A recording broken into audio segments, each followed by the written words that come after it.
Who are you?" The darkness smoked away by degrees. The newcomer stood of a height with Kettle, clad in a range coat. "Sister?"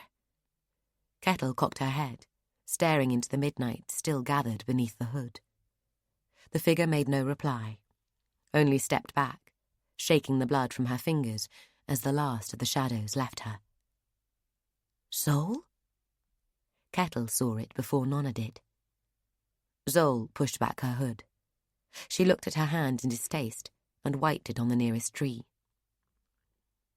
"I do not think there are any others close by." "Soul, what are you doing here?" "Following you."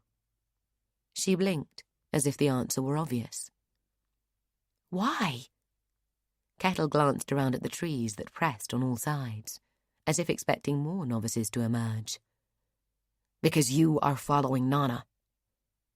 "How do you—" Kettle abandoned the question in favor of, "Why do you want to find Nona?" "We plan to visit the ice together." Zol almost shrugged, turned away as if embarrassed. "She is the shield. I am not supposed to lose her." "I didn't think you believed in all that chosen one stuff." Kettle crossed to the first two attackers and stooped to recover her throwing stars with the aid of a knife. "I do not." "Why then?" The second star came loose with a wet noise. Somewhere behind Kettle, Zol spoke in a voice almost too quiet to hear. "She is my friend." Chapter 28. Nona clung to Kettle's thoughts, refusing to let them slip. The surge of tension that had dragged her along their thread bond now seeped away, but a dark cell waited, and sickness, and boredom, and fear. She wanted to be with Kettle, out in the world, hunting down those who had captured her. Also, there was Zol. Between them, Kettle and Zol had dragged the supposed woodsman from the trail and off into the woods, taking him in the opposite direction to where the bodies lay. The union between Kettle and Nona was weakening. Nona could no longer hear Kettle's thoughts or touch her memories, but she could watch through her eyes, feel through her hands, and listen with her ears. It was enough. Night had fallen, and Kettle had made no fire, but both she and Zol wove shadows well enough to see in any natural darkness. Kettle secured the man to a tree using cord from her pack. She sat him with his back to it, hands tied behind the trunk. His head flopped on his chest. The throwing star had been coated with a resin based on the boneless brew that rendered its victims limp and unable to move. She removed the star from his biceps and bound the wound. "You punched through that man's head." Images of the act flooded Kettle's vision. In a distant cell, Nona winced. "I walked the path," Zol said, standing behind Kettle as she attended the captive. "You could have just stabbed him, or punched him more gently." Kettle stood up and turned around. "I did not know how many I would have to deal with, and I have not got a knife." Kettle presented Zol with one of the daggers from her belt, a hefty piece of iron 9 inches long and honed to lethality. "Now you do." She smiled. "And thank you. I think he had me." Zol said nothing, just scowled and flexed her fingers. "You've not killed someone before?" "Not a question." "No." "You're right to feel it. It's not something to be taken lightly." Kettle put her hand to Zol's shoulder. The girl flinched, but made no move to push Kettle away. In the distant cell, a frown creased Nona's brow. She tried to remember her first, one of Scherzel's soldiers that night in Relham Forest. She had been 8, perhaps. She had worn the blood of those soldiers into Giljon's cage, but any trace of guilt had washed off long before. "Well," Kettle gave Zol's shoulder a squeeze, then removed her hand. "We should find out who our friend is here and what he knows." Kettle crouched and studied the man. The others had been similarly dressed in grey jerkins, dark trousers, and black robes. Nona had little doubt they were the same order that held her captive. They had the same short hair, the same quiet dedication. "I don't really have to ask what he is," Kettle said. "He's one of the lightless. He's shadow-threaded, like me. I can sense it now I have a moment to concentrate. You can see it in him." Now Kettle said it, Nona could see it, too, and wondered how she hadn't before. The darkness moved around the man, a subtle thing, as mist would move around any other person. "Lightless?" Zol asked. "The lightless are servants of the Nwagwyn," Kettle said. "Most of them candidates who survived the training up to some point but failed to prove themselves. They outnumber the Nwagwyn considerably. You don't often find them out and about, though. It indicates that Nona has been captured by a Nwagwyn. Also, that either this Nwagwyn took lightless with him and left them to guard his trail, which seems unlikely, or that they guard this trail habitually, which would indicate that we are near the Tetragode." Zol had no more questions. Nona had plenty, but none of her efforts to get Kettle's attention met with any success. Nobody knew where the Tetragode was sighted, though it was rumoured to relocate every 3 to 4 years in any case. But wherever it was, the place would be impregnable. The Nwagwyn had survived many enemies over the centuries, a good number of them emperors. Remaining hidden might be their primary defence, but it was far from being their only defence. "I'll give him the antidote, and we can see what he has to say for himself." Kettle reached into her pocket. "Is there any point?" Zol kicked at the ground. "He will be sworn to silence. I do not know what tortures they teach a Sister of Discretion, but will it be enough to break him? And quickly?" "I know how to hurt someone." Kettle's voice was grim. She took out her boning knife and used it to cut a rectangle from the bottom of the man's trouser leg, enough to cover 2 splayed hands. Next, she showed a pill between thumb and forefinger. "Antidote first." Lifting the man's head, she put the pill into his open mouth, closed it, and raised his chin. She turned the man's head so she could stare into his eyes. "In a short while, you'll gain control over your muscles again and be able to speak." She picked up the rectangle of cloth and waited. Control came to the man's eyes first. A twitch, another twitch, and then a frenzy of darting this way and that. "Your friends are dead," Kettle said. Next, his mouth recovered. He spat a dark mess at Kettle, who caught it neatly in the patch he'd cut from his trouser leg. She moved back. The man kept spitting and gagging, as if he had the foulest taste in his mouth. At the back of Kettle's mind, Nona puzzled. The antidote to boneless tasted of nothing, perhaps a little salty. "How far from here is the Tetragode?" Kettle asked. 10 miles. The man slurred the words, his muscle still weak from the boneless. He blinked, a look of horror and astonishment coming over his face. "We're looking for a girl who has been captured. Tell me about anyone who has passed this way in the last few days, who might have had her with them." The man's face contorted with effort, but his mouth betrayed him. "Talisa came through 2 days ago. She was leading a mule. The box on it smelled as if it held a prisoner or a body." "Who is Talisa?" Kettle asked. "She's Nwagwyn, second order." The man struggled to raise his hands to cover his mouth, but the ropes held him. "Describe the entrances to the Tetragode and their defences," Kettle said.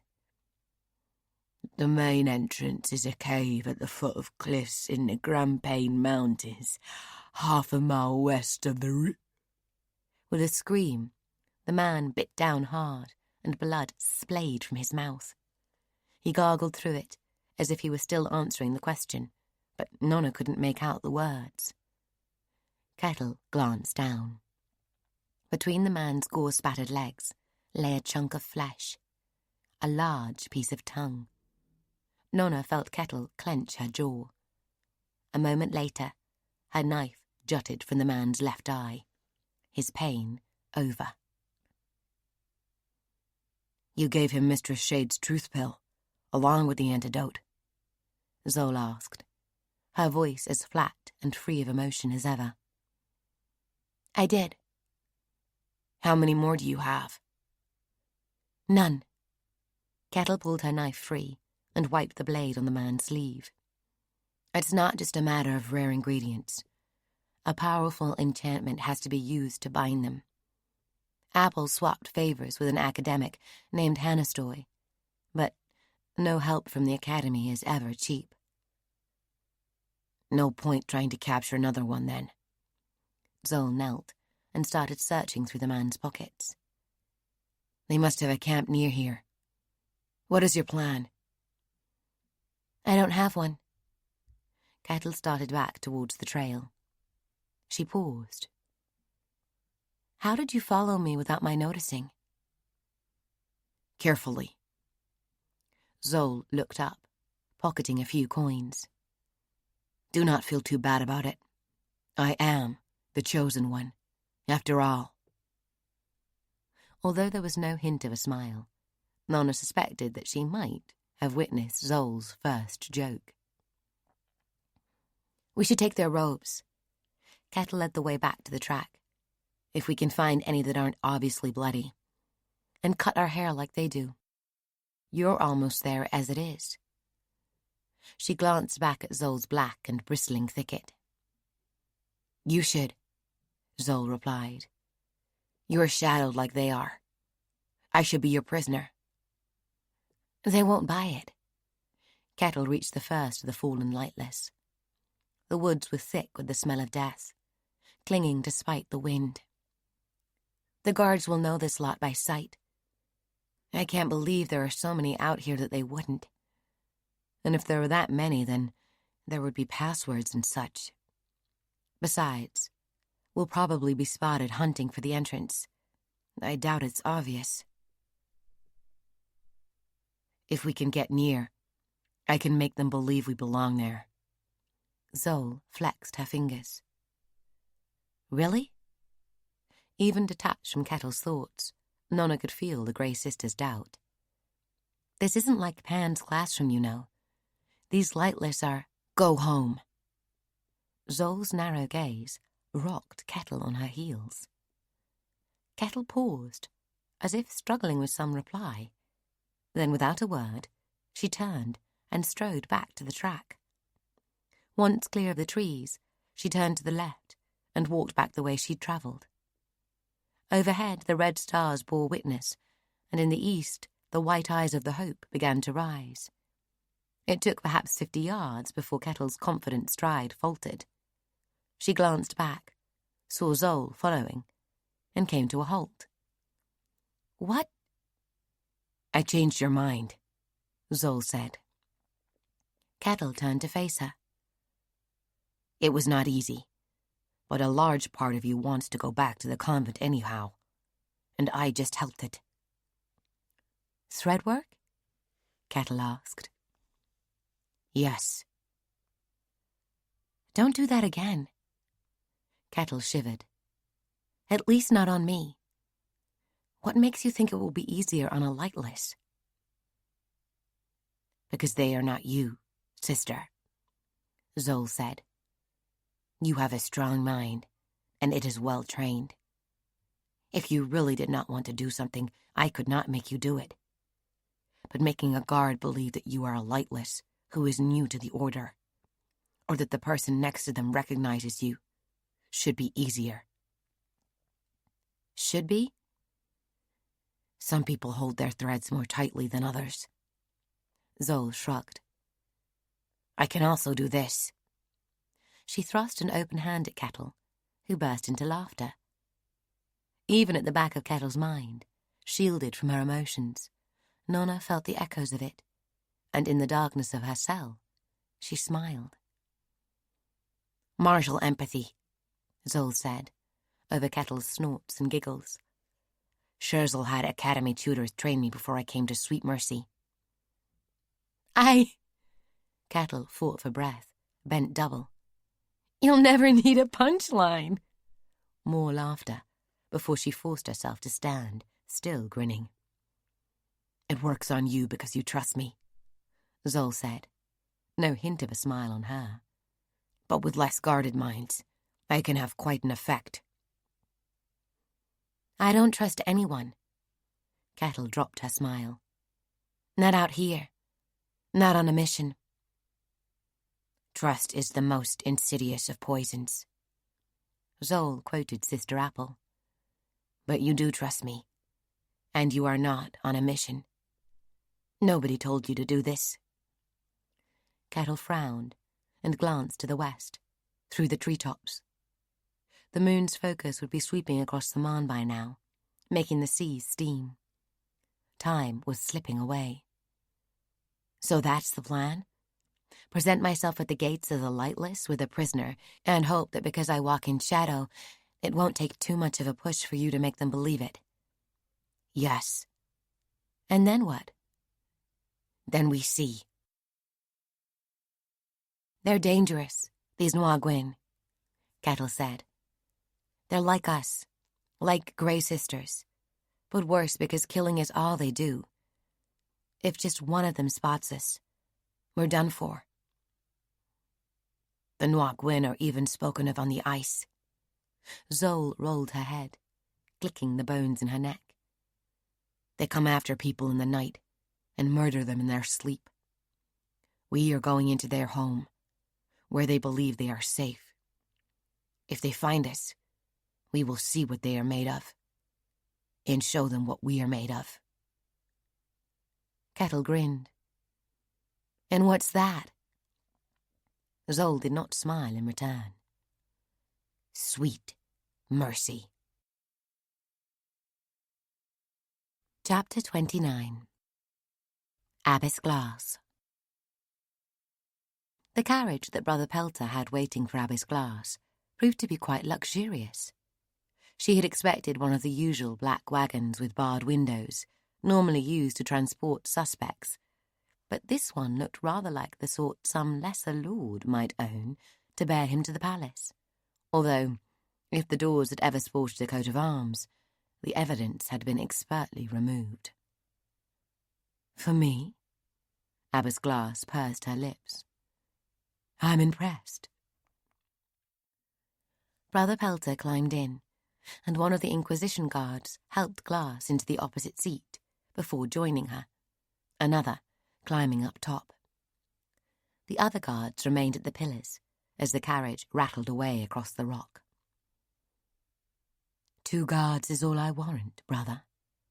The abbess inspected the silver chain wrapped 6 times around her wrists. I'm not sure whether to be offended that you think me so lacking in threat, or complimented that you have such trust in my good behaviour. Brother Pelter made no reply, only watched her, cold-eyed. He had sent a rider on ahead, clutching a message scroll, presumably to forewarn of their arrival. I suppose it might be of considerable help to some parties if I did escape. Glass sat back. Nothing makes the Inquisition's job quite as easy as when someone declares their own guilt by running. Like the novice in the caves, Brother Pelter replied. Nona Grey? Glass shrugged. Nobody was arguing over her guilt, brother. Just her punishment. Even the expensive suspension of the Inquisitor's carriage proved unable to provide much comfort over bare rock, and they bounced and jolted along. Beside Glass, the overlapping plates of the Inquisition guard's armour rattled to the point of irritation. It proved something of a relief to begin the descent of the binary stair, where a layer of earth softened the road. Glass leaned over, and with bound hands adjusted the slats of the window shutters so that she could gaze out across the vineyards. Beyond them, farmland stretched until distance and rolling hills devoured the detail, merging the patchwork fields into a blur. The sky above lay pale and strewn with streamers of cloud running west to east. Sweet Mercy was said to have been built upon the rock of faith to raise the sisters above mortal concerns and let them focus their adoration upon the ancestor. Now, the everyday world had reached up its hand and plucked Glass from her eyrie. She settled back and sighed. She would have to see how well she remembered the ways of the worldly, and whether she still had that old fire in her. She would most certainly need it. Once on level ground, the carriage began to bump along the Verity Road, past the hedgerows and farmhouses that Glass had so often looked down upon from Sweet Mercy's heights. A mile rumbled beneath the wheels, another followed, and Glass retreated into the ordered chaos of her mind. She had, from an early age, practiced the memory arts often employed by holy sisters. The nuns used them when engaged within the scriptorium, or required to recite lengthy portions of the family tree at ceremonies sponsored by some or other cis family. Some archives of useful information she recalled using nonsense songs, often lewd, or rambling stories associating one fact with the next in unexpected ways that anchored them into her memory. For the disposition of the clergy and of the Inquisition, however, she kept a map, hung upon the back of her mind and ever growing. Each report that arrived at her desk brought certain players into sharp resolution, their location at a particular time and place assured, their current whereabouts diffusing along likely routes and towards likely destinations as time blurred fact into speculation. The abbess received far fewer updates than she once had when the highest seat in the Tower of Inquiries was hers, but information flowed into Sweet Mercy at a rate that would have surprised many a Lord Spymaster. It came on feathered wings, on holy writ, on grey feet and on red. It came through shadow bonds and thread links, through couriered parchment in cipher, or merely whispered watchwords, and it came through open ears in verity, many patient and attentive ears, some devout, some mercenary, and all passing word to the rock. Always it arrived unseen, often borne by the return of carts that carried the barrels and bottles of Sweet Mercy red to the great and the good, up and down the length of the empire. The carriage rumbled to a halt, jolting Glass from her inspection of imaginary maps. She frowned, wondering if the road ahead were blocked. The driver rapped 4 times on the roof, and the guard beside the abbess leaned forward to open the door. "Abbess Glass, how wonderful to see you." Lord Thurin Tassis clambered in as Brother Pelter vacated the opposite seat to squeeze beside Glass. Thurin shared little in appearance with his sons, being neither golden and handsome as Raymel had been, nor dark and lean as Leno was. A portly man of no great height, he would barely reach his elder son's ribs. A florid face, that seemed unlikely ever to have been handsome, gave over to a thick grey beard. He was smiling as he took his seat. A second man climbed in behind Thurin, a man in his 40s, with a thick head of dark blonde hair and a luxurious blue robe. Taking his place beside Thurin, he fixed the abbess with glacial eyes. "John Namsis." Glass made a politer nod than decorum demanded. "You're a long way from home." Jolie's father kept estates close to the coast and was rarely seen in Verity's social circles, save at the grandest of Tassis flings. "On my way to another engagement, I received word that my daughter had been severely injured whilst in your care, Abbess. High Priest Nevis suggested that I visit Jolie before deciding whether to remove her from the convent. Glass nodded. A broken knee, a nasty injury, and not one sustained during training. She offered her most sincere smile. The girl's class mistress, Sister Spire, reported several of Jolie's friends injured on the same day, and Nona covered in bruises. The truth of the matter was pretty clear, and Nona must have been heavily outnumbered for Jolie not to report the incident, painting herself as victim. Imagine all that time practicing punching and kicking and stabbing and slashing, and then poor Jolie hurts herself falling down the dormitory stairs. The carriage lurched back into motion, and Glass peered through the slats. Though, if you're wanting to visit your daughter at the convent, you'll find we're going the wrong way. We're only riding a short distance with you, Abbess. Thurin Tassis spoke up now, still full of apparent good humour. Glass didn't allow the mask to fool her. She knew the Tassis lord as a cunning operator.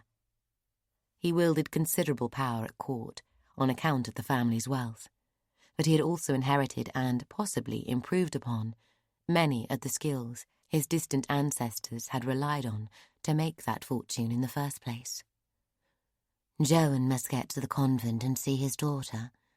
I've asked him to draw up plans for the running of the place in the Emperor's name, in anticipation of Crucicle taking sweet mercy from the church, as he surely will once your guilt has been established. It never hurts to be prepared. Glass nodded. She wouldn't give the man the satisfaction he was so obviously trying to squeeze from her distress. And will you be visiting the convent, Lord Tassis? I have other business to attend to. His smile broadened. You should have let that child hang, Abbess. It would have been a quick and easy death. Less than she deserved after leaving Raymel for dead. On that, we disagree. Glass kept her tone light. I hope your chains are more comfortable than the last time you faced trial, Abbess. I hear they put you in an iron yoke and burned the flesh from your palm. It was me that demanded the candle and held my hand to it. Glass met Thurin's eyes. And again you kept the girl from an easy death. Drowning is not so bad, I'm told.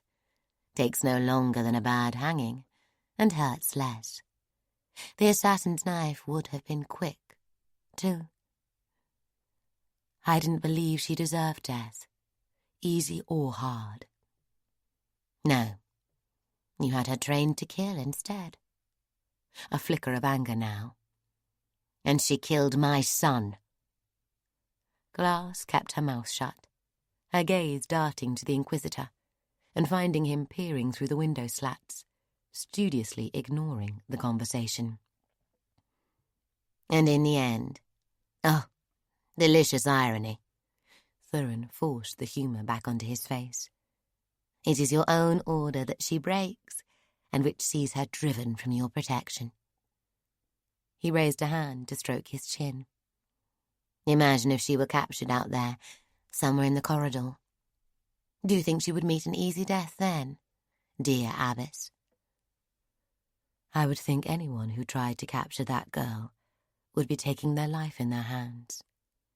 Glass fixed Thurin with a hard stare, backed by a confidence she didn't feel.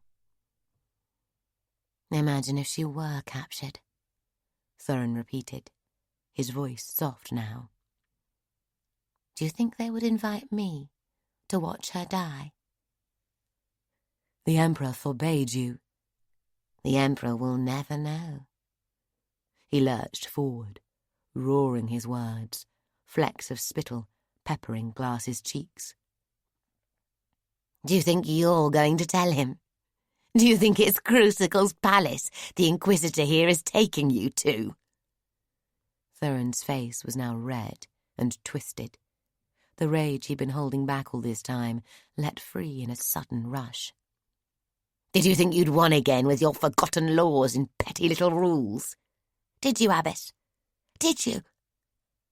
"I cannot be tried at the Tower." "You'll be tried in a palace, you sorry hag. You'll be tried in a palace, found guilty in a palace, and burned in a palace. Just not Crucicle's. Pelter here is taking you to Scherzel. How do you like that? And while you're getting your just desserts, you'll be making sure that a certain young novice of your acquaintance is wishing with all her black heart that you'd let her hang or drown, or even that Raymel had taken his pleasure. Because she won't die easy, Abbess. She really won't." Klaas bent her head to hide the emotion she couldn't keep from her face. She stared at her hands and at the silver chain wrapped around her wrists. What she saw in her mind were dominoes falling, endless lines of dominoes, one toppling the next, lines splitting, splitting again. Everything in motion, the complexity doubling and redoubling, the clatter swelling into a roar, the speed increasing, everything out of control. It seemed so long ago when Judge Ervone had pronounced, "This is a poor decision, Abbess." And she had replied, "Even so," and had with 2 words toppled the first domino. Chapter 30. Nona slipped from Kettle's mind into her own dreams, and from those into a fitful state, halfway between sleep and waking. Gradually, her eyes found focus on a single point of brightness, and her body made sense of itself. She realized that the cold beneath her cheek was that of a flagstone, and raised her head. She uncoiled slowly, groaning to herself. A single small candle had been placed on the ground just beyond the sweep of the door. Already it had burned down to less than a thumb's length. Its only purpose appeared to be to illuminate the knife set before it on the floor. Nona squinted, then sat back against the wall. A single object had answered most of her questions. A throwing knife of modest size, its pommel a plain iron ball, the grip bound from pommel to guard with a thin strip of leather. The Noir Gwyn had left the weapon. The same Noir Gwyn who had failed to take Nona's life on her second night at Sweet Mercy. The Noir Gwyn who had stabbed Kettle in the wilds while hunting Nona 2 years later, and been hurt in turn. The Noir Gwyn who had tried to re-enter Sweet Mercy by the caves. The Noir Gwyn the Holothor had driven away. Was it a woman who captured me in the graveyard? Yes. The same one who came to Raymel's side after I sliced his neck? The same one who was sent to kill me? Yes. You didn't think to mention it? How would it help? Talisa. That was what the Lightless had named her, with the bitter taste of the poisonous truth upon the tongue he had bitten off moments later. She might well have been waiting close to the rock, waiting for any whisper of her prey. How far had she followed Nona before making her move? Maybe for days. Nona had been headed in the right direction after all. And what better way to get your target to your lair and have it walk itself there? It must have been when Nona started talking to people in White Lake that Talisa had decided to strike, worried that the novice would find companions or guides there and gain safety in numbers. Kiot circled Nona's neck, trying to find a weakness in the collar that would let him slide beneath. She ignored his effort and found her gaze returning to the knife. It had been left there as a message, to put fear into her. And it was working. How are you going to get out of here? Nona had been staring at the candle, and now, as it guttered into darkness, wax consumed, Kiot broke into the emptiness of her mind. I don't know. Prison cells and chains were much the same all the length of Abus corridor. Simple and effective. Nona had no sudden inspiration as to how to defeat them. With the band off one wrist or the collar removed from her neck, she would make short work of the rest of her restraints. But the things were made not to be removed without a key. Why do you think they haven't killed you yet? Whatever the reason, it can't be good. Nona slammed her wristband against the wall. Despite her effort to hold her hand back, it hit the stones too, skinning her knuckles. In the darkness, she could barely see her arm, let alone any detail. But the wristband revealed no damage beneath questing fingertips. She checked the chain, first where it attached to the wall, then each link, until she reached her ankle cuff. She tried twisting, pulling, swinging the chain against the ground. All with no result. She attempted to thread the chain beneath the wristbands, but the links proved too thick, and the fit too snug. Animals in traps often gnaw their foot off to escape. I don't think I would get far hopping. The poisoner had taught them that all bonds could be slipped, but Nona suspected she had meant those on wrists rather than ankles, and, with the bands fitting so tightly, it seemed unlikely they would come off over her hands without taking most of her skin and breaking bones.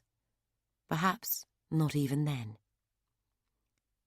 Nona stared at the slightly darker patch by the door, all that she could see of the knife, now that the candle had burned out.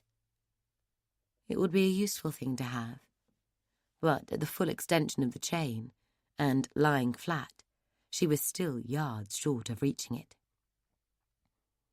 Talisa left it there, and me here, so I would try to reach it, so I would know who had me, and so that the fear would grow inside me.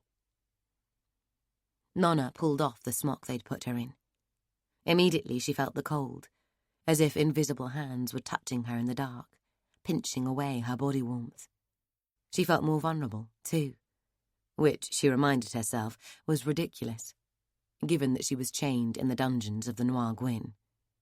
She could hardly be more vulnerable, and a linen smock would not preserve her. Nona knew without trying that the garment wasn't long enough to reach the knife, but artfully torn it might be. She would normally slice the thing apart with an invisible fingernail. Robbed of her abilities, she resorted to brute strength. At first, the material resisted her, but once she found a seam, it ripped quickly. Within a minute or two, she'd made the thing twice as long as she was tall, and had torn additional holes in it, hoping one would encircle some part of the weapon. The flagstones were gritty, grime-covered, and cold.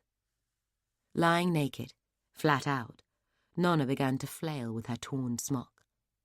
Experience trying to grapple hidden and possibly non-existent edges in the dark of the undercaves had schooled Nona to persistence. A score of tries brought no success. Twice, Nona thought she had snagged the dagger, only to gently increase the pull and find her smock returning to her without the scrape of metal on stone. Again, Kiot urged. Nona threw the material out, drew it back, threw it out, drew it back. She threw again. It snagged. She pulled. The knife's weight resisted her. It seemed well entangled. She pulled harder. Somewhere outside, close at hand, something fell with a clatter. A small bell, perhaps? The door began to open almost immediately. Nona pulled harder. The knife resisted. She pulled harder still, and the smock came free with a tearing sound. A figure stood in the doorway, one of the lightless, framed by illumination that had seemed barely enough to see by when Nona had been escorted down the corridor, and now made her screw up her eyes. The man bent down and picked up the cord that tied the knife in the cell to the bell that had rested just outside the door. He looked at her, lying there before him, his face too shadowed for any expression to be read, then backed out, closing the door behind him. A key turned in the lock. A game. He was sitting just outside all this time. Waiting. Kiot sounded grudgingly appreciative. Nona opened her mouth to curse her jailer, or Kiot, or both, and finding she had no words sufficiently vile, closed it again. She levered herself to her knees and retreated to the wall, wrapping herself in failure, misery, and the tatters of her smock. A cord. Nona wondered how she had missed seeing it. Even disguised and in a darkened room, the cord shouldn't have escaped her. She had been trained to see. She sat up straighter, shrugging off self-pity, and applied her training, focusing on the memory of a flame, the start of the route into her clarity trance. Not every discipline she had learned could be forbidden by sigil-marked iron. Clarity settled upon Nona, frosting across her skin, cleansing the darkness of ambiguity, and bringing every faint sound into focus as if the instrument of her being had been tuned to perfection. Nona isolated one sense, then the next, as Sister Pan had taught her, then brought all five together. She could hear the man outside the door draw breath, exhale, draw breath. The dark still hid what it hid, but those shapes it did offer were extracted and given meaning. Nona ran her fingertips across her restraints, learning all their secrets, from the sigils cut into the curved iron to the details of hinge and clasp. Nothing. The iron peg that anchored the end of the chain, attached to her ankle cuff, had been driven between two great stones in the wall, held there more by the weight pressing on the stone above it than by the mortar filling the joint. Nona moved the chain to one side and pulled, bracing her legs against the floor and tugging slightly upwards. Every prisoner tests their chains. If they came loose, then the jailer would replace them with stronger ones. An untold number of desperate men and women have tested these cells before you and helped refine them. Why don't you help me then? Nona replied. When I die, you're going back to lurking on the boundary where Raymel found you. There's nothing I can do. I can't make you stronger. Nona put her head back against the cold stone wall. They had taken her blades, taken all of the martial skills she had been working on in private. Her flame work was still remedial, her rock work hardly enough to fracture a pebble, but both might have been useful. They had shut her off from paths and threads. All they'd left her was her speed. With a lever, I could turn this pin, work it free. Nona imagined a steel rod narrow enough to slide through the eye of the pin alongside the last link of chain. With a long enough lever and a fulcrum, a person could move the world. You don't have a lever. It doesn't have to be a lever. Anything that could wrap it, grip it, allow her to apply her strength further out to twist it. If she held the pin in her fist and tried to rotate it, she could break her bones and not move it a degree. If the pin were fixed at the centre of a cartwheel, she could grip the outer rim and twist it with little effort, no matter how tightly it was anchored. You don't have anything else. Kiot sounded as if he were already thinking of his return to the chaos he came from, and of his next escape. Nona doubted opportunities came along often. Perhaps there wouldn't be another chance for Kiot before the ice closed and the moon fell. Nona began to wind the chain around the wool pin. After one turn, the second layer of chain started to slip off the first. There wasn't enough pin exposed to wrap one turn next to the other, and no point to that anyway. She needed to build out. Slowly, and with enormous care, she managed to wrap 3 turns around the pin, each layer of chain resting on the one below. But inevitably, the whole lot began to slide, then collapsed and fell off the pin. She knelt, the gritty stone hurting her knees, racking her brains for other ideas. How many prisoners had done the same before? How long had it taken before they resigned themselves to failure and sat helpless, shivering in the dark, waiting on the mercy of the Noir Gwyn? I was in that convent 5 years. They must have taught me something useful. They taught you to reach the path. That's the only true power. Nona frowned. Actually, they didn't. They told me to go slow, serene, approach it gently. I didn't have any success until I learned to use my anger, to run at it, use my speed. She wrapped the chain around the pin again, slow, thoughtful. It slipped off. I need to use my speed. Nona threw herself into the space between heartbeats. In the darkness of the cell, nothing changed, save that the chain went from flexible to stiff, resisting motion at the speed she demanded of it. She began to wrap it around the pin again, forming an ever-widening coil against the wall. Unable to slip, because she gave them no time in which to slip, the layers of chain spiraled out to 6 inches on each side before Nona ran out of chain. She threw herself at the circular coil, with the wall pin at its midst, and gripped the outer edges, hauling to try to rotate the whole lot. With no time to slip, the links locked together, and for one small fraction of a second, the whole coil acted as if it were a solid, unbreakable body.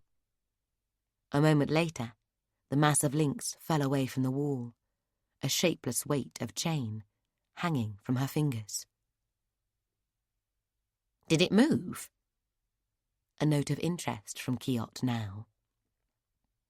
Nona didn't know, but she got ready to try again. Struggling with a hopeless task in a dark cell might offer little comfort, but it beats thinking about that knife and what was coming. Chapter 31. The Grampian Mountains rose in a ridge that crossed the corridor. North and south, the range marched into the ice, buckling the sheet for scores of miles, until at last the ice grew deep enough to drown even the peaks. Many referred to them as the Empire Wall, tacit acknowledgement that it was the terrain more than the legions sent by successive emperors that took most credit for holding back the Skithroll hordes for the last century. Scherzel's palace is not far from this place. Zol paused to scan the snow-capped ridge. She had abandoned her rangecoat in favour of the jacket worn by the Lightless, who had been pretending to be a woodsman. They had managed to wash most of the blood spatters off and to disguise the rest with mud. I'm sure I know these mountains. Kettle raised a brow. I've not visited the area. I crossed to Skithroll through Windsong Pass, 20 miles north of here. Her gaze roamed the landscape of fractured rock ahead of them. Lightless watchers could be stationed anywhere. A minute earlier, a mountain goat had broken from the shadow of a boulder on the slope just above them. The shock had set Kettle's heart pounding, and the moment of panic had allowed Nona's awareness to push along the bond they shared. Kettle could feel the girl, watching from her eyes. Why they couldn't speak to each other, she couldn't say. Perhaps the tetragoad had barriers that limited their contact. Either way, she hoped Nona would draw comfort from their approach. She tried to bury the thought that even with all the Grey sisters and all the Red, she would not be confident of breaching the Noir Gwyn's stronghold. That peak, with the snow pluming off it. Zol nodded towards it. She couldn't point. Her wrists were bound behind her, tethered to a rope Kettle held. I am sure it can be seen from the palace. How sure? Zol paused before answering. "It is hard to say. It might just be similar, or appear very different from a new angle. But Scherzel's palace is on the western flanks of the Grampians, and you can see the southern ice from her towers. It cannot be too many miles from here." Kettle bit her lip, continuing to hunt the slopes. Even if Scherzel were only 5 or 10 miles away, it could take a day or two to cover the distance across the cliffs and ravines of the Grampians. It seemed unlikely that her troops would patrol the mountains in any number. The Skithrol threat was always met at the passes. The invasion game was just a question of whether the enemy would try to force passage through the lowest and easiest pass, contending with the strongest defences, or pit themselves against the elements to risk a high pass and lighter defences. "Let me concentrate a moment." Kettle stopped walking. She had been pursuing the thread bond she had with Nona. Where a shadow bond would give a sense of direction, as the crow might fly or the shadow points, the thread bond seemed to remember the path taken. But in the folds of the mountain's roots, it had proved hard to follow, like sniffing out the vague trace of scent where someone had passed. Now, though, with Nona sitting in the back of her mind, Kettle found it easier to discern her path. It wasn't really a sniffing or a seeing, more of a knowing. Kettle felt her way through the options before her and let the right one draw her to it. "Down there." Kettle spotted the first watchpoint a mile on, then a second and a third. The lightless observed her advance from rock shelters on the slopes above. Another mile of hard climbing brought Kettle and Zol to a series of steps so artfully made as to almost appear natural. They led up to the dark mouth of a cave at the base of a sullen cliff of grey stone. From a distance, the size of the cave mouth proved impossible to judge.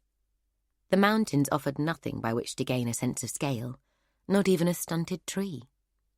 As Kettle came closer, she realised that the opening was actually a modest one, through which a carriage would have to scrape its way. The ground at the base of the cliff proved fairly level. A shelf in the mountainside, carpeted with broken stone, frost shattered from the cliff above. They trudged up towards the entrance, Zol stumbling from time to time to make herself appear more prey than predator. "Stop!" 5 figures broke from the cave mouth, grey-robed lightless, 4 with crossbows. In the midst of her clarity trance, Kettle took them all in, down to the heavy bolts in the bows of the 2 to the left and the fanned needle clusters in the bows of those on the right. A shot from either of those crossbows would launch a funnel of a dozen or more poisoned darts, making evasion or deflection near impossible. "Who are you?" Kettle had been wishing, ever since the lightless who pretended to be a woodsman had bitten out his tongue, that she had asked the names of his companions. Her knowledge of the Noir Gwyn was substantial compared to the rumour and myth that most people laid claim to, but it didn't extend to knowing if their servants adopted new names and adhered to any particular convention. "My," she said. It's easier to lie when you're telling the truth. "I've brought this prisoner for Talisa to interrogate. She has information about the convent." Kettle raised her head to dispel any suspicion that she was hiding beneath the hood of the robe she'd taken from the lightless. She reached out to shove Zol's shoulder, sending her stumbling forward, getting the girl closer so that she might work the magic she'd claimed would make this ruse succeed. 4 crossbows lifted, 4 fingers tightened on triggers. Back in the cave, that looked to broaden as it went on rather than to narrow, Kettle caught other motion. "Come here, you!" Kettle pulled on the rope, making a show of holding Zol back, whilst at the same time letting her close another yard on the 5 lightless immediately before her. "One more step and I'll have her shot. Then you." The man in the centre of the 5 watched Kettle with pale eyes, set in a broad face. He overtopped 6 foot, his solid build apparent despite his robes. He bore no obvious weapon, but darkness smoked around his hands. Kettle could sense the shadows around him.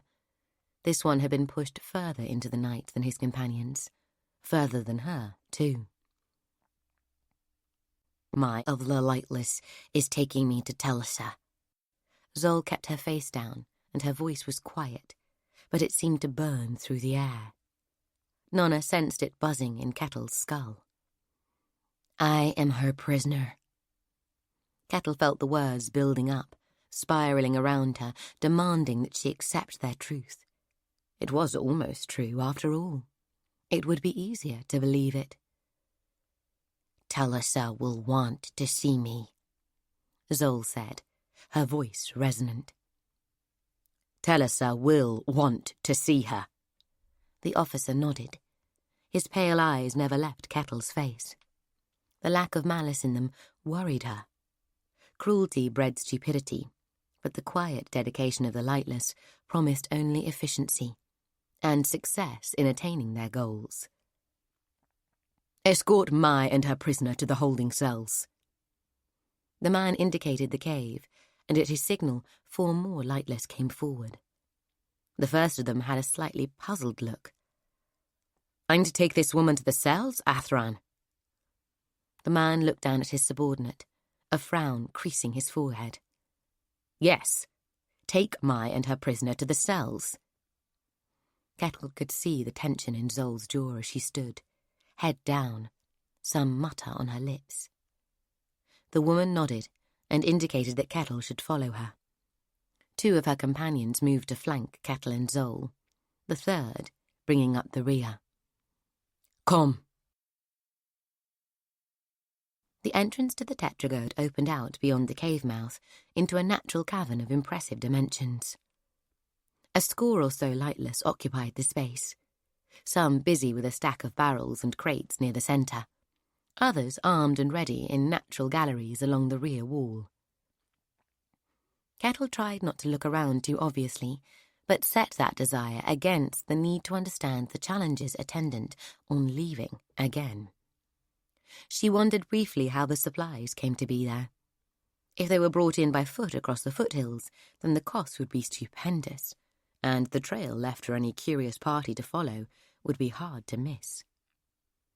Kettle was glad of the escort, inasmuch as it meant that the woman in front of her was leading the way. They had soon passed enough junctions for it to grow clear that becoming lost was a real possibility. She was less glad of the audience. It made little sense to her that the prisoner needed 3 extra guards here, when the ideal time to escape would have been out among the foothills, with just 1 captor. The tunnels were natural, cut by ancient rivers, but shaped here and there by pick and hammer. The floor, where not level with the hard-packed sediment of those vanished rivers, had been evened out with rubble or well-secured planks. Wooden steps allowed easy passage up the steeper inclines.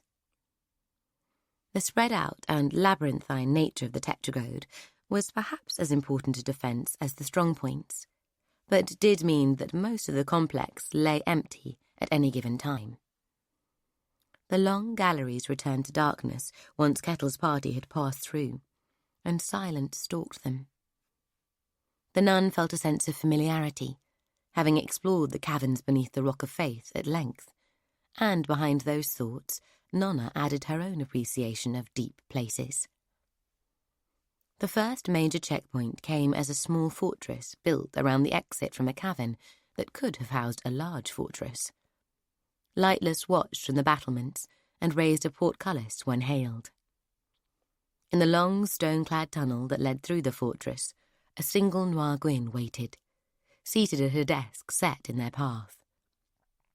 A score of murder holes pierced the ceiling and the walls for 10 yards before and behind the desk. Where Kettle's attention focused discreetly upon the walls, Nona drank in the details of the Noir Gwyn. Echoes of Kettle's memories informed Nona that the assassin who had tracked her on her ranging had been similar in appearance. Additionally, Sister Tallow's report to the convent table had described the 2 she fought outside the novice dormitories years before to be clad in the same manner. The Noir Gwyn's most striking feature was the black skin mask that covered his face, with just a slit exposing the eyes and perforations at the nose and mouth. Taken from the hull of a tribe ship, the stuff was as flexible as silk, unless some object tried to move it too swiftly, in which case it became rigid and tougher than steel. A close-fitting leather hood, descending to spread out over the shoulders, prevented Nona from telling how far the black skin extended. Red sisters who were Hunsker primes or full-bloods, as most were, would wear black skin only over their torso, as otherwise it could resist their fastest movements with unfortunate consequences. Also the stuff, being fabulously rare, was often in too short supply to be used more widely. The rest of the Noir Gwyn's outfit was black leather, variously ridged or reinforced with iron plates. The dark grey cloak was presumably a concession to the enduring chill of subterranean life, and shed when action was required. "Where are you going?" The Noir Gwyn studied them, his eyes like black beads within the slits of his mask. "Arthran received this woman at the West Cave. He instructed me to escort her and the prisoner to the holding cells." The lightless stepped aside, leaving Kettle and Zol fully exposed to the Noir Gwyn's scrutiny. "I don't." "I'm Mai of the Lightless," Kettle interrupted the assassin. It was better to break decorum than let someone state their opinion out loud. Once anything was spoken, it became harder to change. "You know me, surely?" She stepped up beside her prisoner. "You know her." Zol's whisper buzzed through the air. She stood, head bowed, the tendons in her neck rigid with the effort of working her gears. "I know her," a whispered reply from all four of the escort. Kettle heard it echoed behind the walls, too, coming down through the murder holes above them. "I know her." "I don't know this woman." The Noir Gwyn stood, though slowly, puzzled. "You know her." Zol's whisper came more intense, bleeding through the air. Kettle had to restrain herself from shouting it out. "I know her!" one of the escort yelled it, proud of the fact. "No." The Noir Gwyn raised an empty hand, as if fending off the suggestion, quested for the hilt of the knife at his hip. "I don't know you." Zol changed tactics. She raised her head and her voice. "Your watch is over. Go to your beds. Now." Kettle couldn't help but glance at her. The ice triber's face had grown pale, her eyes black wells. Her whole body trembled with effort, and a trickle of blood ran from one nostril. The Noir Gwyn stood, seeming to struggle with the concept. Behind Kettle, the four lightless turned on their heels and began to walk away. From the sounds behind the walls, footsteps, doors opening, closing, others were also following the suggestion. Seconds passed, and still the Noir Gwyn stood there, while his servants walked away. "Leave." Zol spoke the word through gritted teeth. The sound sank into the stone, the command hanging between her and the assassin in the silence that followed. The Noir Gwyn closed his fingers around the hilt of his blade. An instant later, without warning, as if something snapped, Zol slipped her bonds, snatched out the knife hidden beneath her jacket, and threw herself over the desk at the Noir Gwyn. Even Kettle, who had seen Zol training on dozens of occasions, was taken by surprise, shocked by the girl's swiftness. Both feet struck the assassin's stomach, driving him back. By the time Kettle had drawn her sword, Zol had one hand around the Noir Gwyn's wrist, controlling his knife, while driving her own up into his armpit. The Noir Gwyn brought his arm tight to his body to trap the blade bedded in his flesh, and drove his forehead forward towards Zol's face. She twisted her neck to avoid the headbutt, and, hooking her leg behind his knee, drove the man backwards to the floor. Kettle lost sight of the conflict as she turned. 3 of the 4 lightless were still walking away. Their leader had halted in confusion. Kettle drew her knife in her offhand and hoped that the lightless hidden by the walls were already out of their compartments. With doors closed behind them, they would be shielded from being distracted by the sound of the fight. Moving fast, Kettle sliced the woman's throat from behind and strode past without a second glance. Back along the tunnel, an awful screaming started, so agonized that Kettle couldn't tell if it was Zol or her enemy. A moment later, the nun caught up with the rest of the escort. She sliced 2 more throats and buried her knife between the vertebrae of the third. In the darkness behind Kettle's eyes, Nona winced at the brutality of it. Without her own heart pounding, and without the imminent threat to life and limb, she found such killing much harder to watch. Kettle spun around. The first of the lightless had her hands to her neck, blood welling between her fingers, but she had yet to fall. Kettle raced past her towards the desk that stood amid the murder holes. Behind it, Zol and the Noir Gwyn were still entangled, but the oak bureau blocked all save the flailing of legs. The scene that greeted Kettle as she ran around the desk was a grisly one. Zol had trapped the Noir Gwyn's knife arm, scissoring it between her legs, while she forced her thumbs into his eyes. His screaming ended suddenly. Behind Kettle, the first thump of a body hitting the ground echoed along the tunnel. 3 more followed as Zol regained her feet. She wrenched her dagger clear and stood back from the spreading pool of blood in which the Noir Gwyn lay. Kettle blinked. "You killed a Noir Gwyn." His mind was confused. Zol reached up to squeeze her forehead, wincing as if she had a headache beside which all other considerations, such as the gore her thumb was smearing across her temple, was secondary. "Do we have time to take his clothing?" "Take the mask if it will come. But we have to move. The others will be coming. They'll have felt him die." "How many?" Zol stooped to wrestle with the black-skin mask. Kettle stared down the tunnel, all her senses open wide. Noir Gwyn was shadow-bonded, not to a few closest to them, but each to the other, in a great dark web. "All of them." Chapter 32. Abbess Glass. The Empire had always rested against the Sea of Marne. The roots of its origin lay tangled as much in the myth as in history, but most scholars agreed that from tough and independent fisherfolk, a tightly knit confederation of ports and coastal towns had grown. The midst of this proto-state had spawned the founder of the Empire. That man, Galomel Ensis, had forged eastwards, overland, despite his naval power and the salt water in his veins. In fact, apart from short-lived strongholds established at vast cost on the Danish shores, and never held for more than a generation, the Empire's history had always been one of driving east along the corridor. At its height, the Empire stretched 700 miles east, through all of what later became Skithrol, and deep into the Olden, the federation of city-states that was now the Kingdom of Old. The reversal had been swift.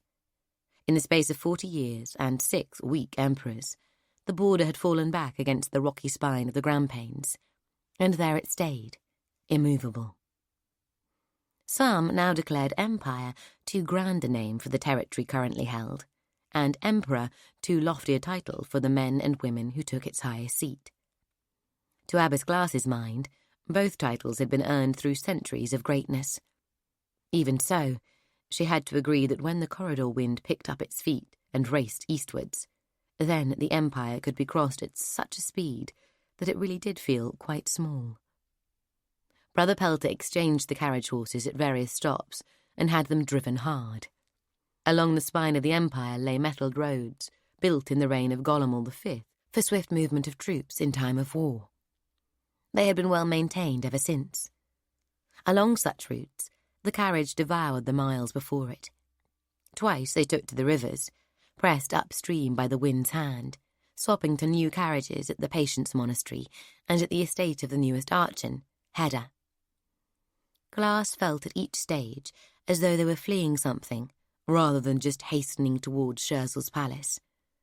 Perhaps Pelter worried that Red Sisters were in hot pursuit, bent on freeing his prisoner. No such rescue would come, though.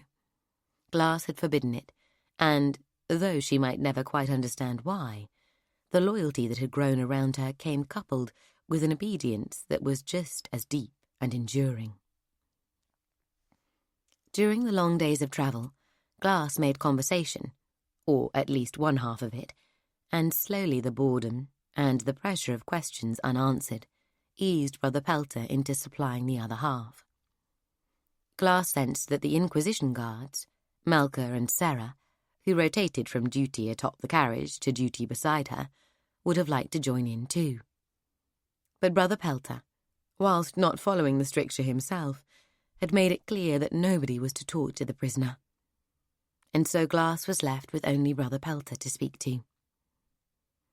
She found the man to be almost exactly what her research had indicated him to be: ambitious, focused, easily flattered, and, whilst deeply versed in the points of heresy on which most Inquisition trials hinge, his knowledge of the faith, in a broader sense, would not compete with that of any novice that Sister Wheel had passed as fit to move up to Grey class. "Do you know who the Inquisition's prime instigator was when I was High Inquisitor, brother?" Glass lifted her voice above the clatter of the wheels and the drumming of rain on the carriage roof. "No." The Inquisitor frowned, as if his ignorance on the matter bothered him. "There wasn't one," Glass said. "The last holder of the office was Judicar, cousin to our current Emperor's grandfather. Judicar died holding the title. According to Inquisition records, he attended 3 meetings in 36 years, although he was quite irregular at executions." "Why are you telling me this?" Pelter fixed Glass with those eyes of his, perhaps his greatest asset, holding as they did something truly chilling, usually only to be found in the reflection of a brittle blue sky in deep ice. Glass shrugged.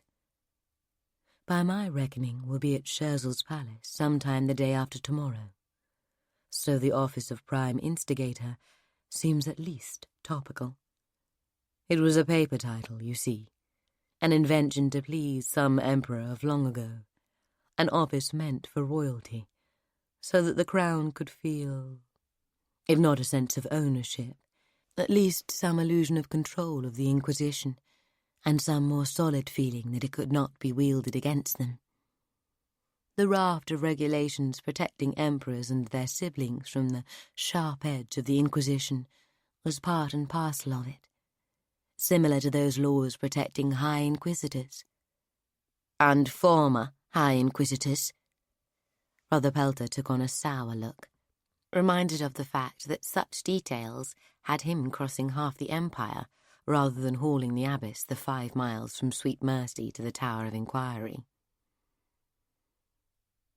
"Well, we can hardly make such a fuss about heresy, which is, after all, the business of following the details of the faith, if we're not prepared to follow our own rules elsewhere. Can we, brother?" Glass smiled.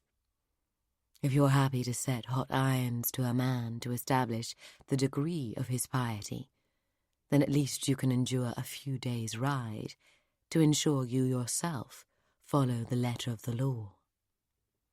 "You do well to practice your penitence, Abbess." In the light slanting through the carriage shutters, Pelter's pock-marked face took on a somewhat monstrous aspect. "It's over for you and your convent. The Lances will have what they want. You should apply yourself to the question of what state you will be in at the end of it. Ashes, perhaps. Scherzel is fond of burnings, not as a spectacle, but as a neat end to problems." "Does High Inquisitor Gemon know what you've done yet, brother?" Glass ignored the threat. "Did any part of this come from his desk? Does the tower even know where you're headed? Or was this all Scherzel's bidding? The Prime Instigator. The office is well named for her." "I've indulged you on this journey, Abbess, but you will speak of the Emperor's sister with respect. Hers is the voice the Inquisition listens to. Gemmen's time is coming to an end." "He didn't sanction my arrest, did he?" "Scherzel's sanction is sufficient." "So, Gemmen hasn't sent any senior inquisitors for this trial I'm supposed to have. There should be 3 judges. I hope you're not thinking to adjudicate, brother. You're neither senior nor threefold." "Scherzel isn't about to let Gemmen send his favourites." Pelter smoothed down the grey tufts of his hair, a nervous habit. "We will recruit inquisitors of the required rank and number from the environs." "Environs?" Glass asked. Brother Pelter glowered at her. "Oh," Glass said. "You mean you'll be picking my jury up along the way?" Pelter gripped the seat, thrusting his face towards her. "We will present ourselves to the Honourable Scherzel with a trio of senior inquisitors, Abbess, and when they put you to the question, it will be me who employs the iron, be it sharp or hot, to discover the truth. So you would do well to rid yourself of any hint of mockery." Abbess Glass pressed herself back, away from the fierceness of the man's face and the rank cloud of his breath. "Of course, brother."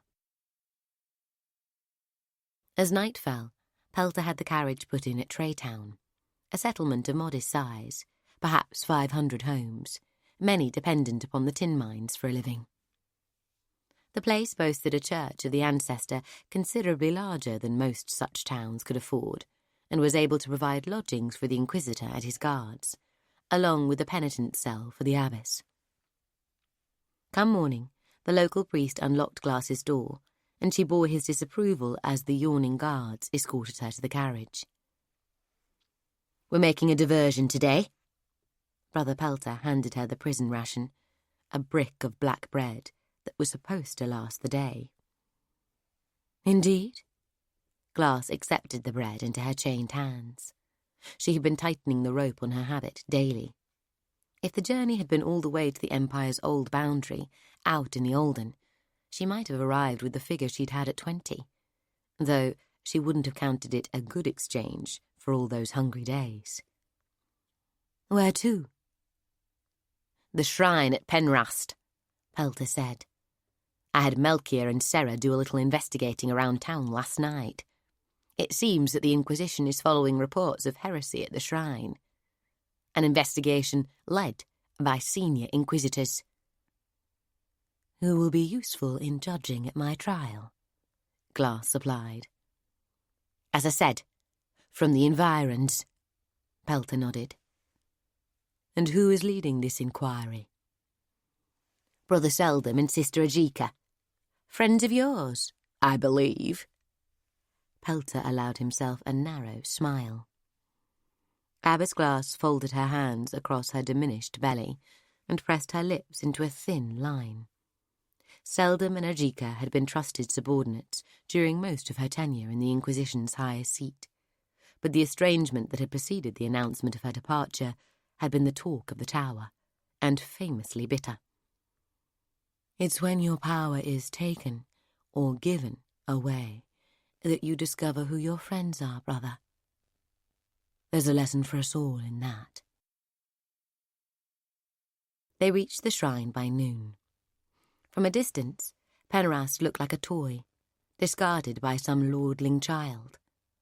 A silver cylinder, rising from the broken hilltop at a drunken angle, 30 yards tall, maybe 20 yards across.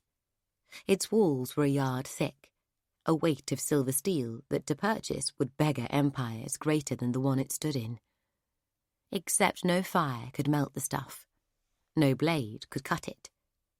Abbess Glass had it on good account that an arc steel blade couldn't scratch the mirrored surface.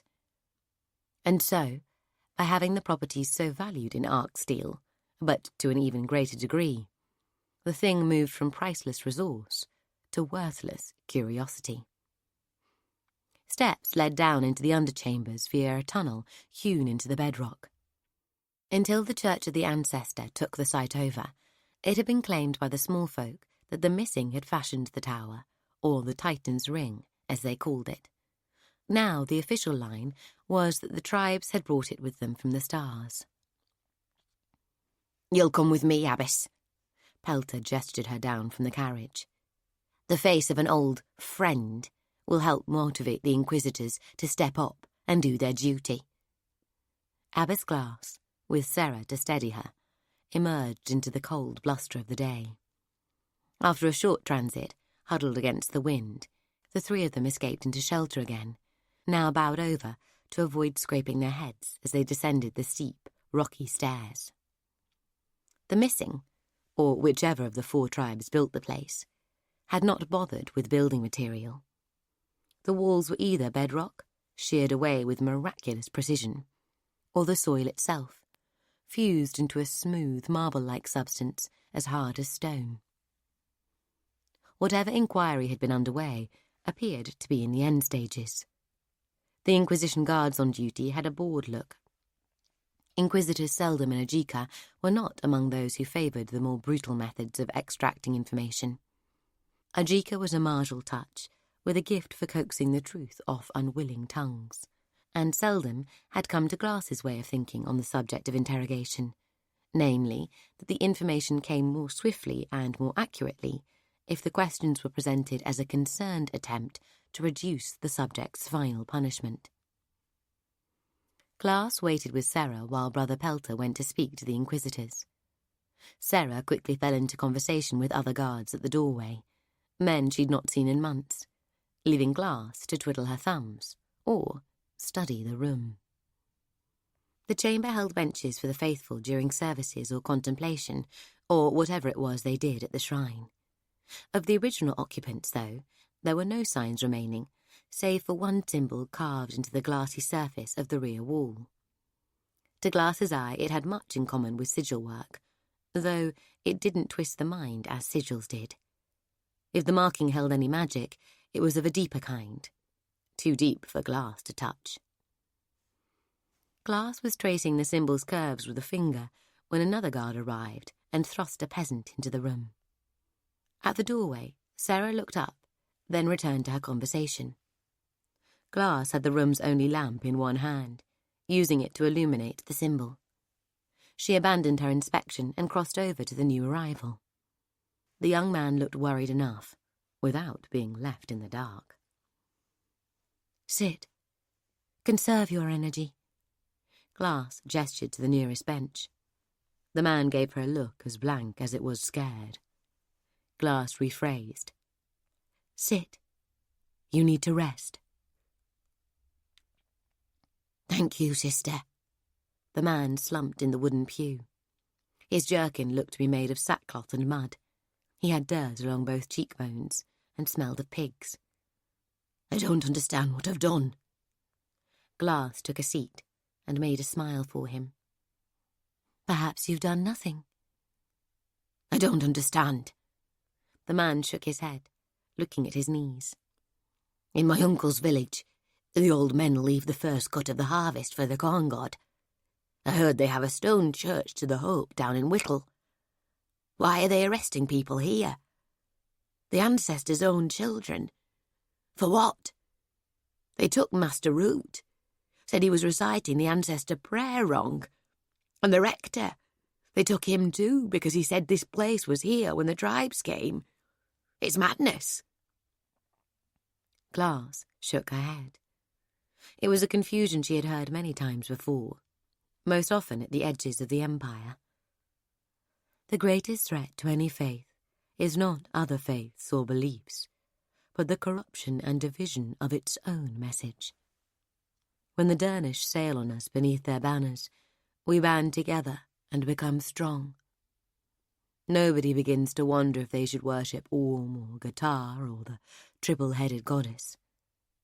But when we're left to our own devices, it's not long before someone, often greedy for power and influence, takes it upon themselves to change the ancestors' teachings.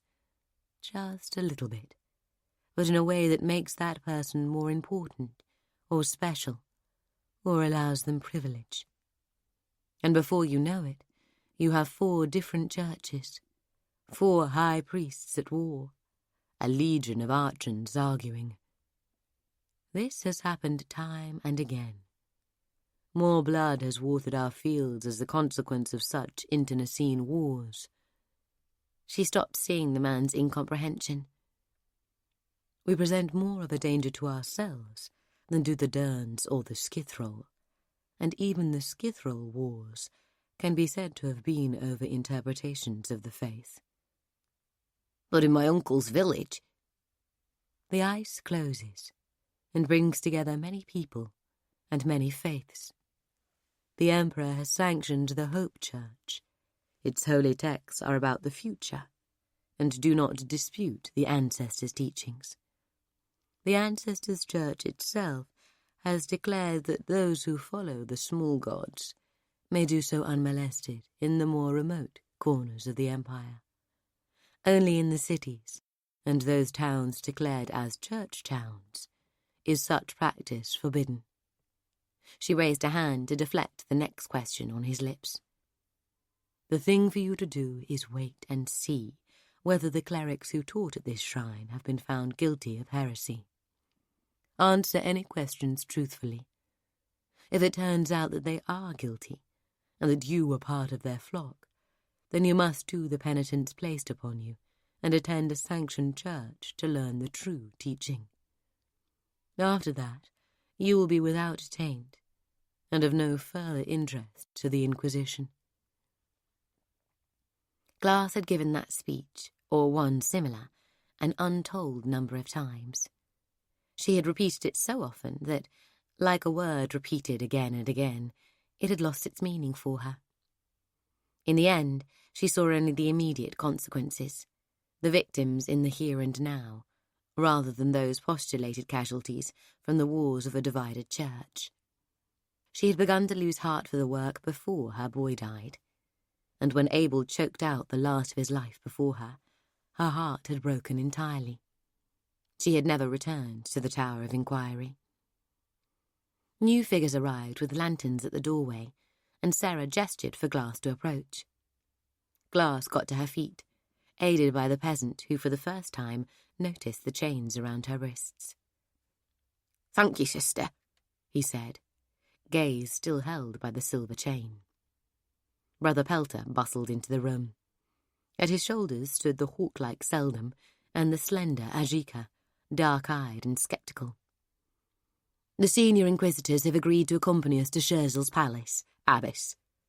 He rubbed his hands together, unable to contain his enthusiasm. Glass acknowledged the inquisitors with a curt nod and turned back towards the field worker.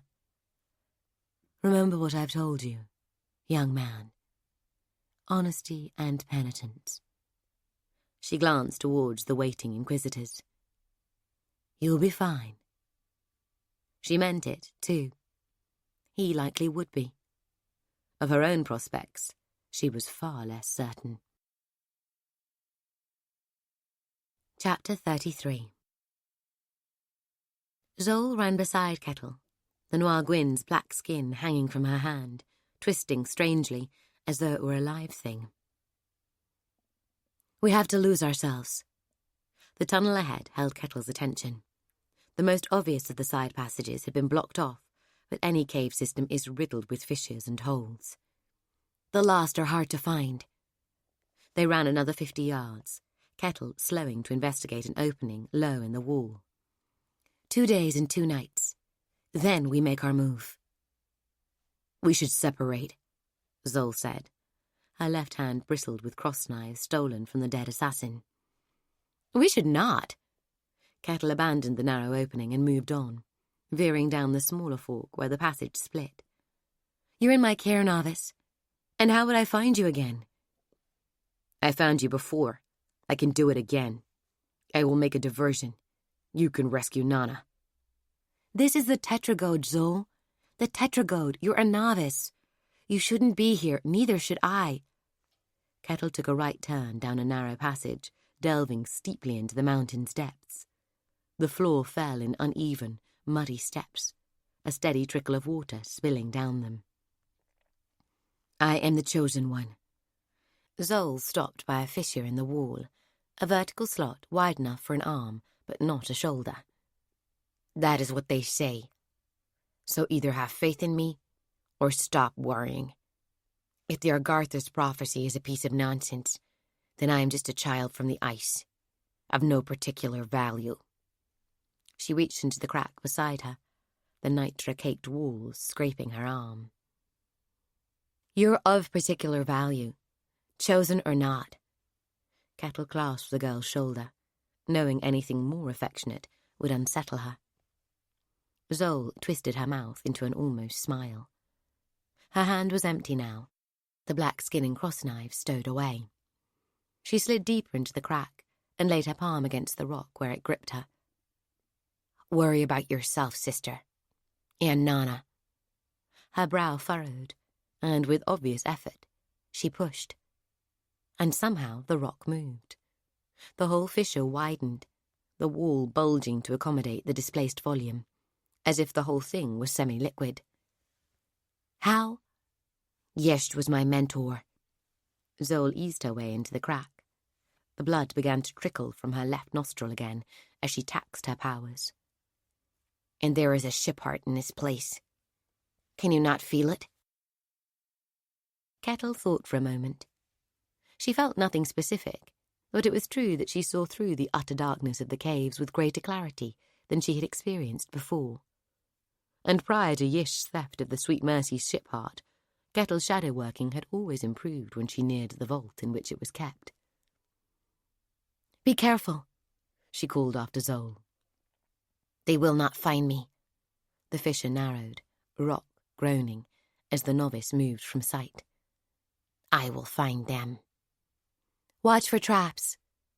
Kettle stared at the crack, unremarkable now, with only a handful of fractures to mark Zol's passage. She wanted to call her back. Whatever her talents, however chosen she might be, she was still only a girl, a novice, and this was the Tetragode, a place where the most legendary of the Grey would fear to walk. Sister Cloud had done battle with Noir Gwyn centuries ago and barely escaped with her life. Kettle had accepted when she understood her destination that she would not be coming back. She found it harder to accept the same for Zol or Nona. "Ancestor watch over you." A whisper, and with throwing stars in hand, Kettle carried on down the slippery descent. Ever since Apple had pushed Kettle part way into the dark world to save her life, Kettle had felt the shadow as something fluid, alive almost. Every shadow worker experiences some element of that sensation, but for those steeped in shadow, it was more intimate, more real. The darkness was something that flowed through you, blotted into your skin, ran in your veins.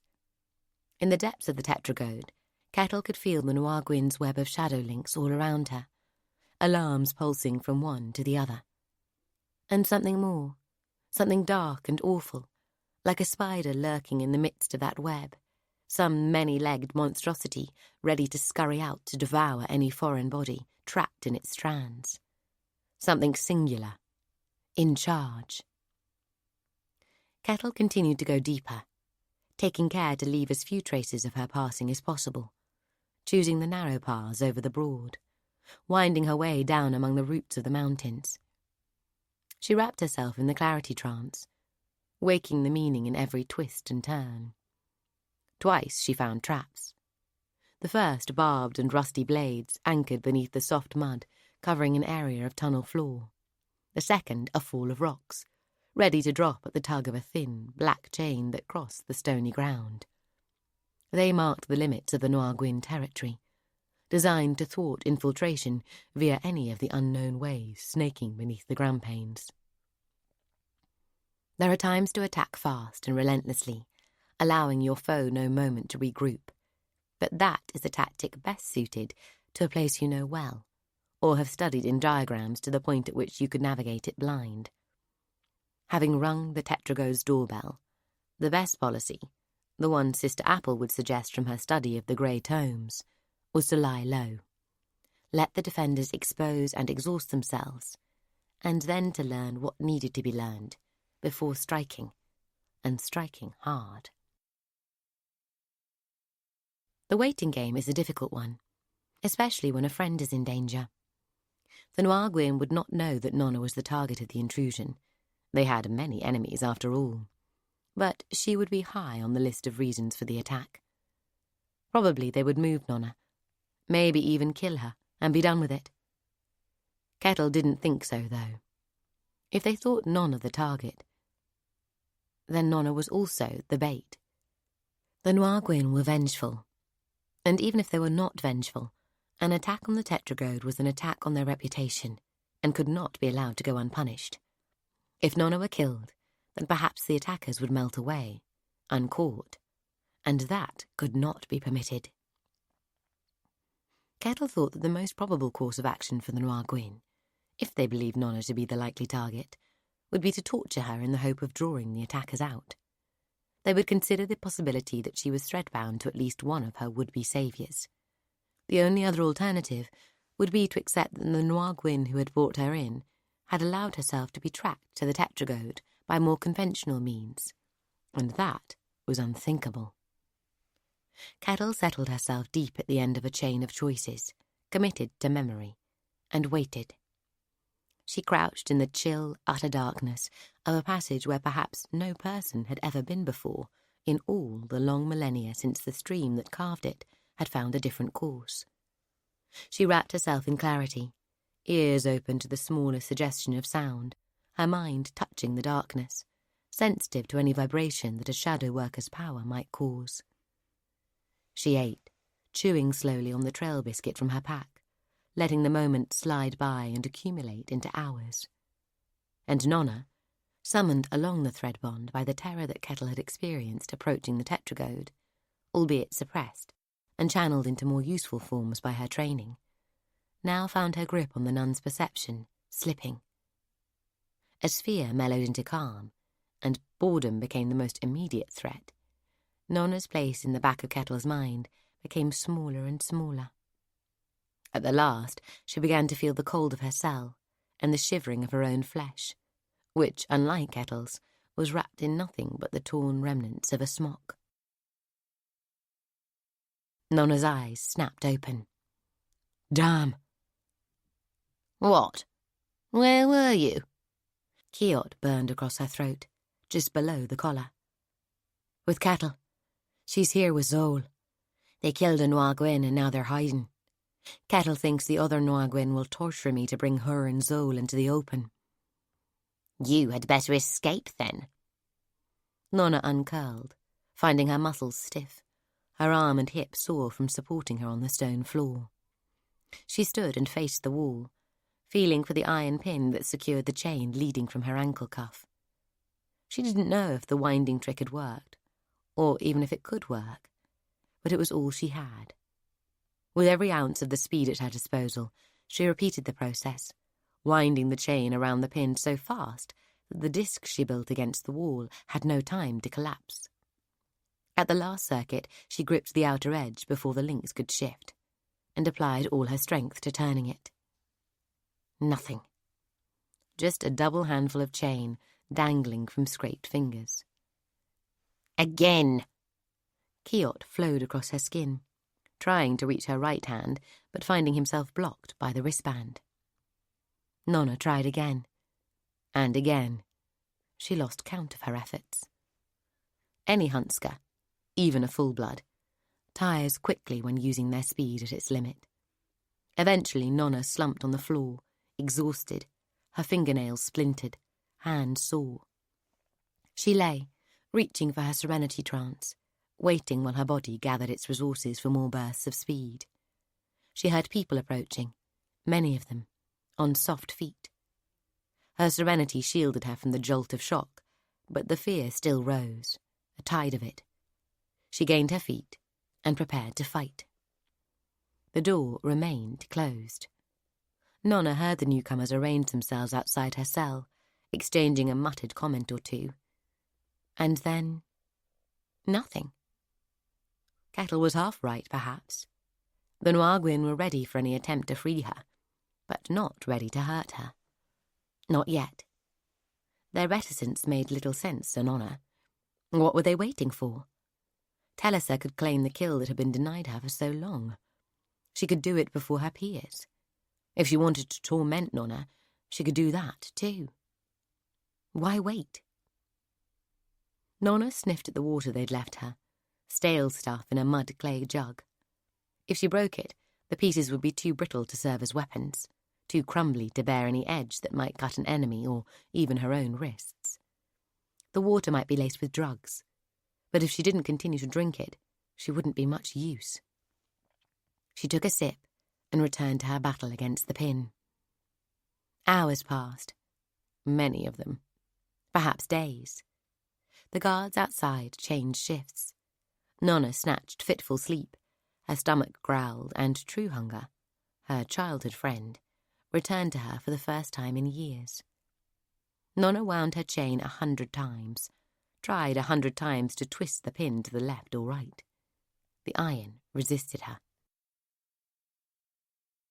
The bang that hauled Nona from the dark confusion of her dreams was the cell door being thrown open. Light streamed in, more light than Nona remembered being in the world. She flung up her arms, screwing her eyes tight behind them. "Ice, it stinks in here," A man's voice, cultured and full of good humour. Nona sat up and squinted through weeping eyes at the dazzle of light. It came from a single lantern, held aloft by a tall figure. 2 figures, one portly, one slim, stood beside that one, and robed lightless, stood to both sides, perhaps 4 of them, more filing in. Nona pulled the scraps of her smock around her and retreated on her backside into a corner. "And this animal, rotting here amongst her own sewage, killed my Raymel." The humour left the man's voice. "Lena, is it her?" The slim figure leaned in, a dark-haired man in fine clothing. "It's her, father." "She is yours, my lord." The woman holding the lantern wore a black-skin face mask, a noir gwyn. A belt laden with cross-knives hung over her shoulder, down to the opposite hip. "You may dispose of her as ye wish. My contract has been fulfilled. The Tetragold regrets the delay." Nona knew the 2 men, though she couldn't see them clearly yet. She smeared away the tears that the light had filled her eyes with. "It was not well done." Thurin's voice narrowed to sharpness. "But at least it has been done." He stepped back. "Secure her." And the lightless surged forward. Still half blind, Nona tried to stand, but the noir gwyn, that Nona now knew must be Telesa, hooked a foot into a loop of the chain and jerked Nona's feet from under her. The lightless had her a moment later. They were not unskilled, having been trained for years in the noir gwyn arts, and all of them had at least a touch of Hunska. Nona broke someone's wrist and struck an unguarded throat, but dazzled, chained, and fresh from sleep, she couldn't fight them off. 4 lightless pinned Nona to the stone floor. The 2 injured retreated, and Thurin Tassis crouched over her, his son Leno, lean, dark, watching hungrily over his shoulder. Telesa held a long, thin cane tipped with a needle towards Nona. The noir gwyn kept the needle point hovering about 18 inches above Nona's hip, ready to jab her should she somehow start to break free, presumably with a fast-acting poison. Nona stopped struggling and stared at the red, bearded face of the old man hunkered down beside her. A sister of discretion on a mission in which capture is likely often conceals 2 things in her mouth. First, a waxed tablet of krail root powder, secured below the gum. Krail root stops the heart. It's not painless, but it is swift. And second, requiring great skill to use, a needle in a leather tube. It's not possible to split the needle without poisoning yourself, but anyone it hits will suffer the same fate. The needles are coated with chaman, a venom milked from eels that feeds at the bottom of ocean trenches, only accessible from rare spots where warm, upwelling water melts holes in the ice. Chaman brings about a slow death, The victims bleed into their lungs and suffer nightmare hallucinations. Most of the poisons the Grey sisters use are chosen for swiftness. Chamon is not swift, but unlike many of the faster toxins, it has no antidote. Nona would happily have spat such a needle if she had one. I have a party to attend, Nona. A very important gathering filled with very important people. And I really must show my face. But I will be back to see you later. He took something from the pocket of his jacket. A disc of black iron, maybe 4 inches across and almost an inch thick, set with raised sigils around the edge, one side having a leather cover held in place by a strap. Thurintassus removed the cover with care, revealing a spiralling set of sigils, each like a twisted spider, something deeply unwholesome in the way they held the eye and seemed to writhe. This is the harm. It has been in my family for generations. The pain it causes is said to be unsurpassed. Worse than burning or acid.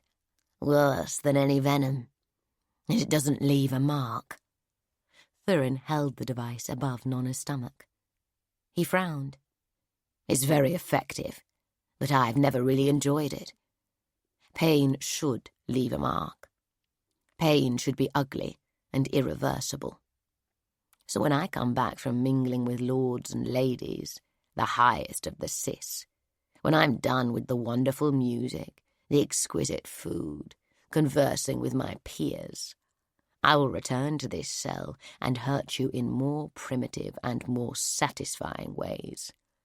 We will start with cutting pieces off you. Everything it won't kill you to lose. For now, though, a shrug, and he pressed the iron disc down onto Nona's stomach. Pain filled her, spreading rapidly from the contact site. It felt as if the disc were red-hot, flowing out to cover her entirely. Somehow it combined the first awful shock of a burn with the lasting agony, maintaining both together. Each part of Nona's body made its own contribution as the effect reached through her. Bones snapped, fingers burst, teeth shattered, her tongue blistered, her eyes scalded. The torment lasted far longer than Nona could endure. She had no way of knowing how long, and could do nothing in its grip. When at last Thurintassus lifted the device from her spasming stomach, the pain lifted, leaving only nausea and tingling. Nona lay there gasping. The limbs she thought broken looked untouched. The eyes through which she looked were unharmed. Where the harm had touched her, she had expected a charred circle of raw flesh, but the skin there showed just faint impressions of the sigils that had been pressed against it. You see, Lord Tassis replaced the leather cover and returned the disc to his pocket. No marks, as if it never happened. Cutting off a nose may not hurt quite as much, but there's a horror to it, don't you think? He smiled and let the Noir Gwyn help him to his feet. I'll be back soon, novice. I've paid more gold than you can possibly imagine for this, and I intend to get my money's worth. Leno paused, dark eyes still on her. It's a nice toy Father has, but now it's back in his pocket. You're not in pain anymore, are you? He held up his right hand. The middle 2 fingers crooked over, as if he couldn't straighten them. You did this to me? Nona remembered. Leno had shed his disguise and attacked her on the abbess's steps, in front of the judge his father owned. She'd wished she'd done more than slice his hand. She wished she'd cut his head from his shoulders.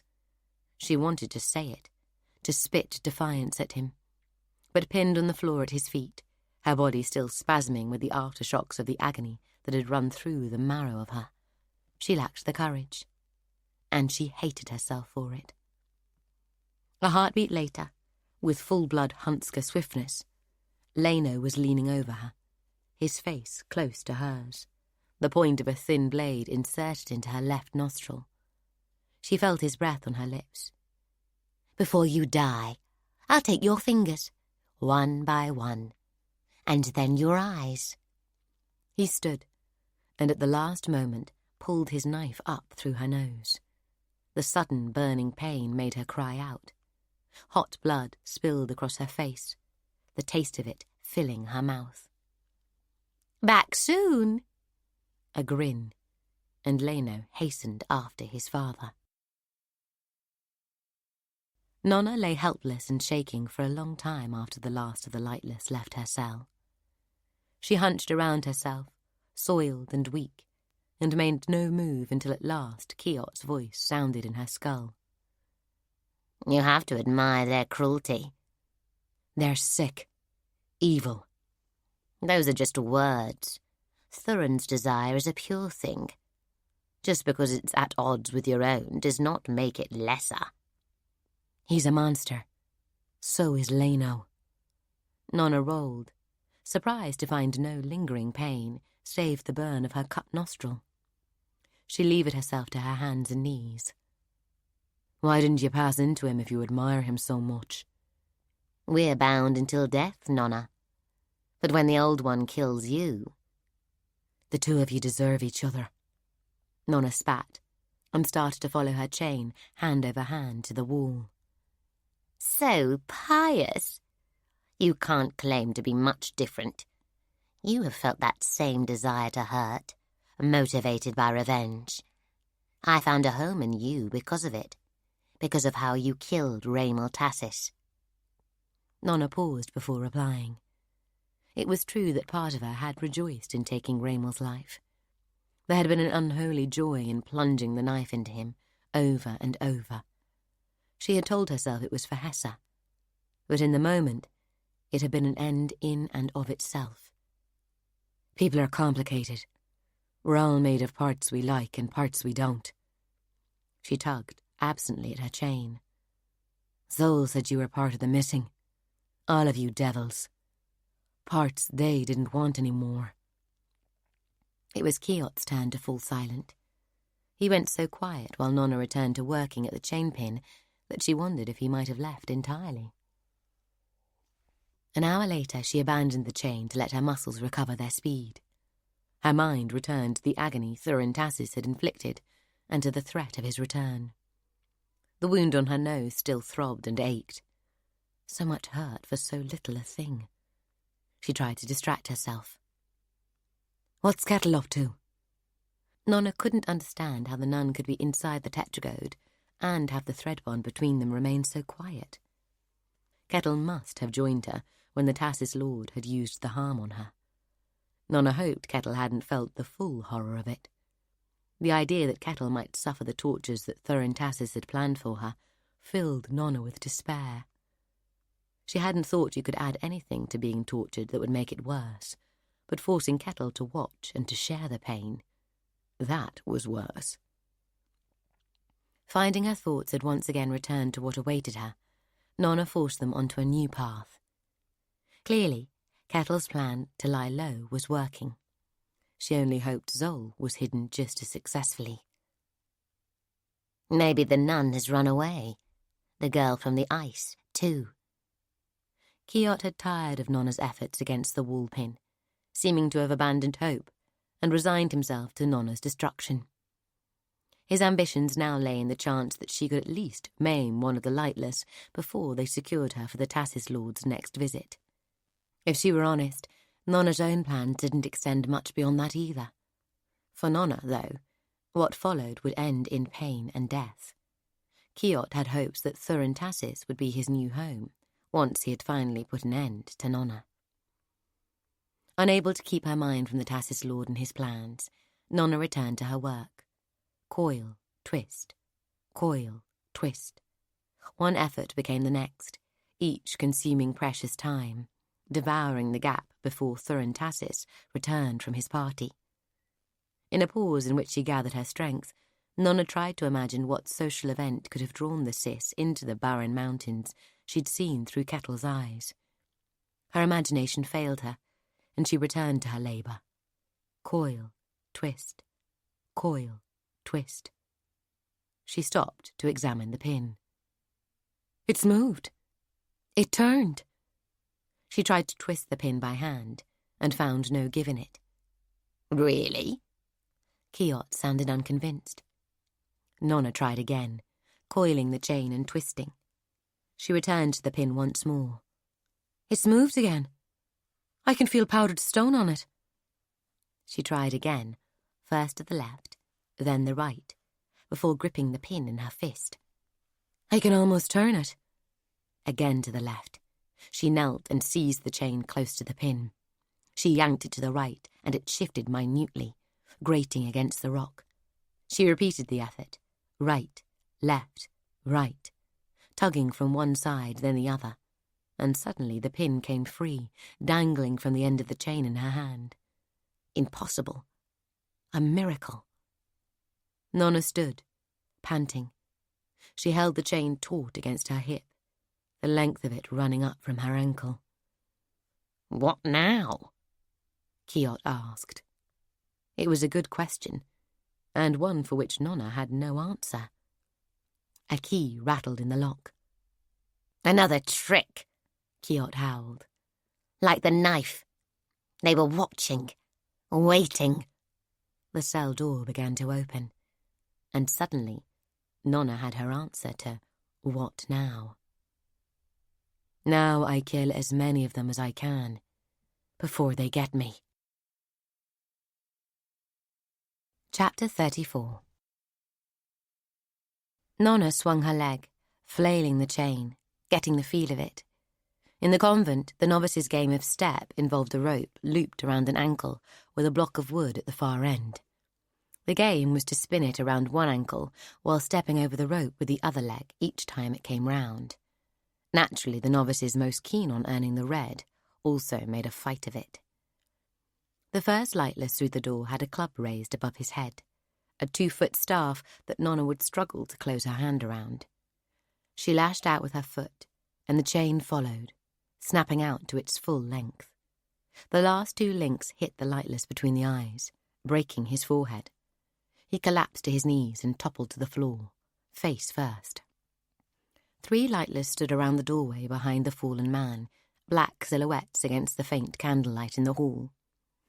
Darkness bloomed around them like ink in water, and Nona stood blind in her cell. She dived aside. You have to let me see, or we're done for. Trying. Kiot's voice rose to a roar, echoing in her skull. Where he spread from her collarbone towards her neck, it felt like the fresh brand of a hot iron.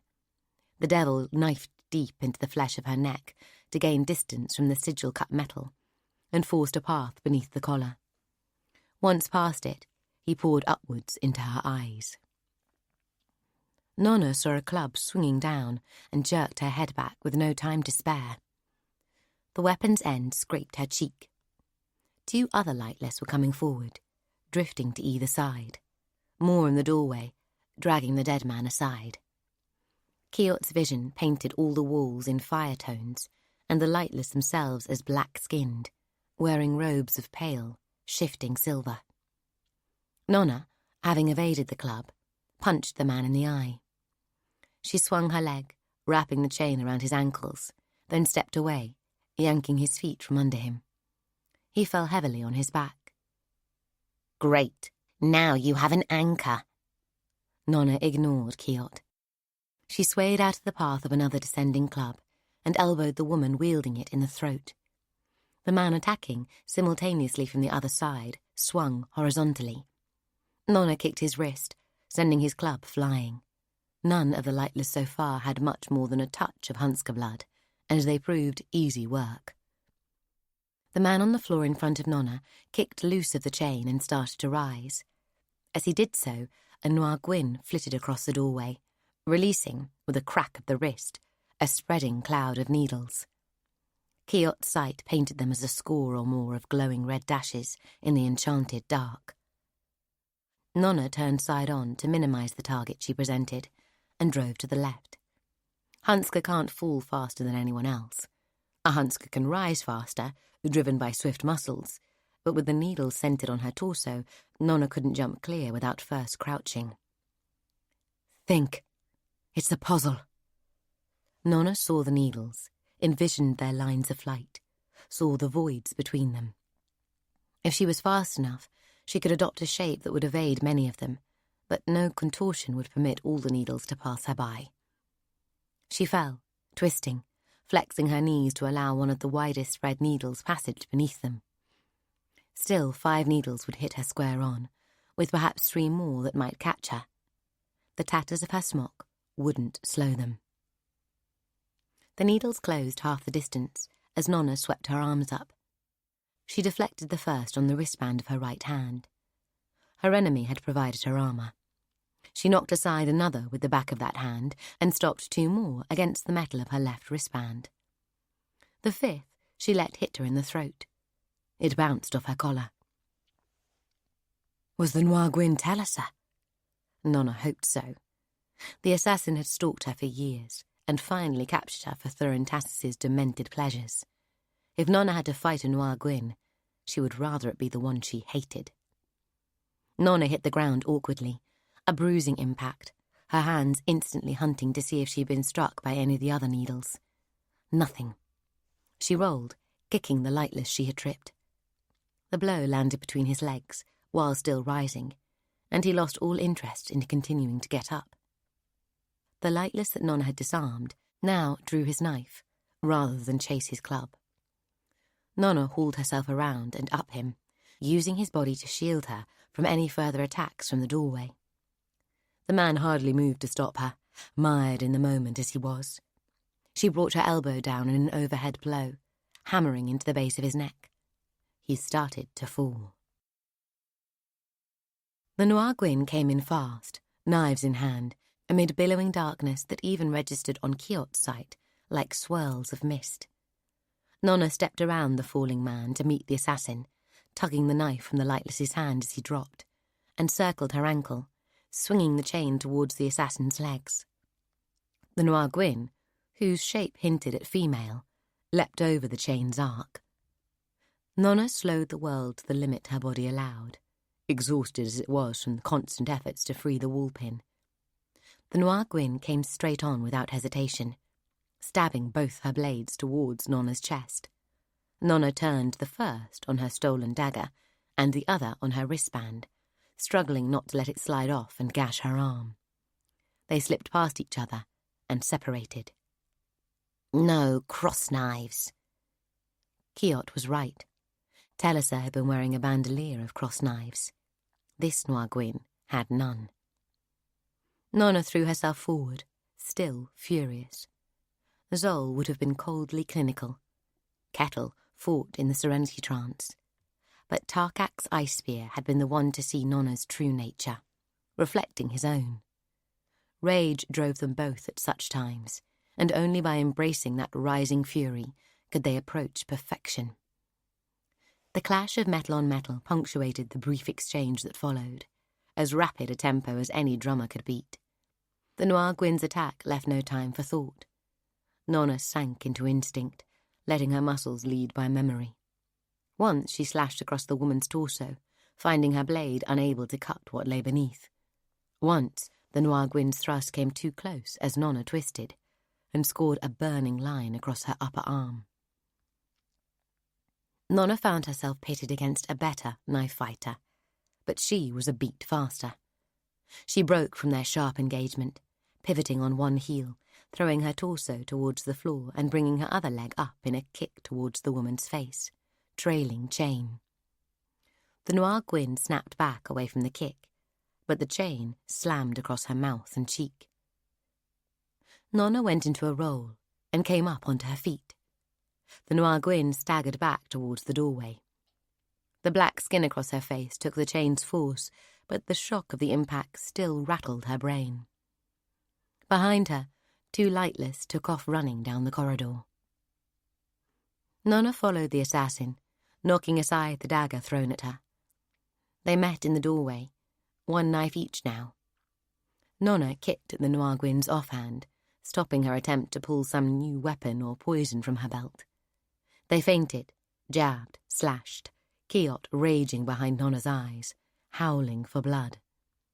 The Noir Gwyn seemed to have gone on the defensive, maybe still recovering from the blow to her head. Nona reminded herself that the Noir Gwyn was the better knife fighter, and had only to wait for her to tire and slow. Also, the cut in her arm had started to burn, more than a cut in the heat of combat should. The Noir Gwyn's knife had blade venom on it, not useful in the scant seconds of a Hunsker fight, but if she slowed things down and drew them out, the venom would do her work for her. Nona launched herself, releasing every piece of the rage and frustration that had built inside her since her capture, and before, since her flight from Sweet Mercy. She slid through the air, knife angled for the Noir Gwyn's heart, her other hand coming forward too. The Noir Gwyn, knowing her centre protected by the armour that had stopped Nona's earlier slash, focused on driving her blade at Nona's chest. At the last fragment of a second, as her knife point drove under the Noir Gwyn's blade, Nona angled it upwards and tore a furrow from the base of the woman's palm, down through veins, arteries and tendons, towards the crook of her elbow. Her other hand caught the Noir Gwyn's wrist before the blood had even begun to squirt, and pushed it up so that her thrust cleared Nona's shoulder by a hair. Nona's own knife thrust carried on and hammered uselessly against the black skin beneath the assassin's jacket. The pair of them went down together, Nona on top as they spilled out into the corridor.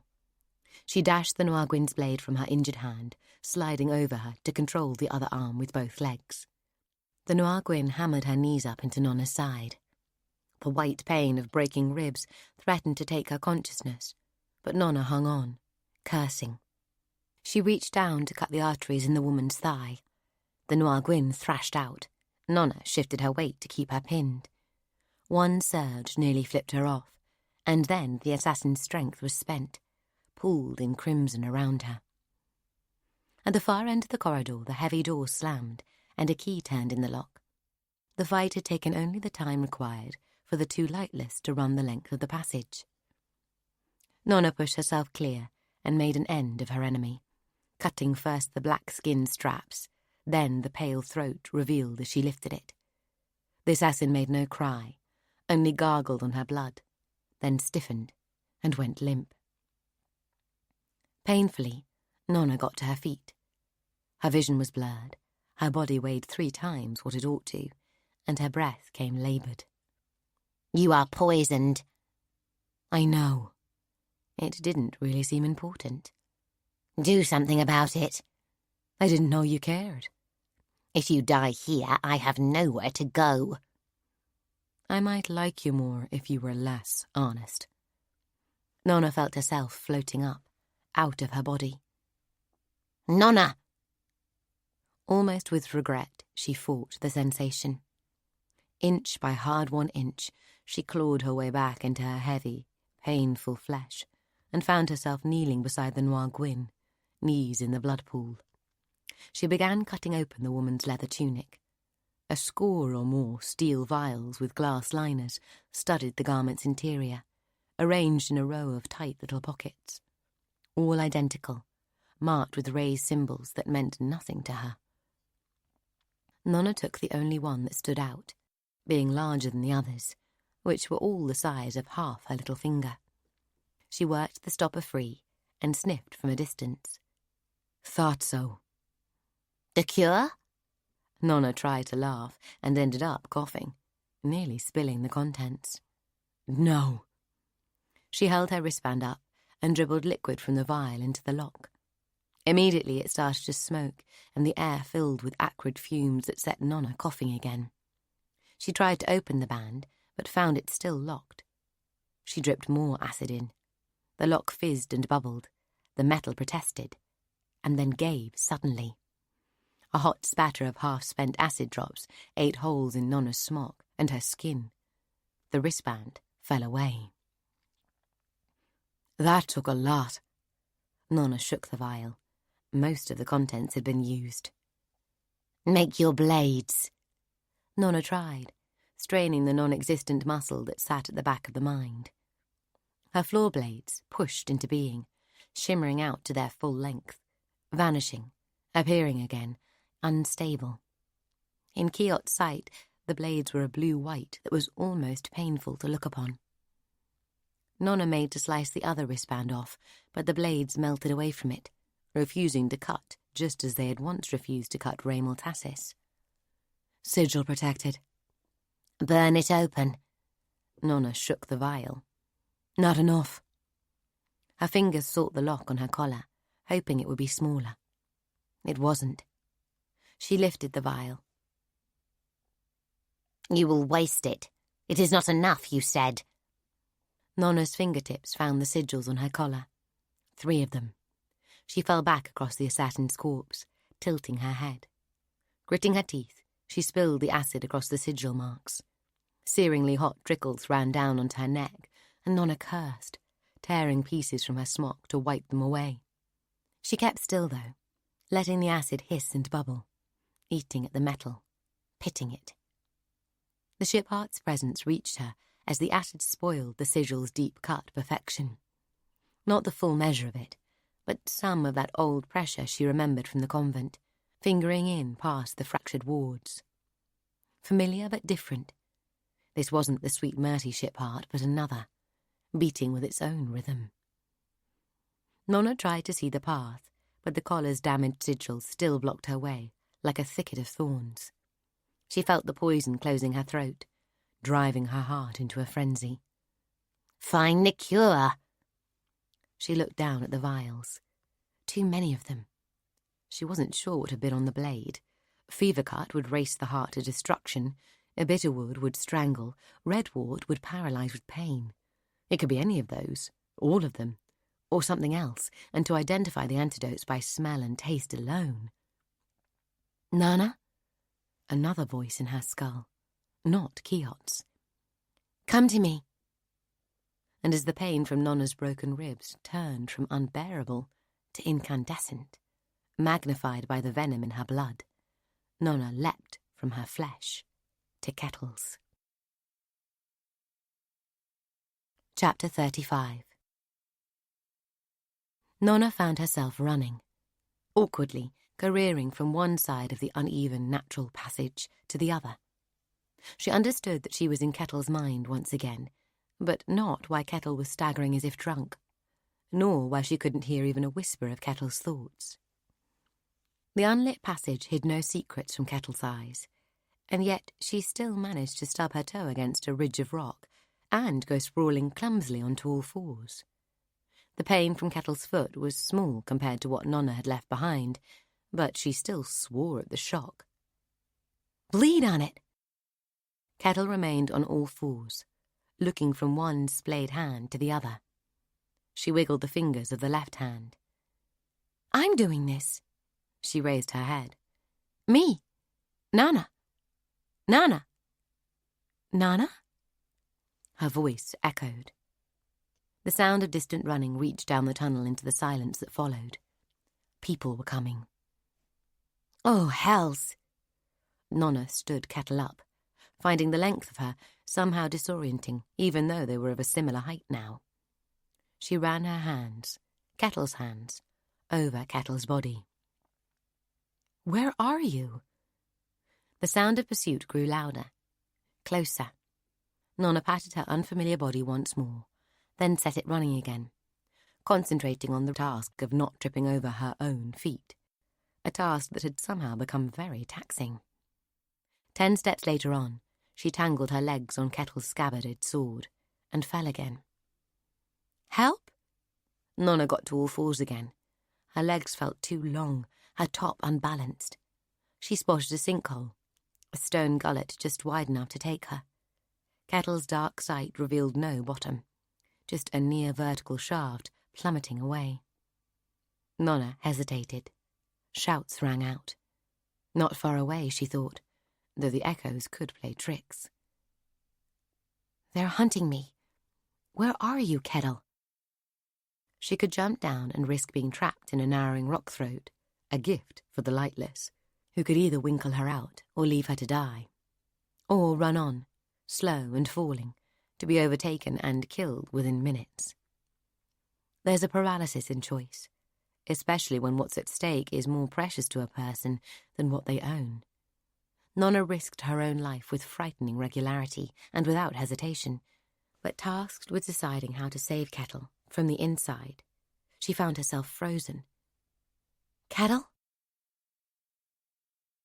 Kettle's whole world was pain, a white sea of hurt. With enormous effort, she uncoiled and forced her eyelids to part. She blinked. The world looked wholly alien, the colours strange, stone alive with fire. Her eyes burned, too, as if rubbed with pepper. She lay in a corridor, the floor awash with blood, the Noir Gwyn, who seemed to have supplied it, close enough to touch. The assassin's flesh looked black, her black skin mask dark, but with glints of gold as if something brilliant swam beneath its surface. Kettle struggled up and sucked a breath through a throat that felt narrower than a straw. The hands she used weren't hers. One wrist bore a metal cuff. The tatters of a smock hung around her nakedness. Her ribs screamed at her. "I'm in Nona. Somehow I'm in Nona as she was in me." Kettle raised a hand to her face. I lifted her hand. "I did that." A spasm clenched her stomach into a knot of pain, curling her around it, and her throat sealed completely. Kettle clutched at her neck, Nona's neck, frantic. A moment later, she felt something like a scalding hand that clenched her throat beneath her own useless fingers, and somehow opened it again. "Get up! Do something! You are as useless as she was!" A harsh voice, like that of an ancient, neither male nor female. "Nona?" It wasn't Nona. "You are dying!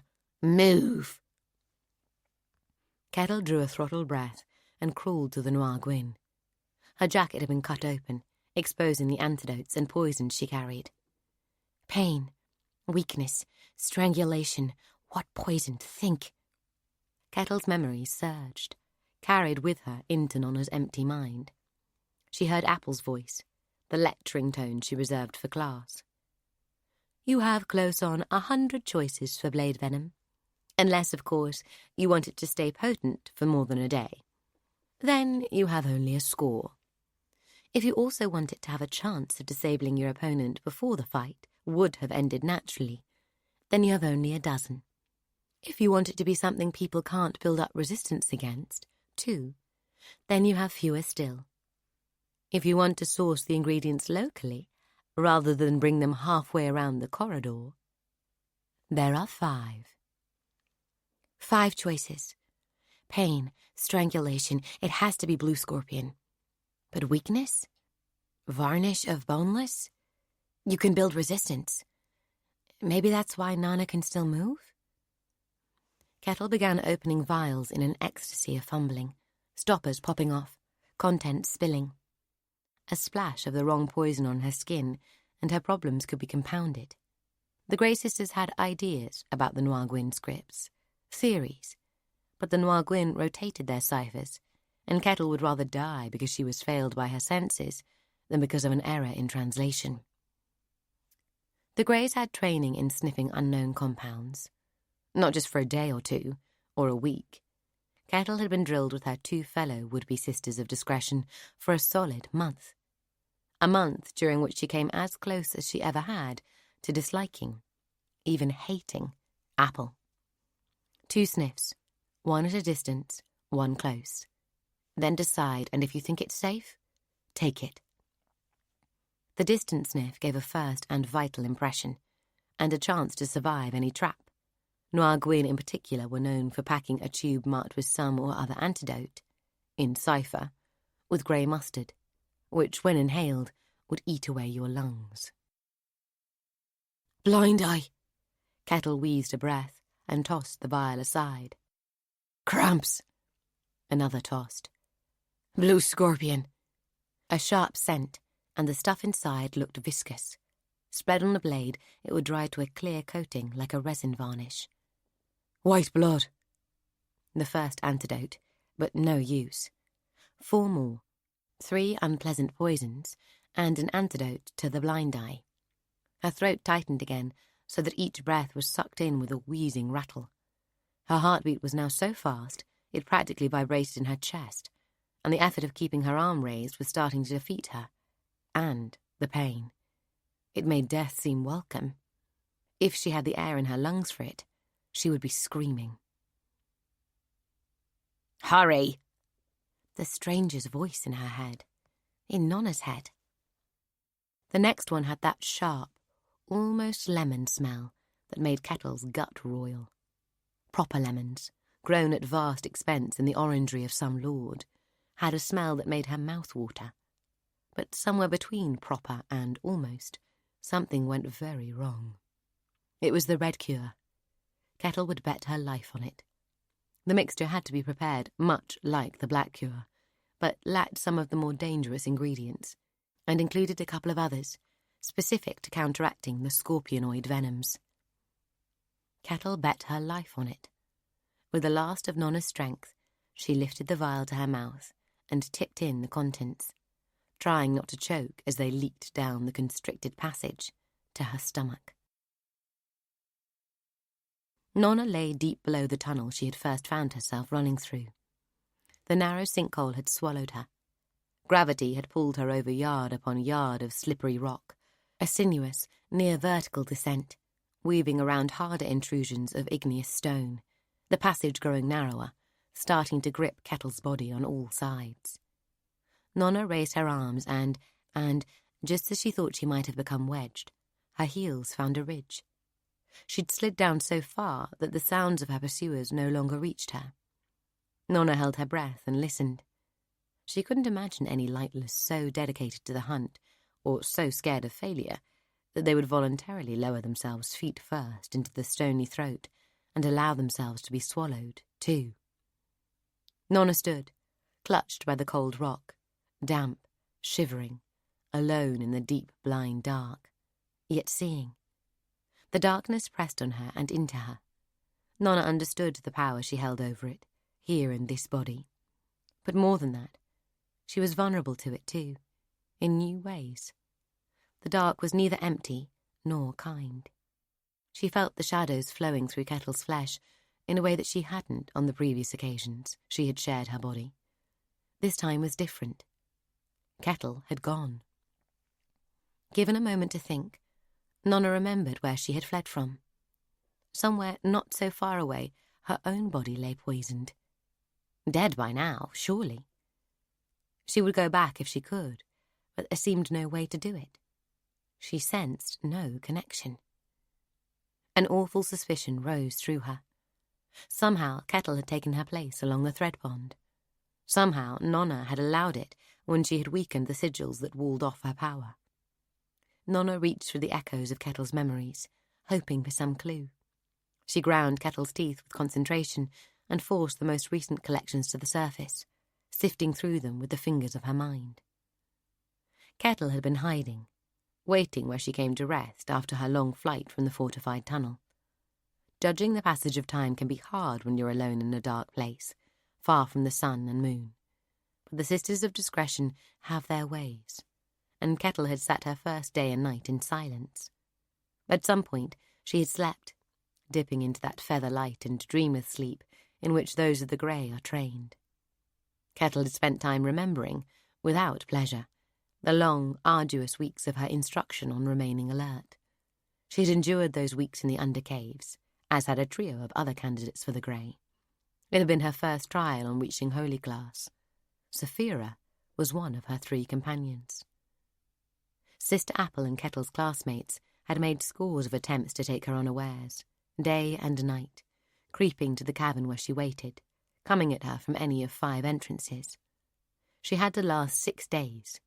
If anyone managed to touch her without challenge, then the count was reset. The 6 days started anew. If she hadn't managed the 6 days before the month was up, she would never have worn the grey. Sometimes they came at her every hour, or twice in 5 minutes. Sometimes they left 2 days. The longer gaps were the worst. Nona shook herself out of Kettle's older memories, searching for something fresher, and almost immediately found a memory of Kettle, lifting from her shallow sleep. Eyes opening to the darkness, clarity descending as she strained to hear again whatever had woken her. Some faint sound reached her. a pebble sent tumbling by an insufficiently cautious foot. Distant, but not distant enough. Kettle had risen silently and started off down the tunnel she had scouted. She sped up, started to run, and suddenly her head had split with incredible pain. A hot rush of fear flooded her. She saw visions of a burning world and knew Nona was in mortal danger. Forgetting her own plight, she had reached for the novice. And somehow this. Chapter 36. Abbess Glass. Brother Pelter's rapid success in acquiring the services of Senior Inquisitors Seldom and Ajika had been followed by frustration. Pelter chased one report of Inquisition activity after another, only to find the operations completed, the Inquisitors departed, or the report exaggerated and the investigation lacking sufficient importance to have a Senior Inquisitor in attendance.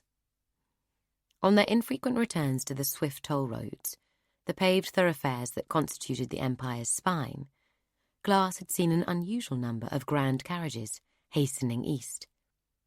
Great wheeled confections of ebony and silver thundered by, the devices of many of the greatest Cis families blazoned on their sides. On several occasions, the abbess had managed to catch a good look at the coat of arms flying past her window. Rolsis, the tower and quill of House Jotsis, and the hangman's noose of the Galamsis, swift climbers and relative newcomers to the highest circle. They had travelled on, ever east. From her carriage window, Abbess Glass had seen more of the Empire in that space of days than she had seen in the last 15 years. She had always maintained good lines of information, from the Grey Sisters and the Red, but also from a dozen and more old contacts, people who had been her eyes and ears when she sat in the highest chair at the Tower of Inquiry. The tower overtopped all of Verity's spires, and the view was a commanding one, but its mistress had needed to see further still. Even so, the carriage journey had reminded Glass that nothing beats seeing and hearing it for yourself. The gossip of trader and merchant, farmer and soldier, even subdued by the sight of Inquisition robes, offered up the pulse of the Empire. "We'll soon be there, Abbess." Brother Pelter had taken to repeating the reassurance with greater frequency as the delays mounted. The white peaks of the Grampians dominated the skyline, lending weight to Pelter's claim. He sat between the Senior Inquisitors Ajika and Seldom on the bench opposite Glass, no kindness in his smile. "Soon be there." Pelter thought he was threatening her, but Glass now hoped with all her heart that their hunt would end soon. The world had many kinds of magic, but the greatest of them, it seemed to Glass, was timing. "Do you think that Scherzel coming to power would be a good thing, brother?" Glass asked. "She has already come into power," Pelter said, "and it is good for those who support her." "Scherzel is hunting more than a seat at her brother's table. She's collecting ship hearts. The harm she could do." "To others," Pelter snapped. "The harm she could do to others. Wisdom in such times lies in knowing who to follow when things fall apart. You, Abbess, have been unwise." "Wisdom lies in not allowing things to fall apart, brother." Glass's gaze flitted from Seldom to Ajika. "We are all part of the ancestors' tree. A twig that breaks free will, however advantageous to the wind, fall and wither in time." Pelter called a stop in the village of Brew, at a ramshackle tavern named the Elusive Pig. He commanded that lunch be served for his party, and placed another brick of penitent's bread before Glass.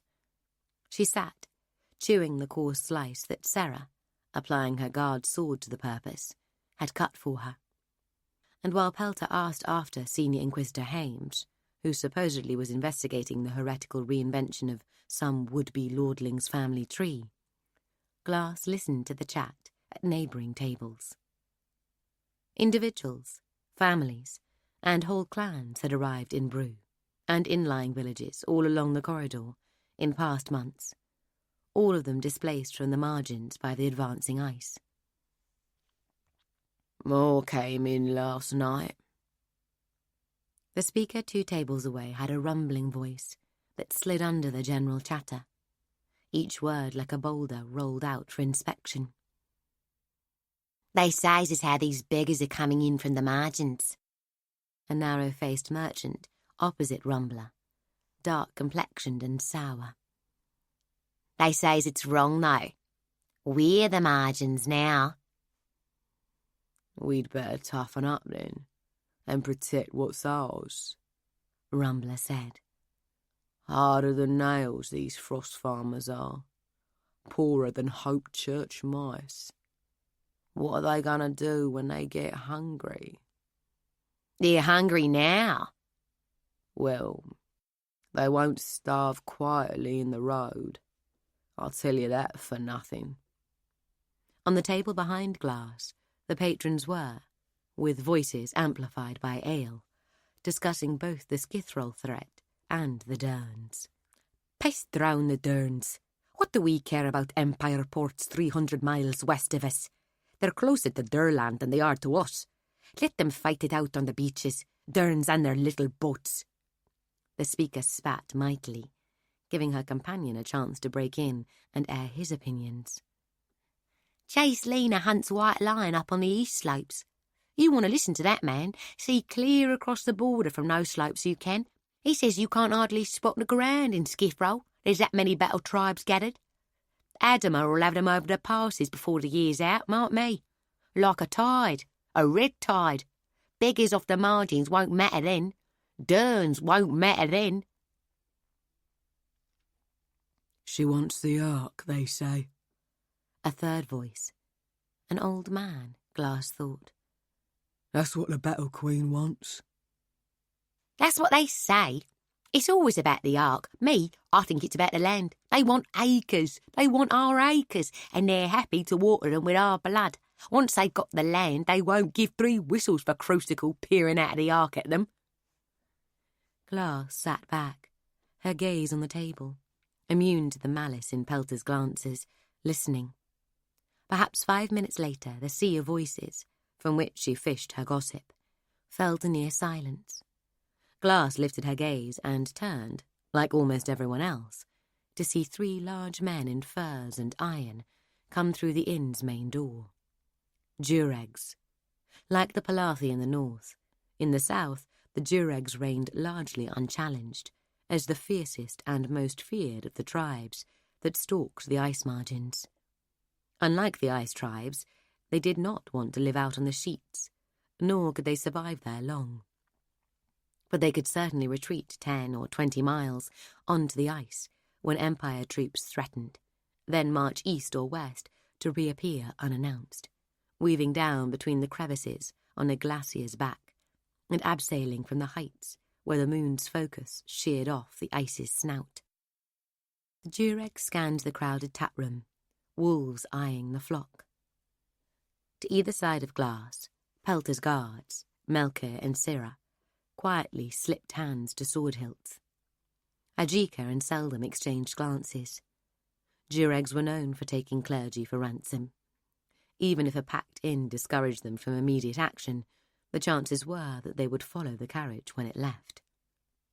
The Duregs ignored both bar and fire pit, plotting a straight line for the inquisitors. The crowd of villagers, farmhands, and travellers standing in the main room melted out of the men's path. Melchior made a stand, but found his chair wedged beneath his legs by that of a portly cloth merchant behind him. The largest and eldest of the trio, a solid 6.5 foot tall, broad in the chest and sporting a wild beard shot with grey, offered them a discoloured grin. "You're claimed. Come." He gestured to his companions, possibly twin sons. "Leave your guard, and we won't hurt him." Glass met Sarah's eyes. The Duregs adhered to a bizarre patriarchal version of the ancestor faith that relegated women to a menial status barely higher than that of slaves. They kept the trappings of those beliefs in the language they used with outsiders, but sadly were not so committed to their principles that they would ignore armed females such as Sarah. They would underestimate her, though. Even so, the life of an Inquisition guard was a soft one compared to one spent raiding on the ice margins. Glass would be tempted to bet on any single one of the 3 Duregs against both of Pelter's guards. Despite that, she would urge both guards to fight. She had a timetable in mind, and the delays thus far had been welcome. But being ransomed by the Duregs would take weeks and ruin everything. Up! The older man clapped calloused hands together. As adherents of a heretical strain, both Duregs and Palathi would set high ransoms for inquisitors and harsh deadlines. Putting an inquisitor to a gruesome end was said to please a Dureg almost as much as being handsomely paid to let them go. I don't think the nun wants to go with you. A man's voice from behind the Duregs. He sounded gently amused. The tribesmen turned together, the 2 sons reaching for their swords, the father with his hand resting on the haft of his axe. Glass saw that the speaker was a surprisingly young man, not as tall as the Duregs, and of considerably lighter build. He wore a travelling cloak of good quality, held an ale tankard in one hand and the strap of his travel bag in the other. The dark eyes beneath the scroll of his black hair mirrored the amusement in his voice, as did a crooked smile on his narrow lips. Not your business, lad. Dying will be your business if you don't step back. The senior Dureg spoke with rasping malice. Make me. The smile broadened, showing white teeth. One of the sons stepped forward, drawing his sword. The man released his ale and bag, dropping as fast as they did, and sweeping out a leg that took the son's feet from under him. The speed of it was breathtaking. The man surged up faster than the son came down, stepped inside the other son's sword blow, and punched him in the throat. Somehow, he had the father's knife out of his belt and pressed into the thicket of his beard, before Glass properly formed the thought, Hunsker full-blood. 2 more Duregs appeared in the doorway, halting when they saw the problem. The young man walked the Dureg leader towards the exit. I'm sure you gentlemen can find another tavern to drink in. He waited for the sons to pick themselves up and leave. The other 2 men backed out of the door, and once they were both through, the Hunsker returned his prisoner's knife to its scabbard so fast that Glass barely saw the flicker of his hand. The Dureg took the point and left without bravado. He could roust a tavern every day for the rest of his life and not meet another Hunsker full-blood. Pride was one thing, but no raider got far on pride. Pragmatism was what kept you alive in the margins, and the Dureg had lots of it. The young man spoke to a couple of locals by the door, then returned to the table. There were no cheers. The villagers stared at him as if he might at any moment burst into flame or become a horse. Not until the last yard of his approach to the Inquisitor's table, his half-smile fading as he spotted Glass's silver chains, did a weather-beaten traveller call out in sudden excitement. It's him. I know him. From Verity. The ring fighter. Rhaegal. Chapter 37. Abbess Glass. I'm surprised that we met on the back roads, given that you're bound for Scherzel's palace. Glass watched the young fighter, ignoring her bread. The inquisitors, even the guards to either side of her, had much finer fare on their plates. The town of Hurtle nestled among the Grampane foothills, and as the last civilized staging post for travellers visiting the palace, or forging on through the Grand Pass to Skithrol, it boasted several restaurants of passable quality. Those toll roads will bleed a man dry. Rhaegal took a forkful of beef from his plate. Despite his confidence, something in the action declared him an irregular user of cutlery. I thought ring fighters were handsomely paid, especially successful ones. And surely you must be successful to be known so far from Verity. I win more than I lose. Rhaegal shrugged, chewed, swallowed. And I'm careful with my money. It has to cover a lifetime. Nobody lasts too long in the ring. There's always someone getting better while you're getting worse. And when the time comes to quit, many leave the ring unfit for other work. He cut more meat from the joint before him. The smell of it set Glasie's mouth watering. Besides, I wanted to see something more of the Empire than what you can glimpse clattering along the toll road. He paused, considering. That village, bruh? I came from near there. Born in a barn. My parents sold me to a child taker. The Inquisitors looked up at that. The Church of the Ancestor took a very dim view on any who would sever the bonds of family for as little as money. On the other hand, the fruits cut from the tree in such a manner were invaluable to the Church. Children given to the monasteries and convents by a parent could be taken back. Those sold from their families and arriving later on the Church's doorstep could not. "Did you see them?" Glas asked.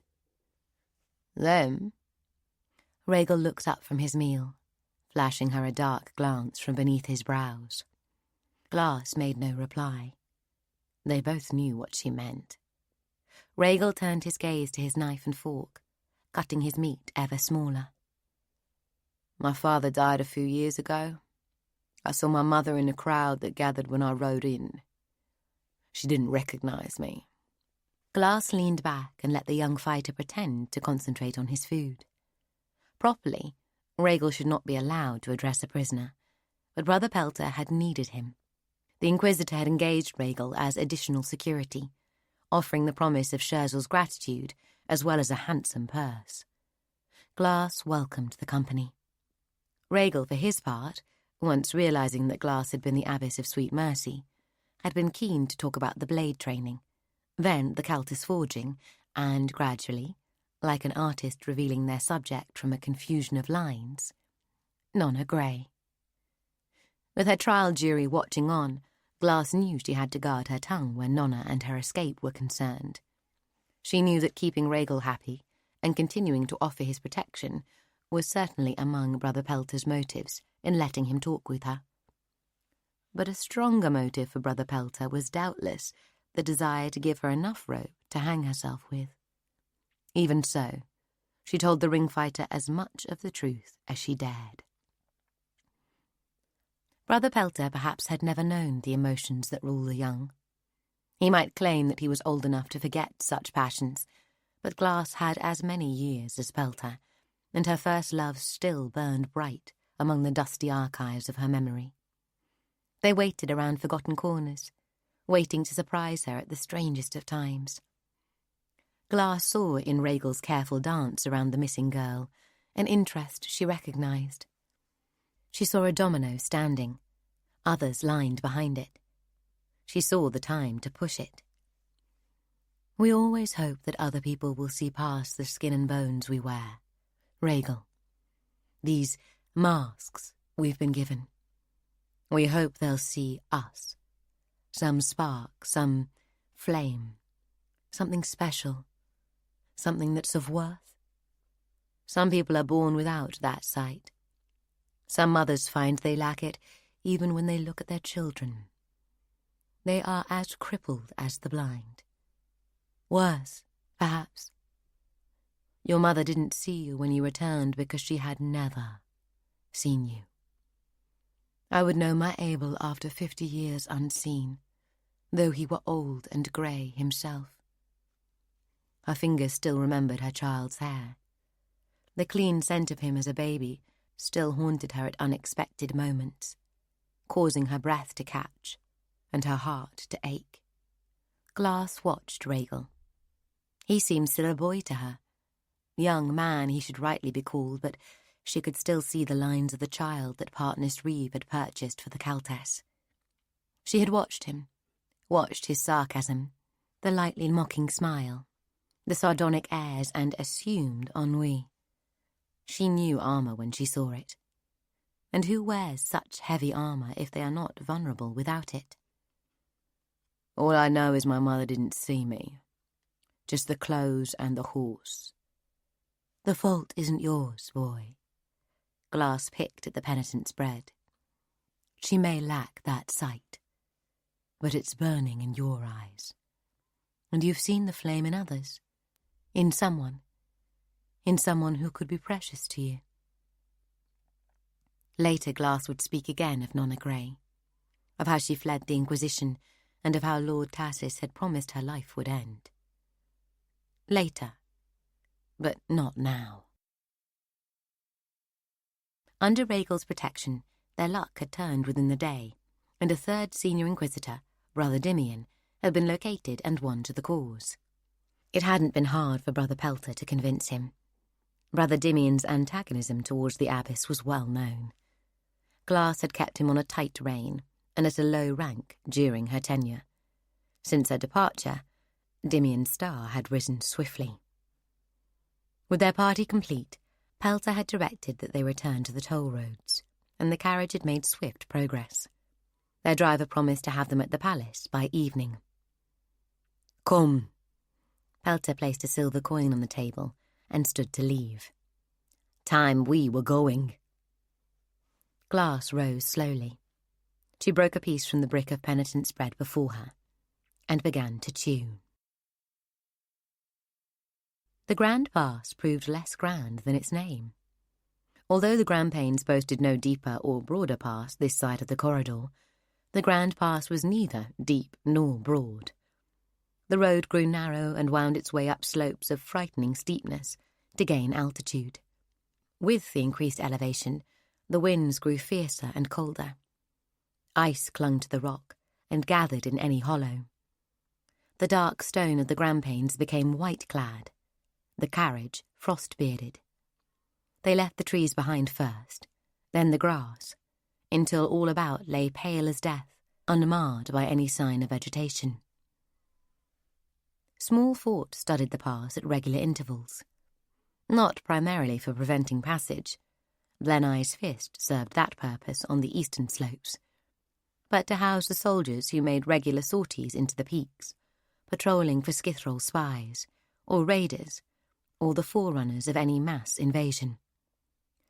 Smoke rose from behind their battlements, and firelight bled between their shutters, but still they looked bleak and isolated amid the vastness of the mountains, mere points of warmth and light scattered across an untold weight of cold stone.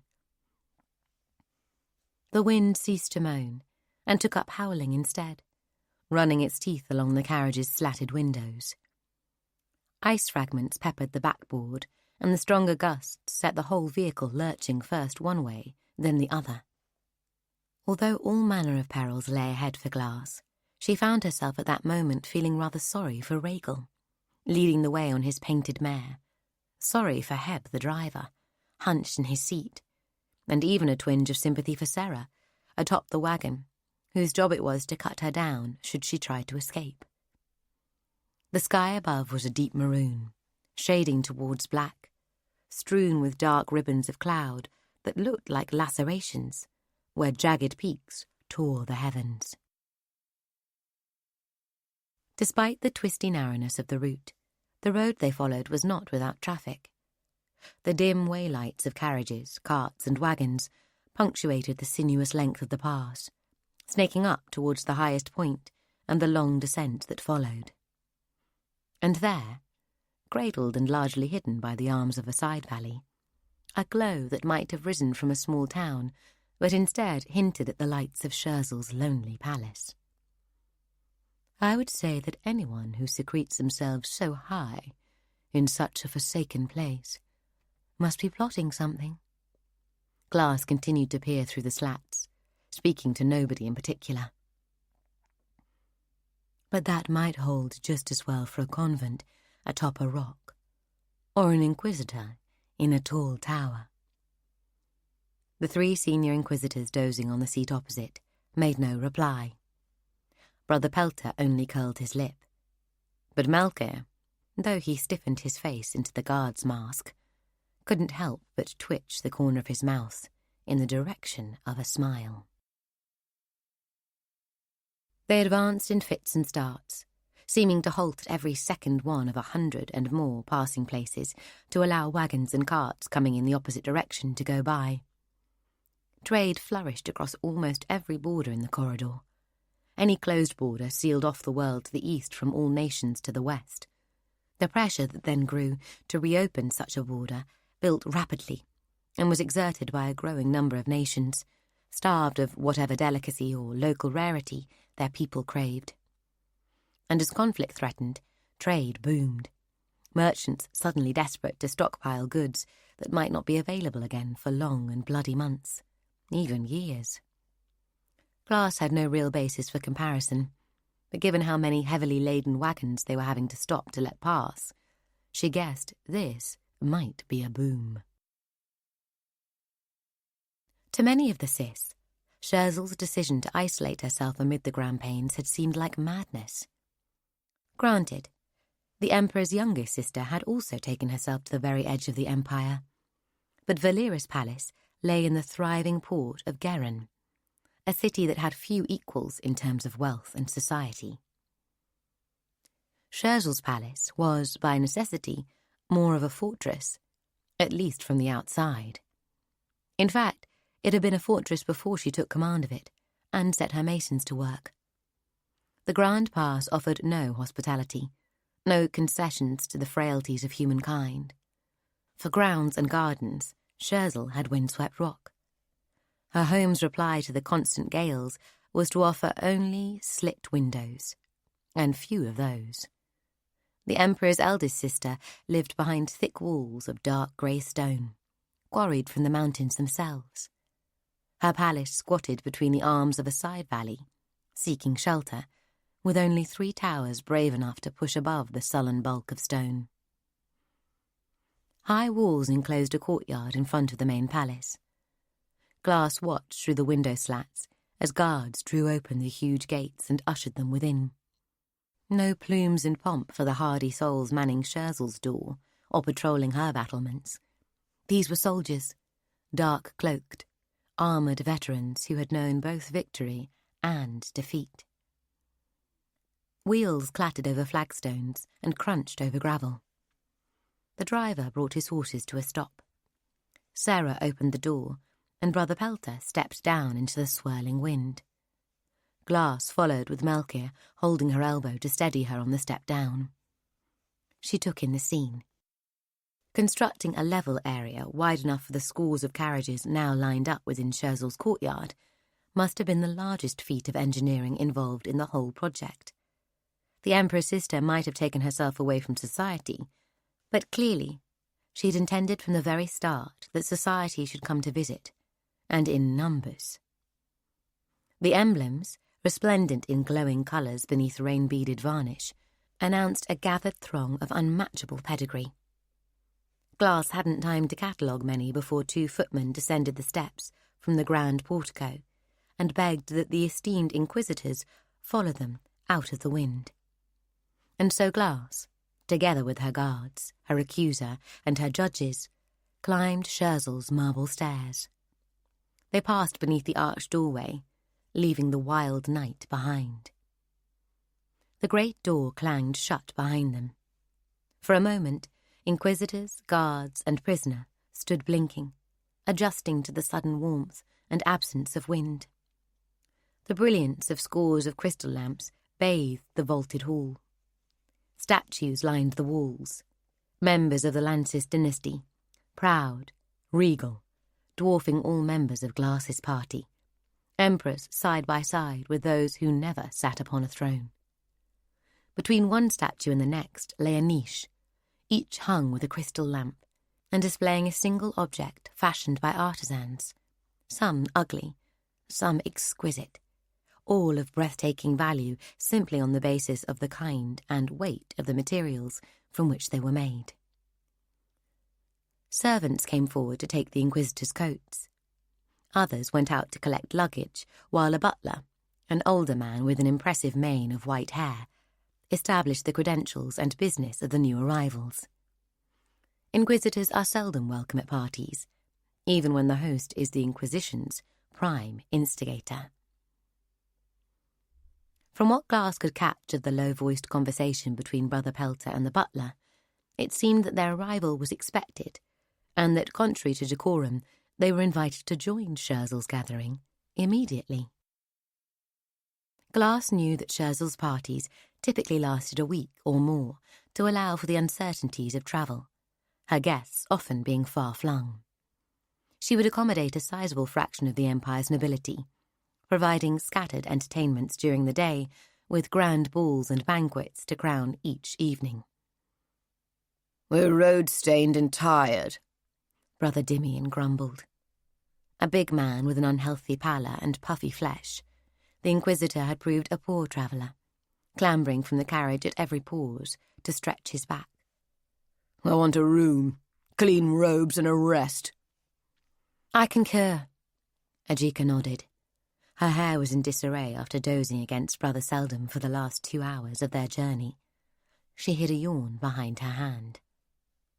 The butler relented. "Leon and Noel will show you to your rooms, Inquisitors." He paused. "But the Honourable Scherzel was insisting that your prisoner be brought before her on arrival." "I will present her," Brother Pelter said.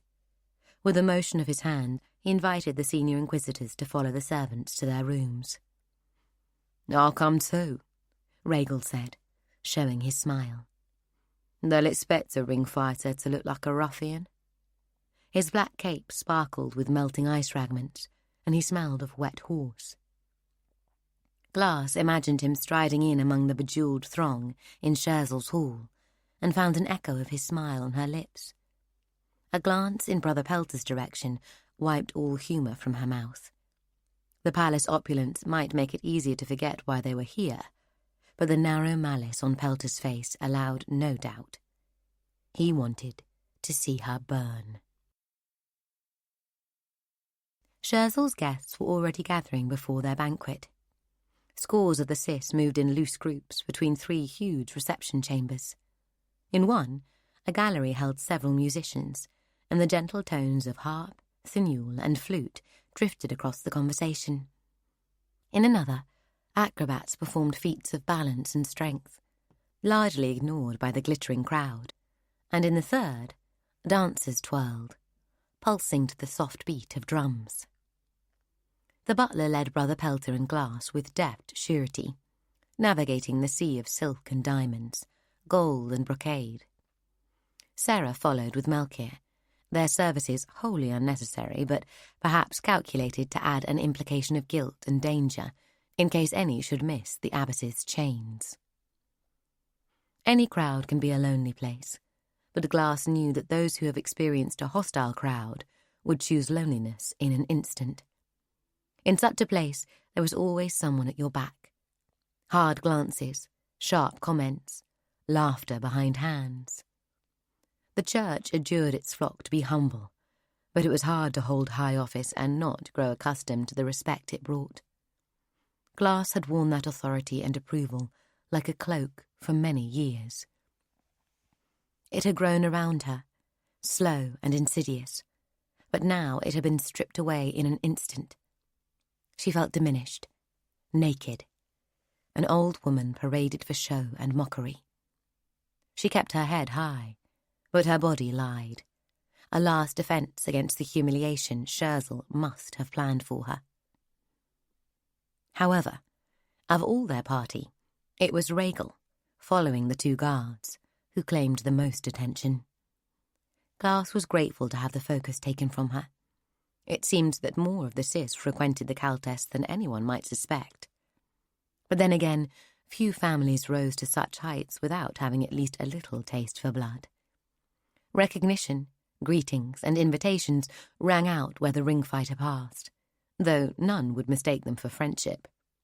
He was a novelty, and winning his company would reflect well on the lord or lady who drew him to their circle. "Rhaegal!" A young woman's voice, raised in pleased surprise. "How fashionably late you are." Glass glanced over her shoulder to see a tall young woman in flowering green satin insinuate herself into the Huntsker's path. "I came to protect your virtue in such company. Surely only the Dernsea has more sharks." but none with such white and even smiles. Rhaegal made a half bow while slipping to the side to pass her, a fighter's move, and left her in his wake. Terra Mensis. Glass knew the family, though the girl had been 11 the last time she laid eyes upon her. Glass had hoped for the child's sake that she would grow into her nose. Abbess Glass. A large figure loomed out of the crowd, and Glass turned to find herself facing a great lord, robed in imperial red, with the snow lion trim that only the head of a Cis household might wear before the Emperor. Lord Jotsis. Glass inclined her head. She should have expected the Mensis to be near the Jotsis in such a gathering. Carvon Jotsis she knew of old. A good man, honest, bold, lacking in the subtleties his forebears possessed. Unfortunately, it was those subtleties which court life required if a house was to flourish. It pains me to see you in such circumstances, Abbess. Carvon bowed his leonine head. Brother Pelter hovered in the background, the irritation on his face not quite brave enough to escape as words of reprimand. Holy Mother! From around the broadness of Carvon Jotsis came Arabella Jotsis, hair a cloud of golden curls, a vision in blue silk and taffeta, neckline plunging, waist tight, presenting a softer aspect to the hard warrior's body beneath. The girl dropped into the lowest obeisance of the novice, one offered only when at greatest fault, or to an archon, high priest, or statue of the ancestor. Her skirts billowed, then pooled around her. All around, conversation fell away, Cis heads turning. Get up, Ara. Glass found her eyes misting. Whatever are you doing here? Ara looked up, her own eyes bright with tears. But it was Lord Jotsis who answered. Forgive my niece, Abbess. My brother removed her from Sweet Mercy after the recent unpleasantness. Temporarily, I'm sure. I thought it too soon for a return to society, especially here, but the girl insisted, and my brother has never managed to stand up to his women. Carvon coughed and glanced across the crowd, looking for his own formidable wife, no doubt. Still, it sends a message, no?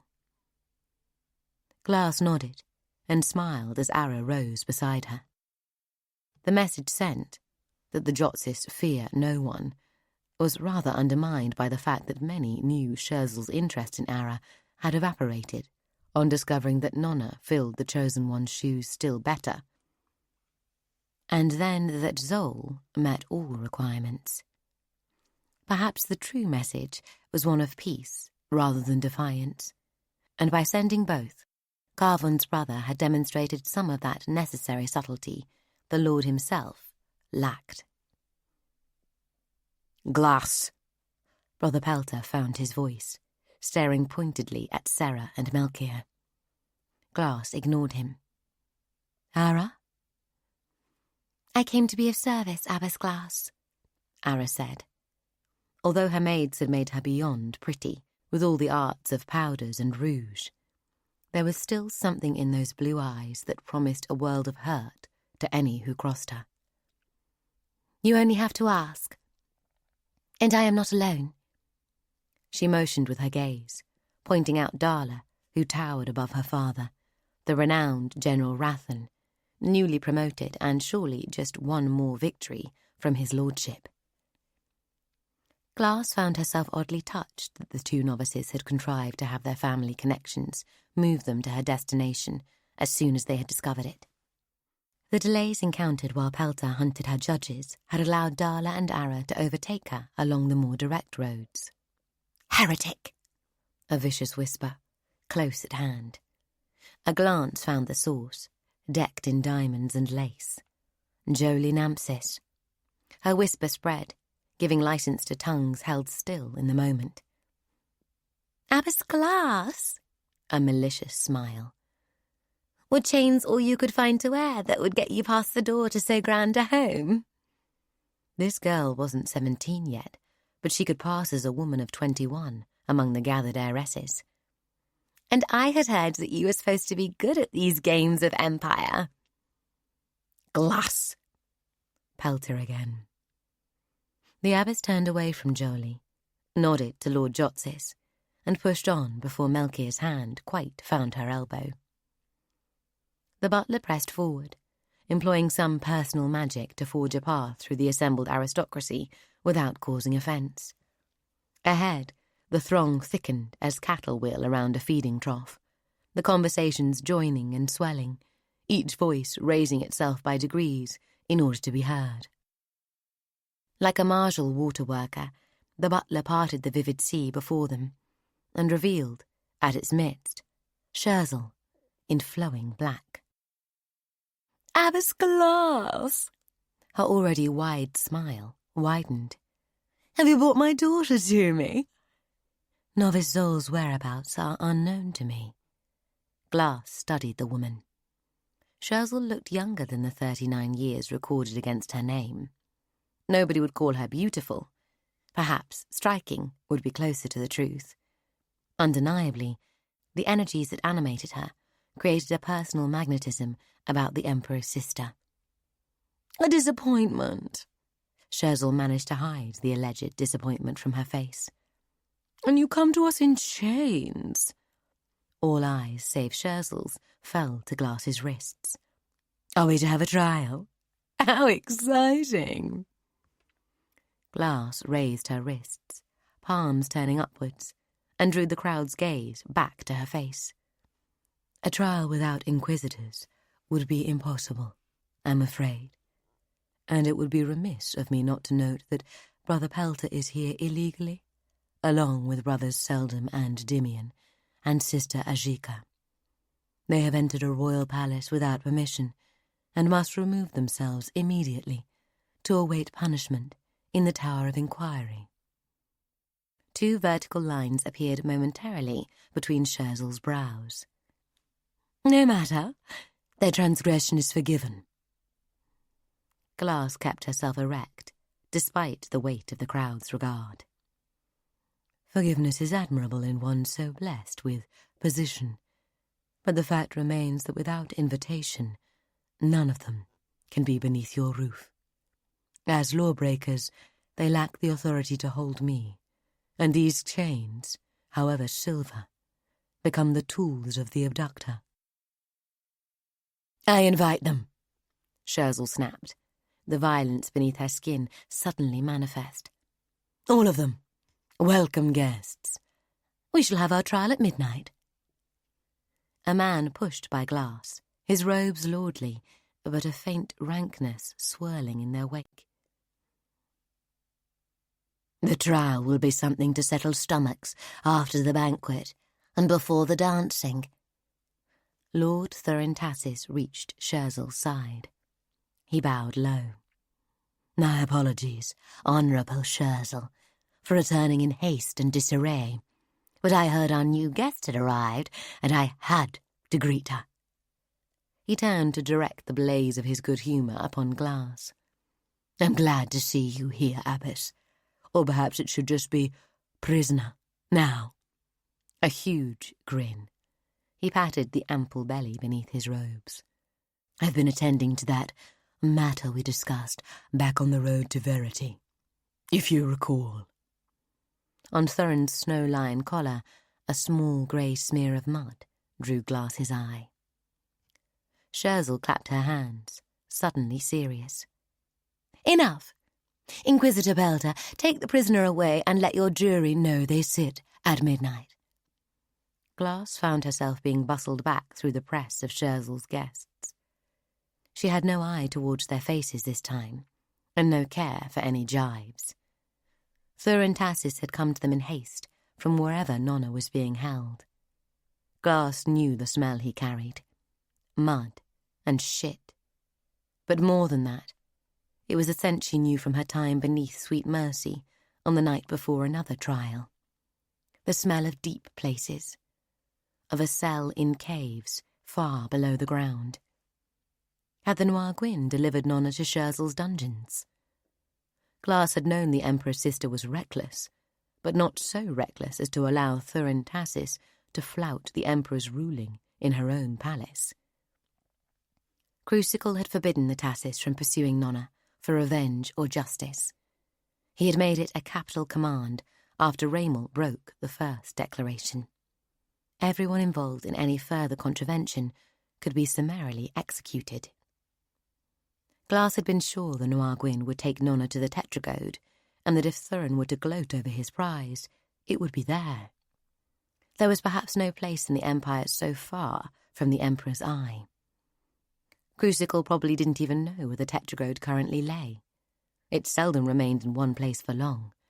The assassins never stayed more than 4 years, and took almost nothing with them, erasing all evidence that the Tetragode had ever existed.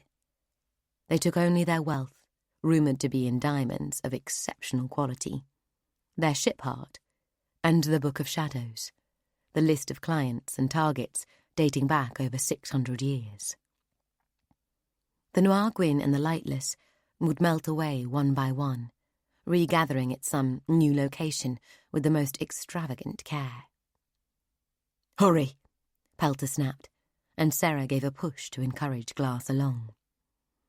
The abbess raised her head. They were far from the great halls now, in a long corridor lined with quarters for the servants of guests. She paused. The others walked a couple of paces before Pelter spun around. "What are you waiting for?" The tone a mistress might use for a tardy novice. Glass frowned. "There's a feeling. When you know something is there, you absolutely know it. And yet whilst you have all manner of evidence that implies it is there, you've nothing that absolutely demands that it is. Like a case built on circumstance. Or the next stair in a dark cellar after you've passed the point that you can see where you're placing your feet.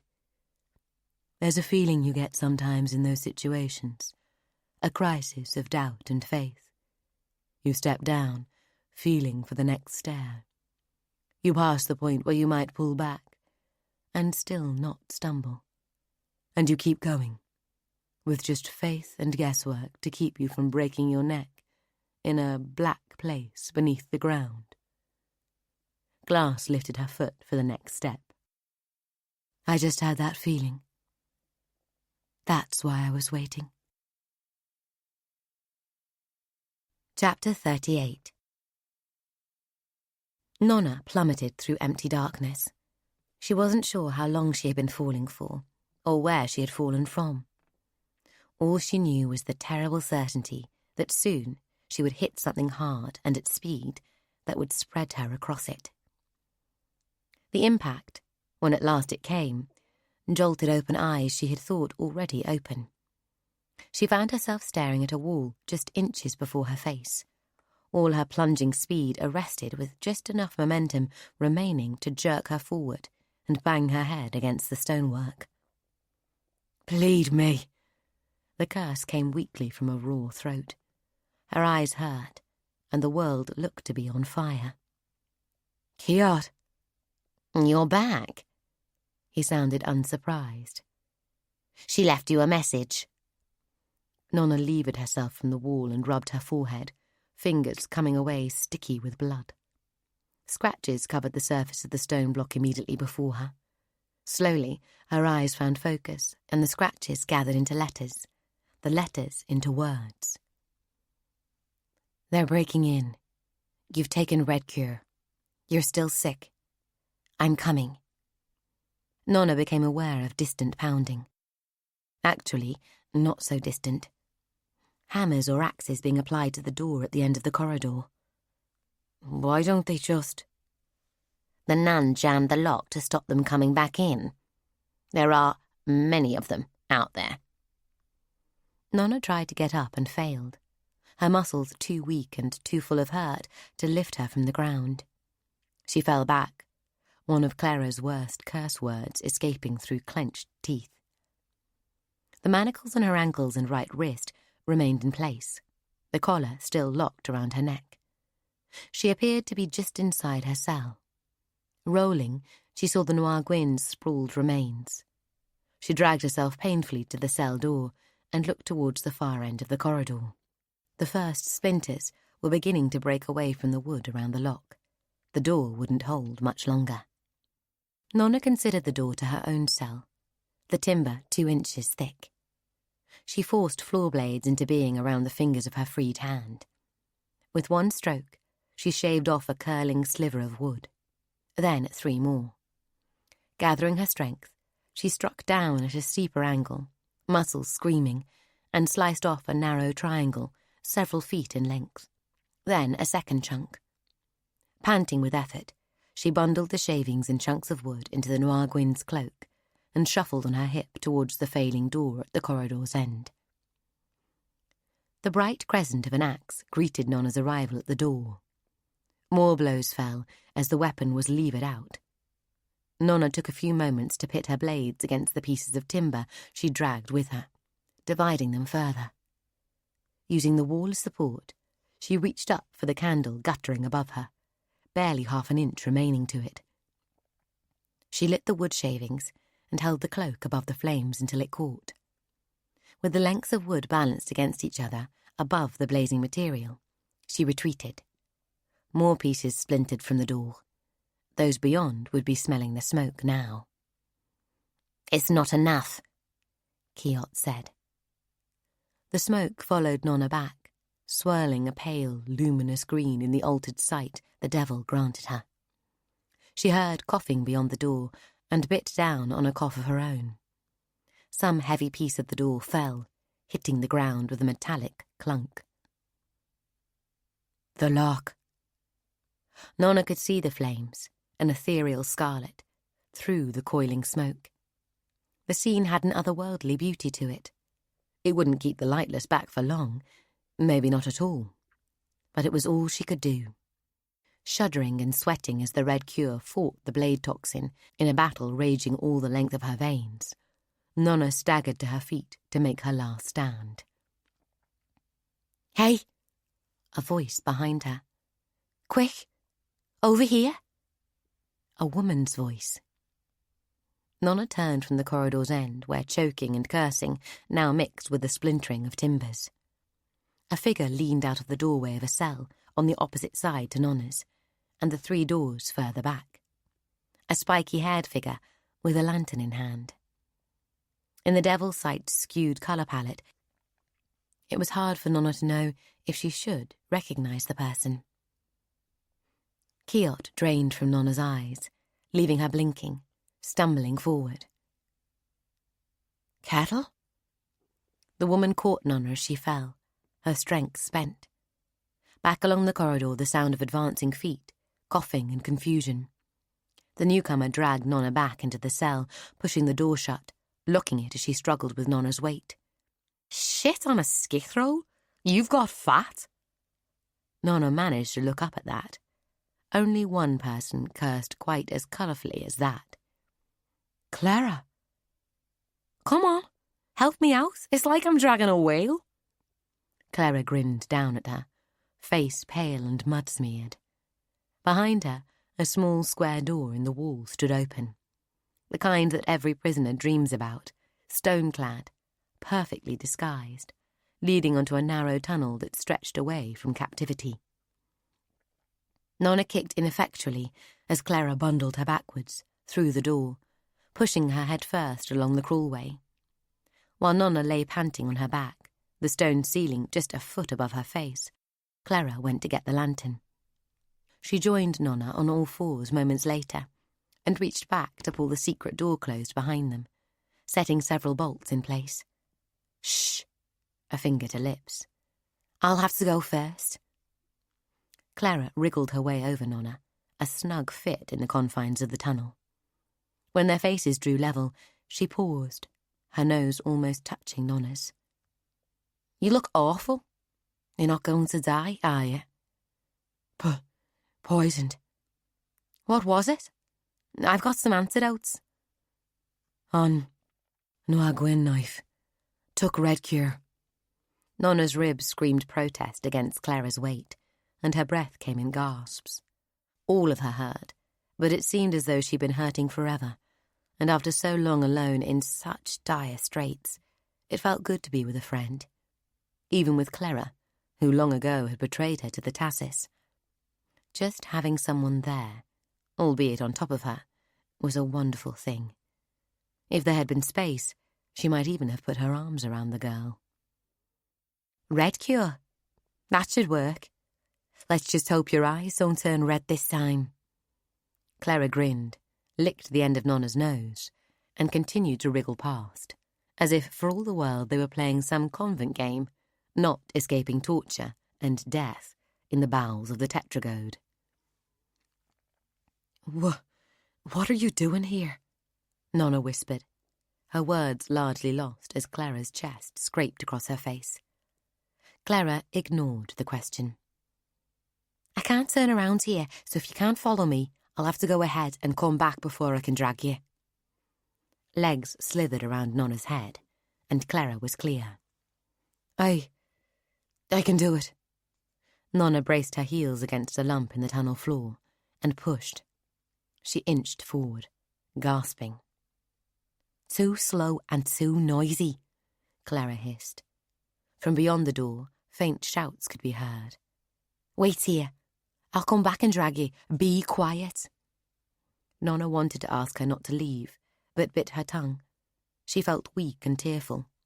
The poison's doing, no doubt. Clara crawled away, the sounds fading. She had left the lantern, standing beyond Nona's feet, turned low. Nona hoped no crack of light would show around the hidden door, but she could do nothing about it, even if she had the energy. The tunnel held her too tightly. You should kill her when you reach a space wide enough that you don't have to cut through her body to advance. It will be easy if she's dragging you. Just reach up and cut. I'm not going to kill Clara. She's the reason we're here. If she hadn't brought you to Raymel, then I would still be enjoying his excesses, and you would be doing none things. Kill her and leave her body to rot. Clara thought the Tassis wanted Ara, not me, and not for killing. She doesn't deserve to die for that. The convent would drown her if they caught her. Nona closed her eyes. She couldn't deny that the ancestor, or at least the ancestor's church, had some harsh rules. The force that pulled Nona back into Kettle's head allowed no alternatives. But after so many unions of their minds, Nona was starting to understand the process. When not half dead with exhaustion and toxins, and with the sigil collar off her neck, Nona felt that she would be able to exercise some choice in any future calls. It would require her to intercept the process, to cling on to her own identity and the flesh that housed it, and to match Kettle's excitement or panic with a calm of equal weight. For now, though, she was plucked from her own head like an unfurled leaf before the ice wind. Kettle had extracted herself from the vertical passage into which Nona had manoeuvred her body. Escaping Nona's pain had been a vast relief, but a short-lived one, as she began to appreciate quite how wedged in she was. There had been several moments of panic and cursing, the conviction that she would never escape, pressing down with terrifying weight. But she had at last emerged, filthy and panting, into the tunnel above. In all, a day had passed, and a night, and another day, since Zol and Kettle had hidden. The vigilance of the Noir Gwyn would be fraying. All that time at highest alert, scouring tunnels, guarding key points, extending their perimeter. Nobody, no matter what their training, could stay focused indefinitely. Kettle had eaten and drunk sparingly, counted away the hours, listened to the silence, and now it was time to act. Nona would be recaptured soon. Kettle knew that to try to reach the cells was likely a suicidal venture. She had no idea of the tetragode's layout, and just a thread bond to follow. And if the thread bond were to guide her through the twists and turns of the cave system, she would need to rejoin the tunnels that Nona had been taken through. This meant a return to the area just past the fortress where Zol had killed the Noir Gwyn. That fact still sounded unreal. A novice killed a Noir Gwyn. but Nona had repeated the feat. Kettle cleaned off her lightless robes as best she could, checked her weapons, then hurried back along the long convolutions of tunnel and cavern towards the fort. She wrapped herself in clarity rather than shadows, straining every sense for news of her enemy. She was perhaps 200 yards from the place where Zol had vanished into the wall when she heard approaching feet. What surprised her was that they were coming from behind, and fast, 6 or more people. Kettle picked up her own pace and kept ahead of them. Approaching the main tunnels of the Tetragode at speed had not been her plan. At last, she spotted a fold in the rock wall where she could hide. Moments later, 7 lightless came jogging by, the shadows swirling behind them. Kettle guessed they had been recalled to defend or breach the cells. Most of the lightless seemed unable to use shadow bonds over longer distances, but in the confines of the Tetragode, all of them appeared to be linked to some central will. With the lightless out of sight, but still audible, Kettle gave chase. More patrols might be converging on the cells from behind her, and if the one in front stopped for any reason, then she might become trapped between them. In any event, the forces arrayed against her at the cells would certainly be significantly beyond her ability to overcome. But choices, always slim, had now run out. Soon Nona would be recaptured, and not long after that, Lord Tassis would return to exact his revenge. Kettle had suffered the agony of the harm in what she had to assume was full measure. It was certainly beyond any pain she had experienced before. Dying in an attempt to free Nona seemed by far the better option than sharing her final hours through the thread bond. The patrol wound its way along what appeared to be a major highway of the Tetragode, the floor well-trodden, chasms and inclines tamed with bridges and stairs, even the occasional dim lantern burning in a niche. Other lightless joined the general flow from side passages, mostly in groups, but sometimes just singly. Kettle found herself dangerously close to a pair of lightless up ahead, struggling with what looked to be a door ram, a heavy timber 2 yards long, iron shod at one end. She dropped her pace. Seated at the back of Kettle's brain, Nona could feel the nun's unvoiced thoughts and regrets churning, struggling to break into her conscious mind and being relentlessly shut off. No part of Kettle wanted to die. She wanted to be back at Sweet Mercy, to hold Apple, to see another dawn. She wondered how many lightless she could take down before they got her. She wept for the novice trapped and facing an awful death. She worried for Zol. But no hint of this maelstrom of fears was allowed to disturb her focus. The hurrying footsteps behind Kettle drew closer, and she considered her choices. She could sprint past the pair ahead of her and hope that, burdened by the ram, they wouldn't challenge her. But more likely, they would demand her aid, then realize that they didn't know her. A faint tremor ran through the mountain. Kettle felt it through the soles of her feet, and it trembled in her chest. A moment later, she felt the pulse along dozens of shadow bonds.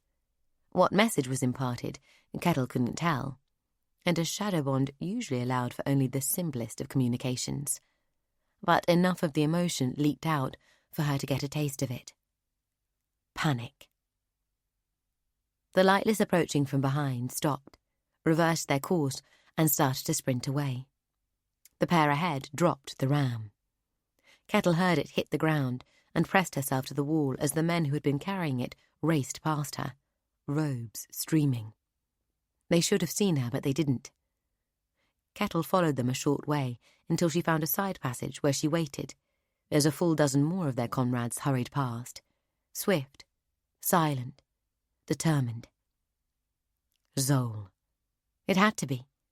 She had seen the lightless head towards the cells and known that either Kettle or Nona was in trouble. This was Zol's diversion. Panic. How could even Zol panic the Noir Gwyn? Kettle emerged from her hiding place, listened hard, then carried on, tracking the thread bond as swiftly as she dared. Twice more she had to backtrack and hide at the hurried approach of groups of lightless and Noir Gwyn. She passed areas where a greater density of caverns, together with hand-hewn connecting tunnels, made the tetragode almost a subterranean town, rather than a series of locations isolated by the twisting distances of an ancient river course. She saw signs of industry, forges whose smoke passed up great shafts to vent above the snowline, and of communal living, dining and sleeping areas, even what looked to be a temple of some kind. On the temple steps, a lone guard stood watch, armoured in what looked to be black glass. "Stop!" The call arrested Kettle in mid-stride. "Show me your face." Kettle turned and spun a throwing star at his head. He almost avoided it. The star caught him just below the left cheekbone, rather than in the eye. He proved less fast after that, and the second star took him in the throat, just above the line of his breastplate. Kettle ran on, wrapped in clarity. She entered a large chamber, her exit on the far side. The faint echoes of a door being battered reached her from the distance. And something closer, just the ghost of a sound, high up. Kettle swerved, and a cross-knife sliced past her ear, rotating as it flew. Kettle kept running. She knew her attacker lay above and behind her, probably in some gallery over the tunnel through which she entered the cavern, probably a Noir Gwyn. She jerked left, then right, running an erratic zigzag path, relying on her speed and the distance between them to not be where she was expected to be when the knives arrived. And arrive they did, a storm of them, hissing out of the dark, clattering against the rocks to both sides of her, striking sparks from the stones at her heels. A sharp line of pain scored her shoulder, and another knife flew past. Without breaking stride, Kettle found the most likely antidote, kiln oat, and smeared it over the cut. If she was right and fast enough, the venom on the blades wouldn't touch her. If she had to take an oral cure, then the effects might overwhelm her before the antidote kicked in. She muttered a prayer to the ancestor. 2/3 of the way across, Kettle stopped dead and spun around, drawing her sword, and struck a cross-knife from the air. She was near the limits of the Noir Gwyn's range now, and wanted to exhaust their supply of the deadly little knives. 2 more came, and she avoided them disdainfully. Her shoulders burned where the small cut still trickled blood. She kept her vital signs in mind, alert for any signs the kiln oat hadn't solved her problems. Back across the cavern, the Noir Gwyn on the balcony turned and ran through a tunnel, either to give chase or gather more of his kind. Kettle sprinted back. She knew the doorway they would most likely exit from, and didn't want a Noir Gwyn following her to the cells. As she returned through the tunnel she had entered by, she heard the soft impact of the Noir Gwyn landing behind her. The assassin had also doubled back and vaulted from the gallery. Damn! Kettle turned back around. "Nona! Wake up, Nona!" A hand slapped Nona's face. She opened her eyes and found herself being dragged across a rough floor. Flickering lantern light painted the rock ceiling just inches above her face. One of the hands under her armpits pulled loose for another slap. "Please, Honest, wake up!"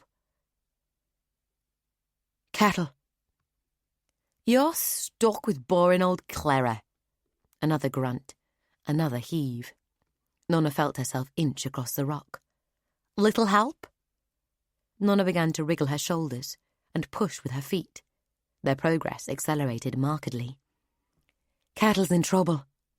"We're all in trouble," Clara said. Nona shook her head, trying to clear it of pain and confusion. "What are you doing here, Clara?"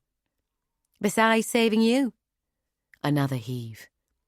"The Tasses are my patrons. Lord Tassie sent me to the Noir Gwyn to get the same training his son got here. Leno, the younger one. And they showed you a secret tunnel into their cells that they've now forgotten about." Nona jammed her arms against the walls to stop being dragged further. She felt stronger. Not good, but stronger. "These caverns belong to Shazel. She's hosting the Noir Gwyn, but she hasn't shared all her secrets with them. Clara tugged. Nona stayed where she was. But she shares them with you. Lord Tassis is her main ally. I've spent time training at the palace too. And you know me. I dig out secrets. She tugged again. At the palace? Nona struggled to turn to her front. She managed with difficulty, gasping at the pain from her ribs. Training with who? Clara frowned, coughing on the lantern smoke building around them. Saphira? And Yesht. Nona reached out, closing her hand around Clara's wrist. A woman who stabbed Kettle and a woman who killed Hessa. Clara's face hardened. I'm saving you here. Remember the torture? I'll be getting some too if they catch us. Get my collar off. Nona rotated the lock towards Clara and turned her neck. How? They've been training you, haven't they? Nona tugged at it angrily. Clara moved in closer, the lantern in Nona's face, her breath on Nona's neck. I could try to pick it. Might take a while. It's more heavy-duty than complicated. Applying the talk. You have acid, don't you? We'd both end up with holes in our lungs if I used it in here. We need space. I'm going back. Nona started to push herself back along the tunnel, feet first. Saving you is much harder work than betraying you. Clara frowned, advancing after Nona's retreat. Turn your head to the side. What? Nona did as she was asked, though. A fuzzy sort of pain blossomed as Clara struck the nerve cluster at the bottom of Nona's neck. Nona fought to hold on to consciousness, but lost her grip and pitched forward into a darkness the lantern could not illuminate. Nona saw, though whether her own eyes were open or not no longer mattered. Kettle's urgency had hauled Nona into her mind once more. The nun crept along a tunnel, part natural, hewn out in sections. The stink of smoke hung in the air, stinging her eyes. Her arm ached, and the taste of blood filled her mouth. She used a tiny mirror on a thin metal rod to look around the next corner. 20 yards away, 5 lightless and another guard waited before the ruins of a door. Beyond it, figures moved in a smoke-filled corridor. Noir Gwyn. Kettle's heart sank so far that even Nona felt it drop. However the previous encounter had ended, it clearly had not gone easily. Kettle withdrew and began to set traps in the corridor behind her. First, a scattering of envenomed caltrops, small, razored pieces of tempest glass, tough enough to pierce any boot sole, small enough to be overlooked. Next, she set a small, sigil-marked piece of iron to the rock wall. It bound fast, and she drew out the arc steel wire attached to it, pulling it taut and binding it to the opposite wall with a second sigil-marked fastener. The device would require a fortune to replace, and not a small one. Finally, with great care, she felt among her poisons and antidotes, removing a screw-topped steel tube. She undid the lid and extracted a leather tube from within. She coated the tube with a thick, tar-based adhesive, holding it by the weak, untreated ends. Nona sensed the Grey Sister's anxiety. Without further hesitation, Kettle threw herself at the nearest wall, kicked off, gaining height, stretched up, pressed the tube to the ceiling, and landed on soft feet. The tube stayed where she stuck it. Nona knew she had to leave. She was no use to the nun as a mute watcher. She had to get back to her body, deal with Clara. Quite how to do that was another matter. Nona set to work. Ducking under the near-invisible wire, Kettle returned to the corner with her mirror in one hand, a throwing star in the other. She peered around. The lightless were beginning to advance, the Noir Gwyn behind them. Soft feet had not been soft enough. The nun took her enemy's measure, threw her star, exposing only her hand, and started to run away. A leap over the caltrops turned into a slide beneath the slanting wire. A moment later, she was sprinting away down the tunnel. Kettle turned on her lead foot, body spinning, her other heel scraping against stone as it absorbed her momentum, the timing a simple judgment call. The first of the lightless were rounding the corner.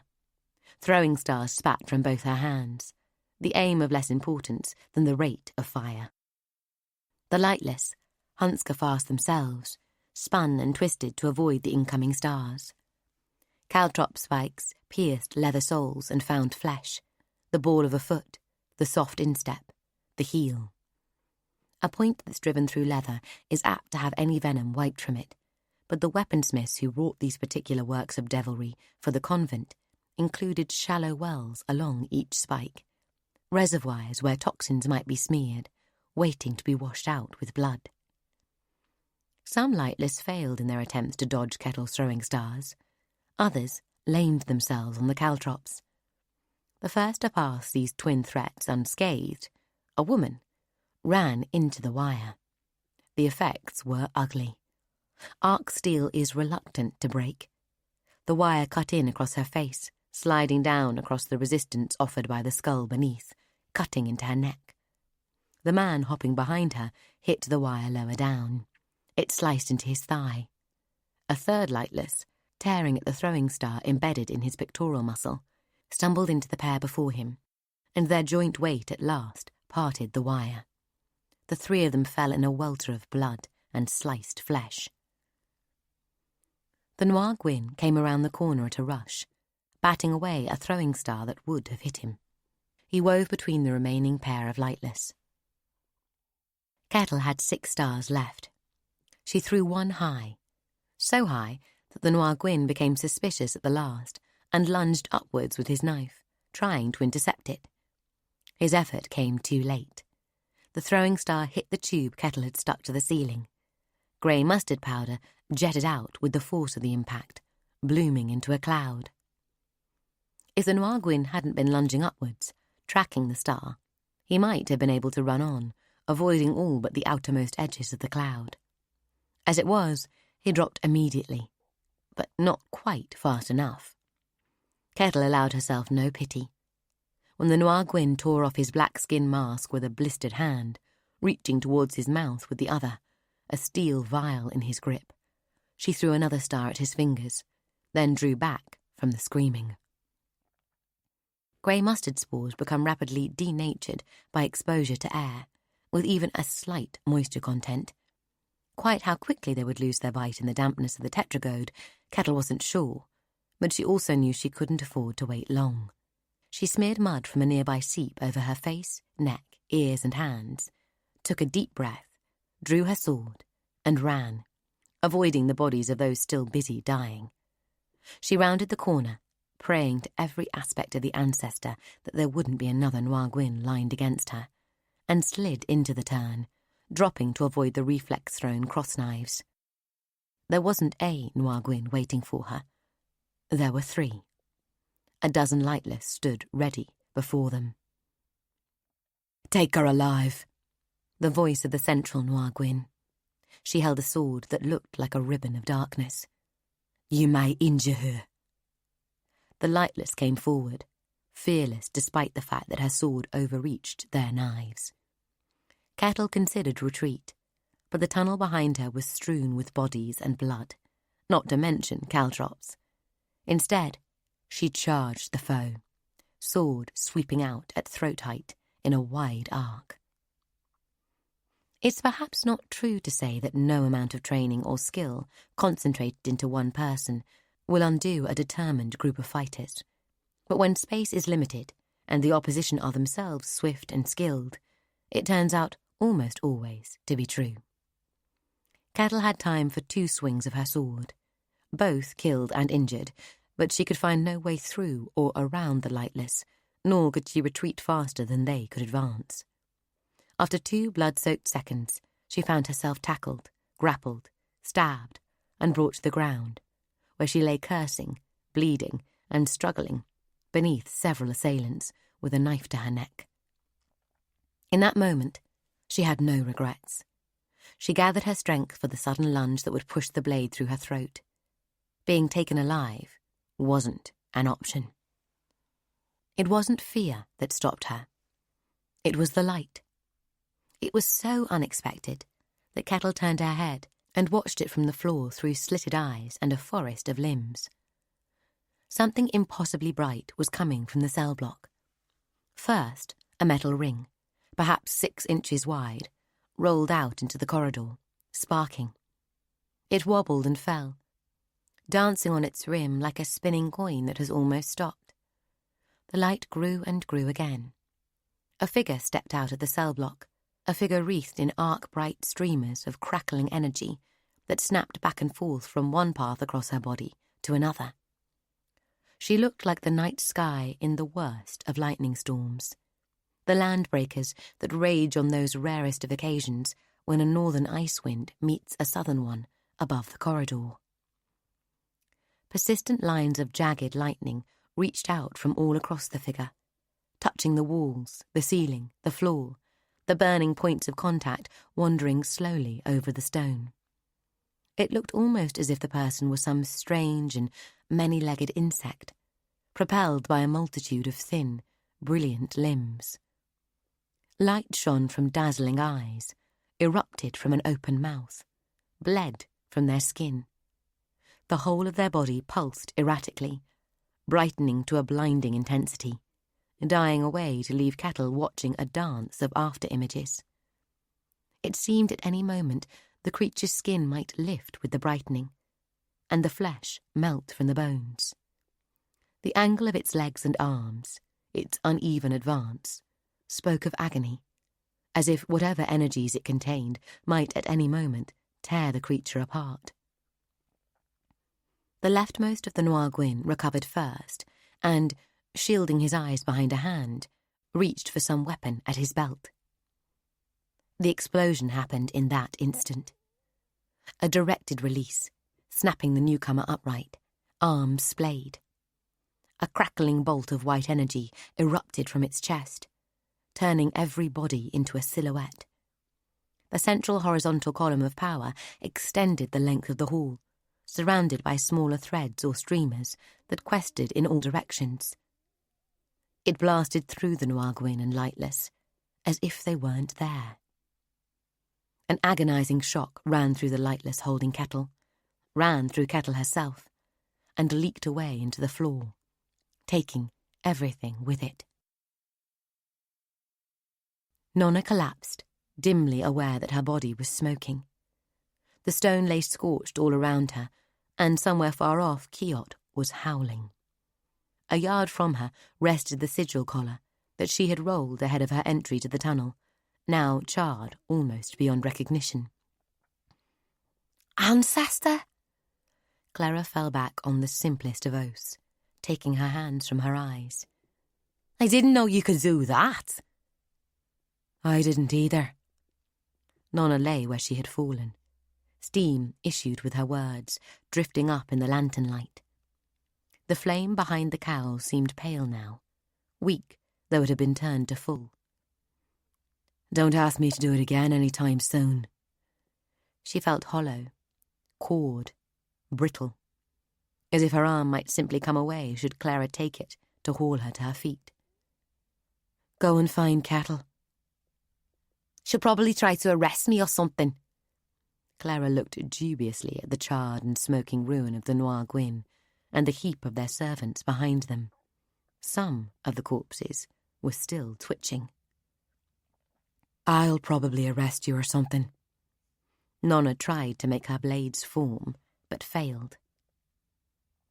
Clara rubbed at her neck, where 4 thin, parallel cuts wept blood, and shrugged. She drew a knife and advanced on the fallen with caution. Nona watched as Clara tugged aside the dead and put holes in those who weren't yet quite finished with living.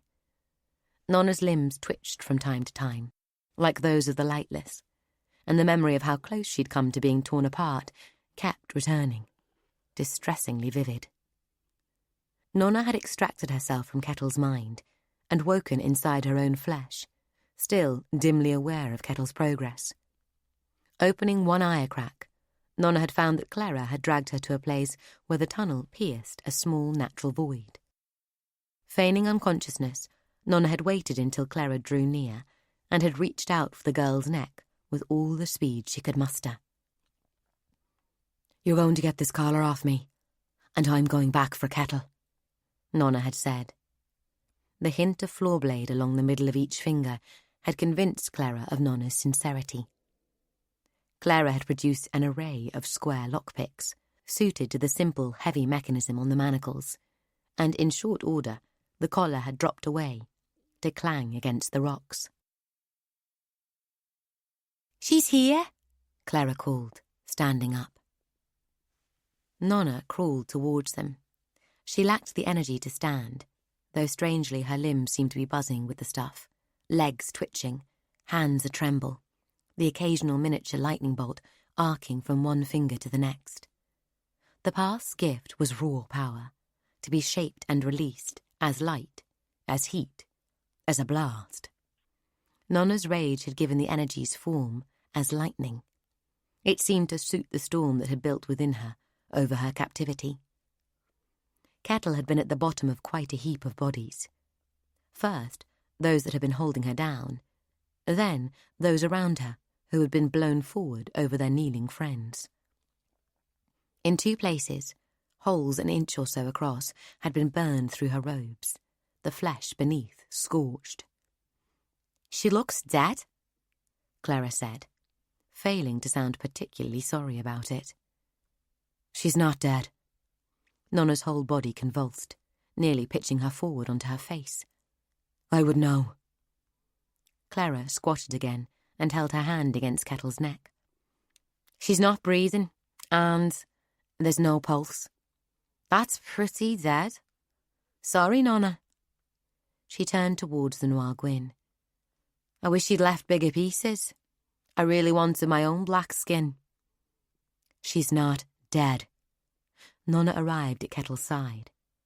The nun did look extremely pale. Some of the lightless corpses looked more lively. "She's dead," Kiot voiced his opinion. "She's not dead." Nona reached out to grab Kettle, intending to shake her awake if need be. But just before her hands made contact, fat streamers of lightning arced from each finger, running into Kettle. The nun convulsed, arms, legs and head jerking up with considerable violence. A heartbeat later, she fell back, limp, and in the next moment drew a huge, gasping breath, as if she had been underwater for far too long. "Kettle." Nona touched her shoulder, tentatively at first, then finding no further shocking occurred, gripped it hard. "Kettle?" Kettle rolled over, choking. Nona noticed that the dark material of the nun's leggings glistened with blood. "Tear some strips of cloth, Clara. She's got a knife wound in her thigh." Nona returned her attention to Kettle. "Clara's going to get you out of here. I'm going to get Zol." "You what?" Clara stopped tearing. "We can't just leave her here." "What's Zol even doing?" "Wait, I don't want to know." "You can't go after her. Neither of you can walk.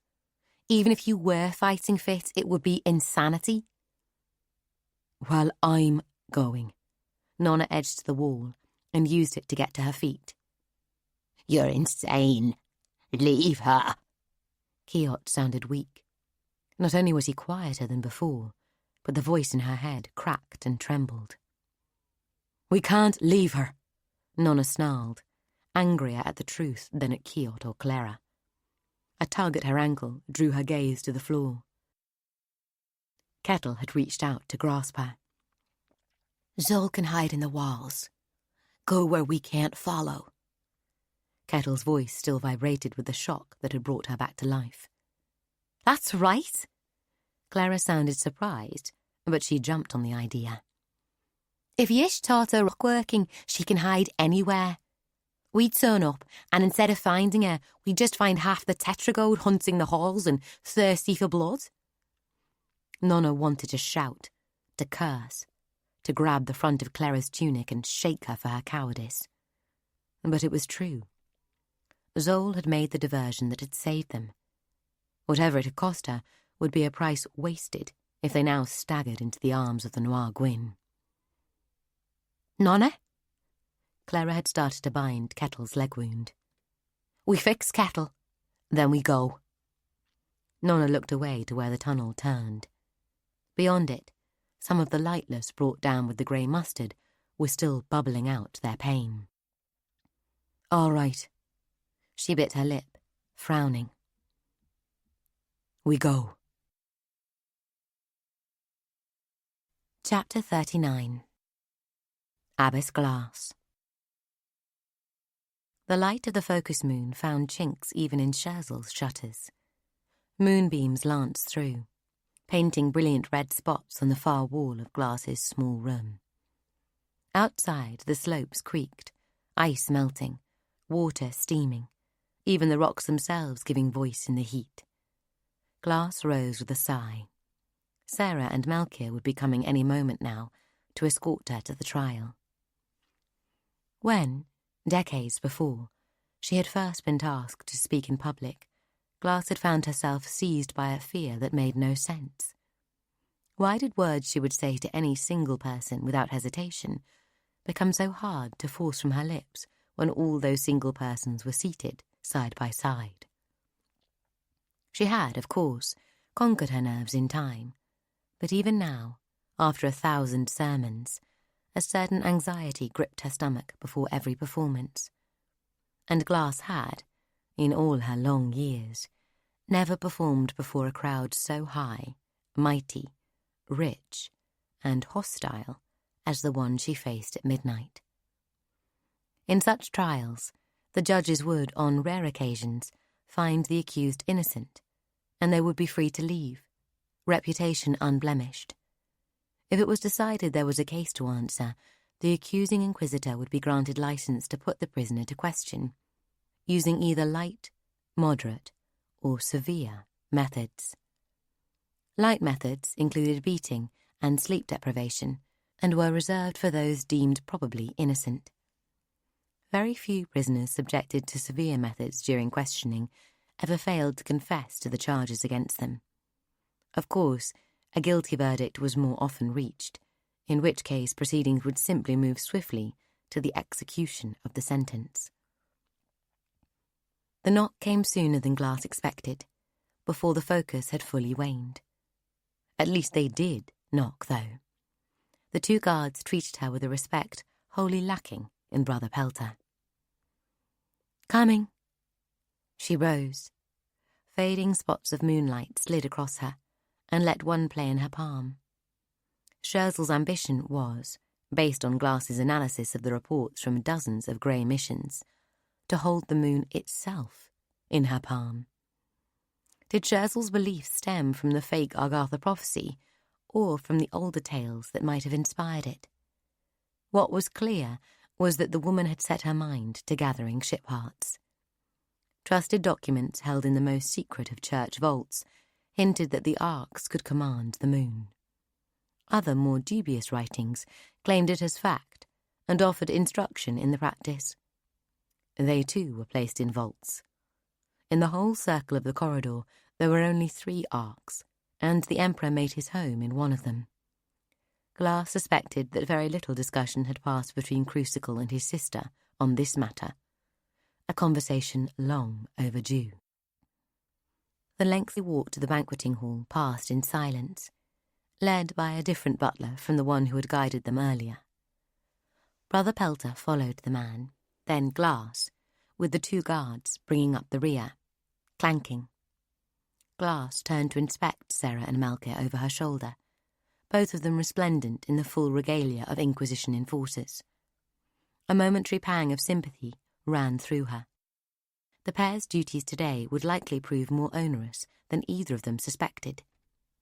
She hoped them up to the task, and fast in their loyalty to the office they held. All had important roles to play today, be they abbess, inquisitor, or humble guard. Especially the 3 senior inquisitors, who had gone ahead to oversee the setting up of the courtroom in the middle reception chamber adjoining the banqueting hall. Soon, they began to hear the sounds of distant revelry. Scherzel's extravagantly costumed house servants waited by each door they passed. Glass's nerves began to sing as tension rose through her. She became acutely aware that she had worn the same habit for the best part of the last week, not even removing it to sleep. Opportunities to bathe had been severely limited. She missed the convent, every part of it, but the bathhouse most of all. Perhaps Pelter had planned that she should arrive stinking, and that the high and mighty should wrinkle their powdered noses at the evident rankness of her offence. A small crowd of lesser guests had already assembled in the newly instated courtroom by the time Glass arrived. Rhaegal and Darla were among those standing to watch the abbess take her position before the court. Among the small sea of faces, Darla's stood out both for being a head above everyone else's and for being dark with suppressed fury. Glass felt for the girl. Anyone who wore their emotions so openly was at a great disadvantage in every game that mattered beneath such a roof. Glass set her chained hands upon the rail before her, and as she made contact with the wood, a small tremor ran through her fingertips. She felt it in the soles of her feet, too, as if some hefty statue had toppled in an adjoining room, or the mountain had shrugged its shoulders to slough off some huge weight of stone. Nobody else seemed to notice it. Scherzel and the lords of the Cis kept the Inquisition waiting until well past midnight. Glass listened to the strains of music escaping the great doors to the banqueting hall, while the aroma of roasted meat reached out to rumble her stomach, waking her hunger despite her nerves. A great fireplace stood behind her, stoked to a blaze, making her sweat, her habit becoming damp around the armpits. She imagined that from where the audience stood, the flames would frame her, rising above her head, an intimation of things to come when Scherzel had her way. A change in the tone of the chatter from beyond the doors heralded the start of proceedings. A minute later, servants, 3 to a door, pushed the huge portals wide, and Scherzel emerged at the head of a broad column of lords, Tassis behind her left shoulder, Jotsis behind the right, others of the great houses fanning out to either side, anxious to be in the first row. Scherzel had changed out of her blacks into a gown of dazzling white. Silks from distant Hrenemon, where somehow they still kept up production despite the pressing cold. Ivory buttons traded from the ice tribes, lace borne across the Marne. The Emperor's sister crossed to the chair that had been placed in isolation for her, while the lords and ladies of the Cis took their seats, tiered, as if in anticipation of some theatrical production, behind her. 2 of Scherzel's personal guards flanked her, both black-clad, a dark-haired man to her right, Saphira to her left. The former novice met Glass's gaze for a moment, before letting her eyes drop. Was there a hint of shame there? Glass thought there might be. Brother Pelter strode back and forth before Glass's rail the whole time, on guard, awaiting his moment and perhaps feeling his own dose of nerves at performing before such a crowd. The audience took several minutes to find their places and settle, but slowly the conversation died to murmurs, and when Senior Inquisitor Ajika rose to her feet, silence fell. "If we could have the Honourable Scherzel Lancers take the stand in readiness?" With a pale hand, she gestured to a second railing on the opposite side of the judge's bench, facing the lords. Scherzel frowned. Her gaze darted to Glass, swept the judges, then fixed on Brother Pelter, who echoed her frown. Ajika put a thin smile on her lips, unaccustomed to the burden. "Your complaint did initiate these proceedings, Prime Instigator." Scherzel scowled, then apparently deciding not to start the trial off on a note of contention, she abandoned the chair that was to all intents and purposes a throne, and stalked across to take her place behind the rail, the whiteness of her dress making the noise that crisp new snow does when stepped upon. Brothers Dimian and Seldom flanked Sister Ajika behind the judge's bench, the former almost as tall as Ajika, with her standing and him seated. Dimian waved a hand at Pelter. The charges against the accused. Brother Pelter faced the lords, the words eager to escape his mouth. Abbess Glass of Sweet Mercy Convent, formerly Shelley Yammel of Verity. Firstly, you are accused of wilfully denying the rights of a parent in favour of those of the Church, a clear heresy in line with the Skithroll abomination. Secondly, you stand accused of permitting and encouraging the teaching of heresy at the very convent placed in your charge by the Church of the Ancestor. The Inquisition's own prime instigator, the Honourable Scherzel, sister to our Emperor Crucicle, is my first witness in this case. Additionally, I have sworn testimonies from 4 separate watchers attached to the investigation at Sweet Mercy, which I personally supervised. And I will be calling upon the daughter of a lord highly placed among the Cis to give evidence relating to her years at Sweet Mercy under the abbess's care. Jolie and Amsis will give us a first-hand sworn account of heretical practice witnessed within the convent over recent... Glass adopted a puzzled expression. As Pelter drew breath to express further thoughts on the subject of her guilt, the abbess rattled her chains to claim the room's attention. Isn't it normal for a senior inquisitor to lead such high-level investigations, brother? It's me that asks the questions here, abbess, Pelter snapped. He brushed a hand across patchy white hair on a reddening scalp. Senior inquisitors are required for the judge's table. Any full inquisitor can lead an investigation. But it is unusual for the investigation of a convent or monastery to be led by anything other than a senior inquisitor. Sister Ajika commented from the judge's table without looking up from her notes. One might even call it unique. Who gave the order for this investigation, brother? Seldom fixed Pelter with amber eyes and a raptor's stare. The prime instigator initiated proceedings, as is her right. Pelter's glance flickered to Scherzel behind the second railing.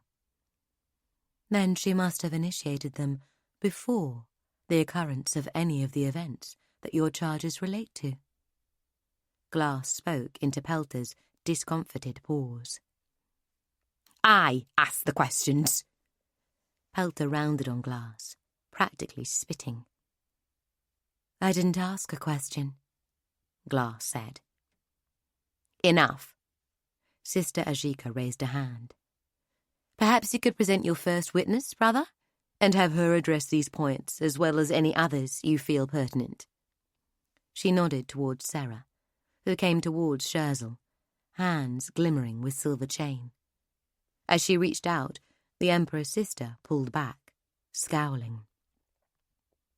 As the prime instigator undoubtedly knows, Sister Ajika raised her voice, all witnesses in an Inquisition grand trial wear the silver chains during their testimony to bind them to the ancestors' truth. Scherzel's gaze flickered towards the gathered lords. With a forced smile, she presented her wrists to Sarah, and the guard dutifully bound the thin chain around her royal wrists, wrapping them 6 times before leaving the ends hanging loose. Now, prime instigator. Brother Pelter positioned himself before the Emperor's sister. Honourable Scherzel, if I may. You didn't ask me how I plead. Abbess Glass raised her voice just as she would on seeing novices misbehaving in the cloister. Brother Pelter rounded on her, mouth working but managing to articulate no words. It is customary, Sister Ajika nodded. Pelter gathered himself. My apologies. I had assumed that you would try to cling to a claim of innocence and force us to the unpleasantness of putting an abbess of the church to the sternest of questioning. Am I to understand that you wish to plead guilty and move directly to sentencing? Abbess Glass let her gaze wander from Pelter's flushed cheeks to the men and women on the Lord's benches. Scherzel had done an impressive job to erase such a large fraction of the Cis beneath her roof.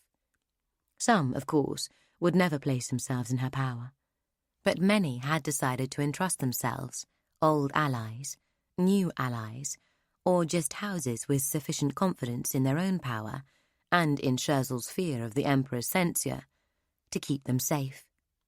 The Sis have a saying, "Murder the wrong man, and he'll kill you." I am not pleading guilty. No. Pelter threw up his hands with a noise of disgust. So you claim innocence and waste our time? He turned back to Scherzel, mouth opening to speak. I'm not pleading innocent, either, Glass said. Pelter didn't bother to turn, but he did lift his voice. Your grasp on church law seems to be as feeble as your grasp on church doctrine. Heretic. Some among the lords laughed at that. Glass spotted Arabella Jotsis and Jolie Nampsis sitting just a few seats apart, on benches to the left of the lords, Terramensis between them. I'm pleading special dispensation, Glass said. Special? Pelter turned back to her with a bewildered smile, hands circling to bring forth some explanation. Special dispensation, Glass said. I have permission from High Priest Nevis and High Inquisitor Gemen to practice heresy. A rumble went through the crowd, heated muttering, glances exchanged. Why would... Pelter abandoned questions in favour of accusation. No, you don't. That's a lie. You expect us to believe such nonsense just because you have the audacity to speak it. I have written permission, signed and sealed. Glass met the Inquisitor's stare. No, you do not, Pelter shouted. Then, more quietly, we searched you. Ajika struck the table before her. Produce these documents or fall silent, Abbess. Such claims cannot stand upon the word of the accused. My hands are tied. Glass lifted her wrists. But if someone were to reach into my habit? She pressed her hands to her left side. The document had spent most of the journey strapped high on her left thigh, but in the seclusion of a palace privy, Glass had placed it for more ready access just before coming to trial. Sarah clanked across, meeting Glass's eyes with a puzzled look as she retrieved the parchment, then passed it to the judges and returned to her station. Pelter eyed his colleagues furiously, as if the offending article should have first been delivered into his hands. The three Inquisitors crowded around the parchment, holding corners to keep it flat. It bears the High Inquisitor's seal, Seldom said. A forgery. Dimian dismissed it with a wave. The abbess once held that office herself. She kept her seal and... It's Gemen's seal, Ajika said, and his signature. I'm not so sure, Brother Dimian rumbled. There is also High Priest Nevis's seal and signature? Ajika raised her head and looked towards Glass. Why would both men give their permission for heresy? Seldom stood up, staring at Glass in confusion. And why would you keep it secret? Glass tilted her head and allowed herself a smile. How else to get a full Inquisition trial beneath the roof of the Emperor's sister, and the woman herself in chains before the rail? Laughter rose from the Lord's bench at this, some of it simple amusement, some shocked, some nervous and confused. Here and there a hint of realization dawned. Carvon Jotsis saw it, and his eyes widened. Scherzel shook her arms in an attempt to be rid of the silver chain. Judges! Glass barked out the word. Your witness has not been given permission to depart. Ajika stood now, then Dimian, dwarfing her. What is the meaning of this nonsense? He boomed. Honourable Scherzel, Ajika ignored her fellow judge. You will remain, please? She waved to Sarah, who, white-faced, placed herself in Scherzel's path. All around the margins of the great chamber, members of Scherzel's personal guard exchanged confused glances. Glass bowed her head. "I collected you 3 judges." "You did not collect them. I collected them," Pelter shouted. "I knew where they would be, and when," Glass said. "I chose the time of our departure. Thus, I selected them."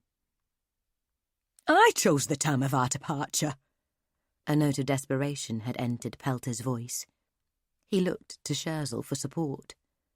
"I arrested her." Glass looked up. "And I chose when to take the action that made you arrest me." She had thought Zol might go after Nona immediately, but the girl had waited until Kettle left, perhaps knowing that Kettle would not have let Nona go without some means of finding her again. Even then, Zol had hesitated. She had come to Glass seeking wisdom, and Glass had told her to follow her instinct. "I wanted you to bring me here." "But why?" Pelter, almost helpless now. No court of the Inquisition could ever be set up beneath the roof of the Emperor's sister without her invitation, Glass said. And neither the Emperor nor the immediate members of his family can be put on trial anywhere but beneath a Lancis roof. "But Scherzel is not on trial," Brother Dimian blustered. "She will be, once Sister Ajika has her arrested and charged." Glass turned her gaze on Ajika. Scherzel's agent took the church's only shipheart. The case for suspicion is simple and well documented. Under questioning, she will admit her guilt and return what was stolen. Glass had lied when she said that she had chosen the judges.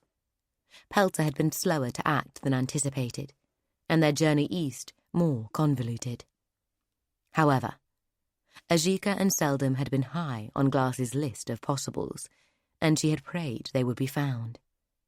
She had also been aware that Brother Dimian would be a likely inclusion, since the last report on the man had him held by his duties on the path Pelter would almost certainly follow.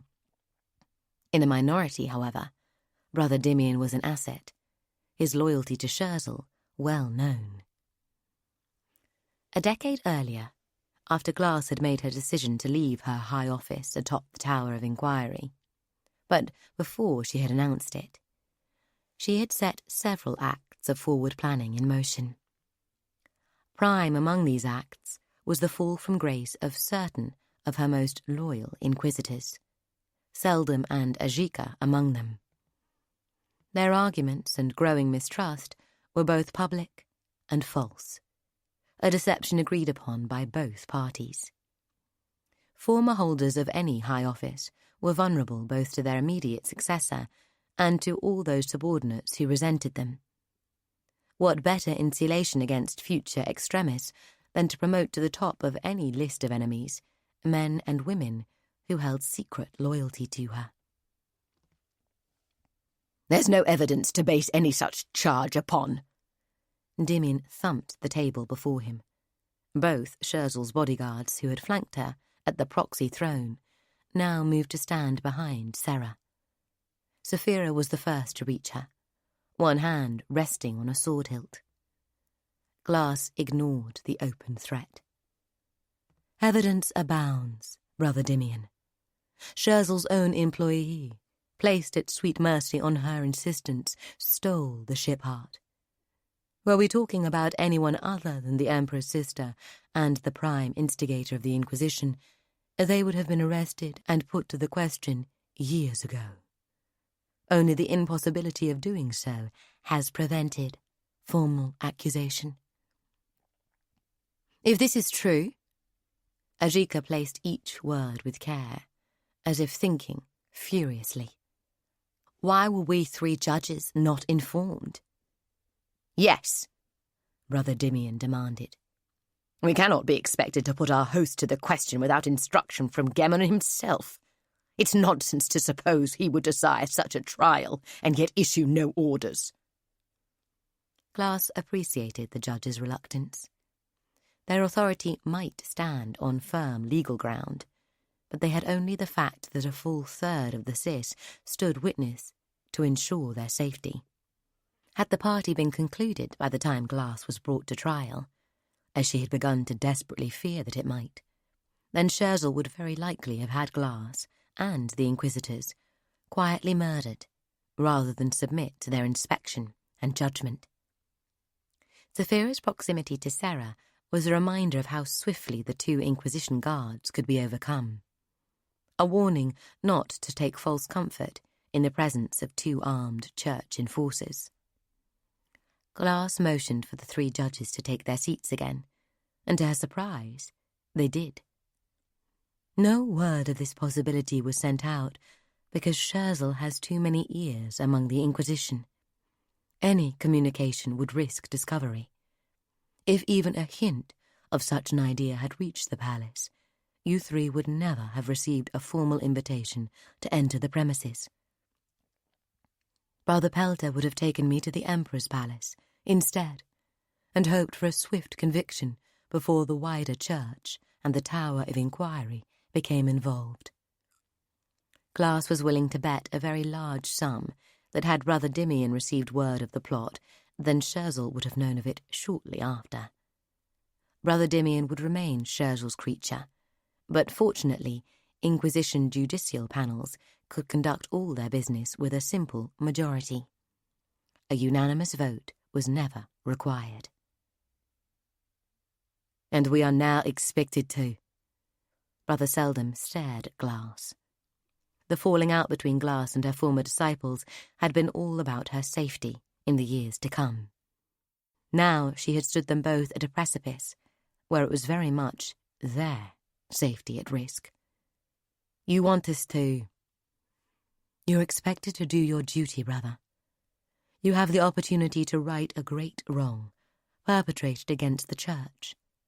High Priest Nevis and High Inquisitor Gemen set seal and signature to the dispensation before you exactly to win you this chance to act. The ancestors' eyes are upon you. Sister Ajika stood. She made a slow turn towards the outrage on Scherzel's face, and with reluctance, as if each word pained her, she said her piece. Honourable Scherzel, you are hereby under arrest, a prisoner of the Inquisition, charged with theft of a holy relic. Chapter 40. The heartbeat is changing. Nona stopped in the narrow passage, her hand raised before her, fingers spread as if she could feel the ship heart's pulse. You're sure? Kettle, limping up behind her. Why would it change? Clara turned back, impatient, the lantern swinging. Nona didn't know. The beat of the ship heart at Sweet Mercy hadn't changed from the moment she first learned to sense it to the moment it was taken. Without an answer, she posed her own question. You said these tunnels connect with Scherzel's palace. How are we going to get away? There are entrances further down the Grand Pass. We'll get you past the guards somehow, and you can be on your way. Bye-bye, Tetragode. Hello, Sweet Mercy.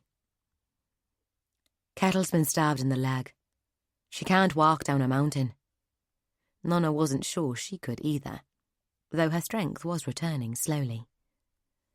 She won't have to. If you get across the pass, there's a road with plenty of traffic. You can get a ride on a wagon. You'll be back before the abbess. Clara started to walk away again. How steep is this pass? Can Kettle make it a... Nona stopped. Back before the abbess? It's pretty steep in places, but if you choose your route carefully, a three-legged donkey could do it. Clara quickened her pace, her speech quickening too. Clara. Nona stood her ground. Clara turned, face innocent, body guilty. Yes? What about the abbess? Oh. Clara lowered the lantern, leaving her face in shadow. She's at the palace? Doing what? Kettle and Nona asked together. Part of Nona feared that Abbess Glass would be hunting for her for the church. She pushed the thought aside. The abbess had sent Kettle to help her escape. The Inquisition brought her, Clara said. There's to be a trial tonight. We have to save her. Nona advanced on Clara, jaw set. Do I have to repeat everything I said about going after Zol? Clara hung her head. Look, I know it's bad, but I'm sure the old girl will wriggle out of it. And you can't fight your way through Scherzel's guard any more than you could fight your way through the Tetragos. She has an army gathered. A whole army. To hold the pass against the Skithroll, Kettle said. We have to go after her, Nona said. Clara faked a cough. Zol. The abbess isn't Zol, Nona shouted. She's just an old woman. She must be 50. We have to go after her. Tell her, Kettle. She rounded on the nun. Kettle, deadly pale where the shadows ebbed, frowned and said nothing. What? Nona widened her eyes. It's the abbess, Kettle. I know. Kettle leaned against the rock, taking the weight off her injured leg, hissing in relief. But she gave me this great long speech about how we weren't to fight the Inquisition, about how if we started fighting them, then where would it stop? She said it wouldn't stop, and that the church and the convent would be torn apart, and that the ancestor would weep to see it. That's just words, Nona said helplessly. We have to do something. Even if we could, Nona, the abbess wouldn't thank us for it. She would turn herself over to the authority of the church at the first opportunity. Kettle shook her head, as if imagining Abbess Glass's condemnation. We have to go. It's what she would want for us. We'll keep her in our hearts. She offered the last thought as if for comfort, as if Nona was still a child. Our hearts. The corner of an understanding angled into Nona's mind. She held out her hands, one back the way they had come, towards the Tetragode, one to the front, towards Scherzel's palace and the Grand Pass. We need to move. Clara shuffled her feet. Nana? Kettle hobbled forward, shadows swirling. That's why the beat changed when we travelled. Nona spread her fingers. I got more of one and less of the other. What are you talking about? Clara, curious despite herself. Hearts, Nona said. There are 2 ship hearts, not one. The first is behind us, the other ahead. She looked at Kettle. It's our ship heart, from Sweet Mercy. I'm sure of it. How sure? Kettle set a hand to Nona's shoulder. It doesn't matter how sure she is. Clara threw up her arms, bashing one on the rock and cursing. You're not going to get it back with a wounded nun and a sick novice. I know it's there. Nona ignored Clara. Take us to the palace, Clara. Kettle advanced on the girl. We can't leave. Not going to happen. Clara backed away. If we recover the ship heart, the abbess will pardon your crimes, Clara. As Kettle spoke, the shadows thickened around them, pressing the lantern's light back towards its source. But you won't recover it, Clara said, hand straying towards her hip. At best, you'll die. If you're captured, they'll get my name from you. But it will be obvious enough who helped you, even if you killed quickly. Get me close to the ship heart. Nona remembered the awful power of the thing, seen and felt through Hessa. If I lay hands upon it, Nobody will stop me. Kettle frowned at that, almost spoke, but bit back the words. We have to get it back.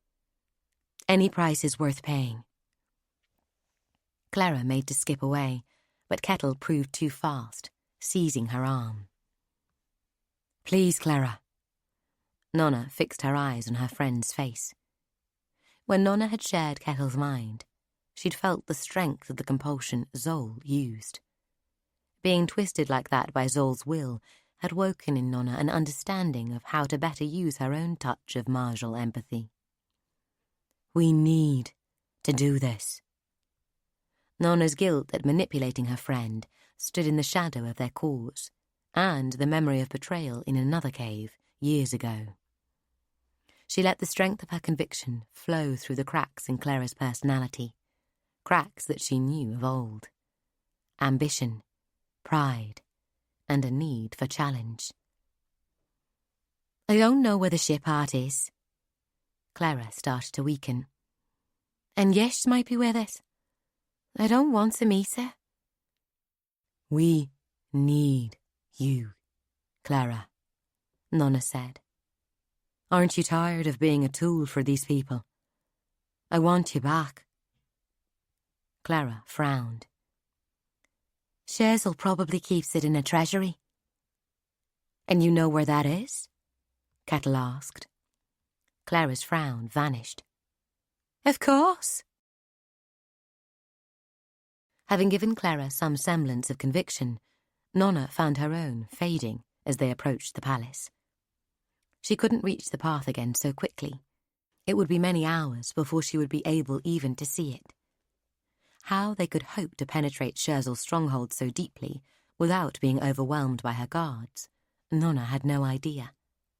And without the ship heart, there was no chance of saving the abyss. We're close now, Clara said. There will be guards up ahead. They know me. You two, they'll put chains on. Nona frowned. She felt a little better, but hardly fighting fit. Pain and sickness had been replaced by tiredness, hunger, and a fierce thirst. Her ribs still troubled her, but were perhaps only bruised rather than broken. Her nose stung where Lenotassis had cut her. That particular sting made her angry, though, and anger chased tiredness into the background. How many? I don't want to kill them unless I have to. What? Kiot had held silent ever since the aftermath of Nona's path-walking, but now he spoke up. Kill them. They're the enemy. Normally 4 on duty with 20 more close at hand. They're quality too. Veterans. Scherzel doesn't trust the Nwagwyn any more than she has to.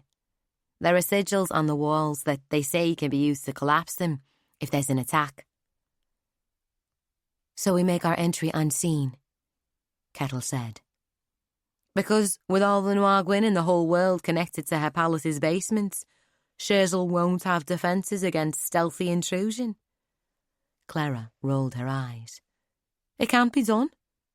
I just brought you here to prove it. Kettle and Nona exchanged glances, their faces shadowed, just the edges caught in the glow of Clara's lantern. They shared a nod. Even without a thread bond, Nona knew they both would have understood. We'll just have to kill them all, Nona said. Yes. Kiot flushed across her chest, rising along both collarbones. Yes. Clara snorted. You'd be lucky to take one down before they got you, Nona. And Kettle will be lucky to reach them at all. Did the Nwagwyn not teach you all that Shea work can do, Clara? Kettle closed a pale hand into a black fist, night running liquid from her fingers. I may be wounded, but my shadow can still rend. Clara shrugged. Pray, Sue, if you like. You'll still both be dead before the reinforcements get there. Nona knew it to be true, and knew that Kettle shared the understanding. It didn't matter. With the abbess and the ship part both in reach, no sister, grey or red, would abandon them. The nun took Clara's advice and bent her head to pray. Nona resisted the urge to join Kettle's devotions, instead looking around the bare tunnel for inspiration. "What we really need," she said, "is a diversion." Whatever Clara had to say about that, Nona never had the chance to find out. The echoing thunder that reached down the tunnel from the palace above took the words from both their mouths.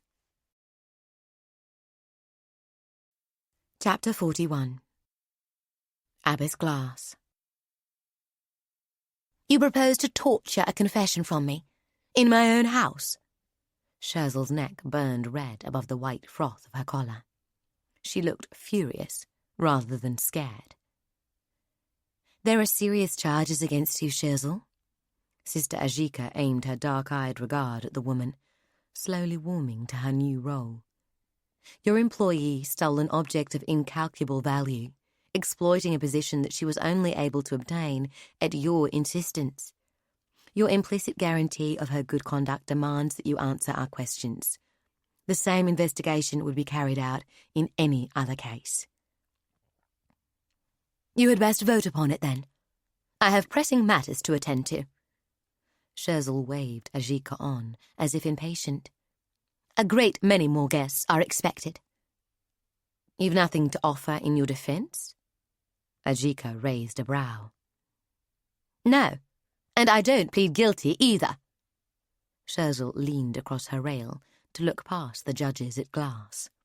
"Nor special dispensation." Scherzel looked entirely too self-composed for Glass's liking, though she suspected that the woman's self-confidence was, like the colour of her eyes, a thing that could not be dimmed. Glass thought that Scherzel would wear that same look of utter confidence were she to topple from a cliff. She'd be staring down the rocks, even as they rushed up to greet her. "We will consider our verdict, then." Sister Ajika pushed back her chair.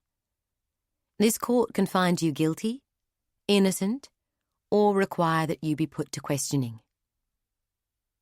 To either side of Ajika, brothers Seldom and Dimian rotated their chairs so that all three faced each other. They leaned in close, heads almost touching. Ajika began to address her two fellow judges, leading to a swift exchange of heated whispers. Glass had some sympathy. She had put them in a difficult position. Either follow their obvious duty and risk the ire of Empire's most powerful woman within her own walls, or ignore their duty and deal the Inquisition a crushing blow before the assembled leaders of the Cis, whilst simultaneously losing the chance to recover one of the Church's most treasured possessions. Even arguing over their decision was a loss of faith and authority. Dimian would most likely opt for innocent, whatever evidence was presented to him. But thankfully, a majority was all that was required, and there was no way that Ajika and Seldom would not require further investigation. Glass watched and listened, catching only the occasional word, but getting a good sense of the direction of the discussion. As expected, Ajika and Seldom were incredulous at Dimian's refusal to agree to subjecting Scherzel to questioning, and both sounded as if they were getting exasperated by their failure to persuade him otherwise. Then, something unexpected. Pauses from Seldom. Interjections where he seemed angry at Ajika, and from her, disbelief. A cold, crawling sensation advanced up Glass's spine. Could Seldom somehow have been bought off? He'd always seemed the perfect inquisitor. No family to pressure, an aesthetic's disdain for money. She'd staked her life and more on the man's integrity. How could he? Glass looked away from the huddle of judges and scanned the audience. She found Jolie swiftly, the girl's golden hair unmatched among the crowd, save in one place. Lines of concentration crossed her usually flawless brow, and her fingers, raised before her chest, twitched. Glass couldn't see the threads haloed around Seldom, nor appreciate the skill with which Jolie was changing the man's mind, but she knew what was happening. "We should vote." Seldom, his voice strained but decisive. "We should." Dimian, almost crowing with victory. Glass's jaw tightened. The cold shock of defeat washed through her. She would die here, after dinner entertainment for these overfed lords. "But wait, I'm confused." Seldom lifted both hands to massage his temples. At the far end of the guest benches, Arabella Jotsis had raised her hands, plucking the air before her, face screwed tight with focused effort. The abbess knew from Sister Pan's reports that Ara's thread-working potential was smaller than Jolie's, and her skills far less developed. However, undoing threadwork takes less talent than the original manipulation.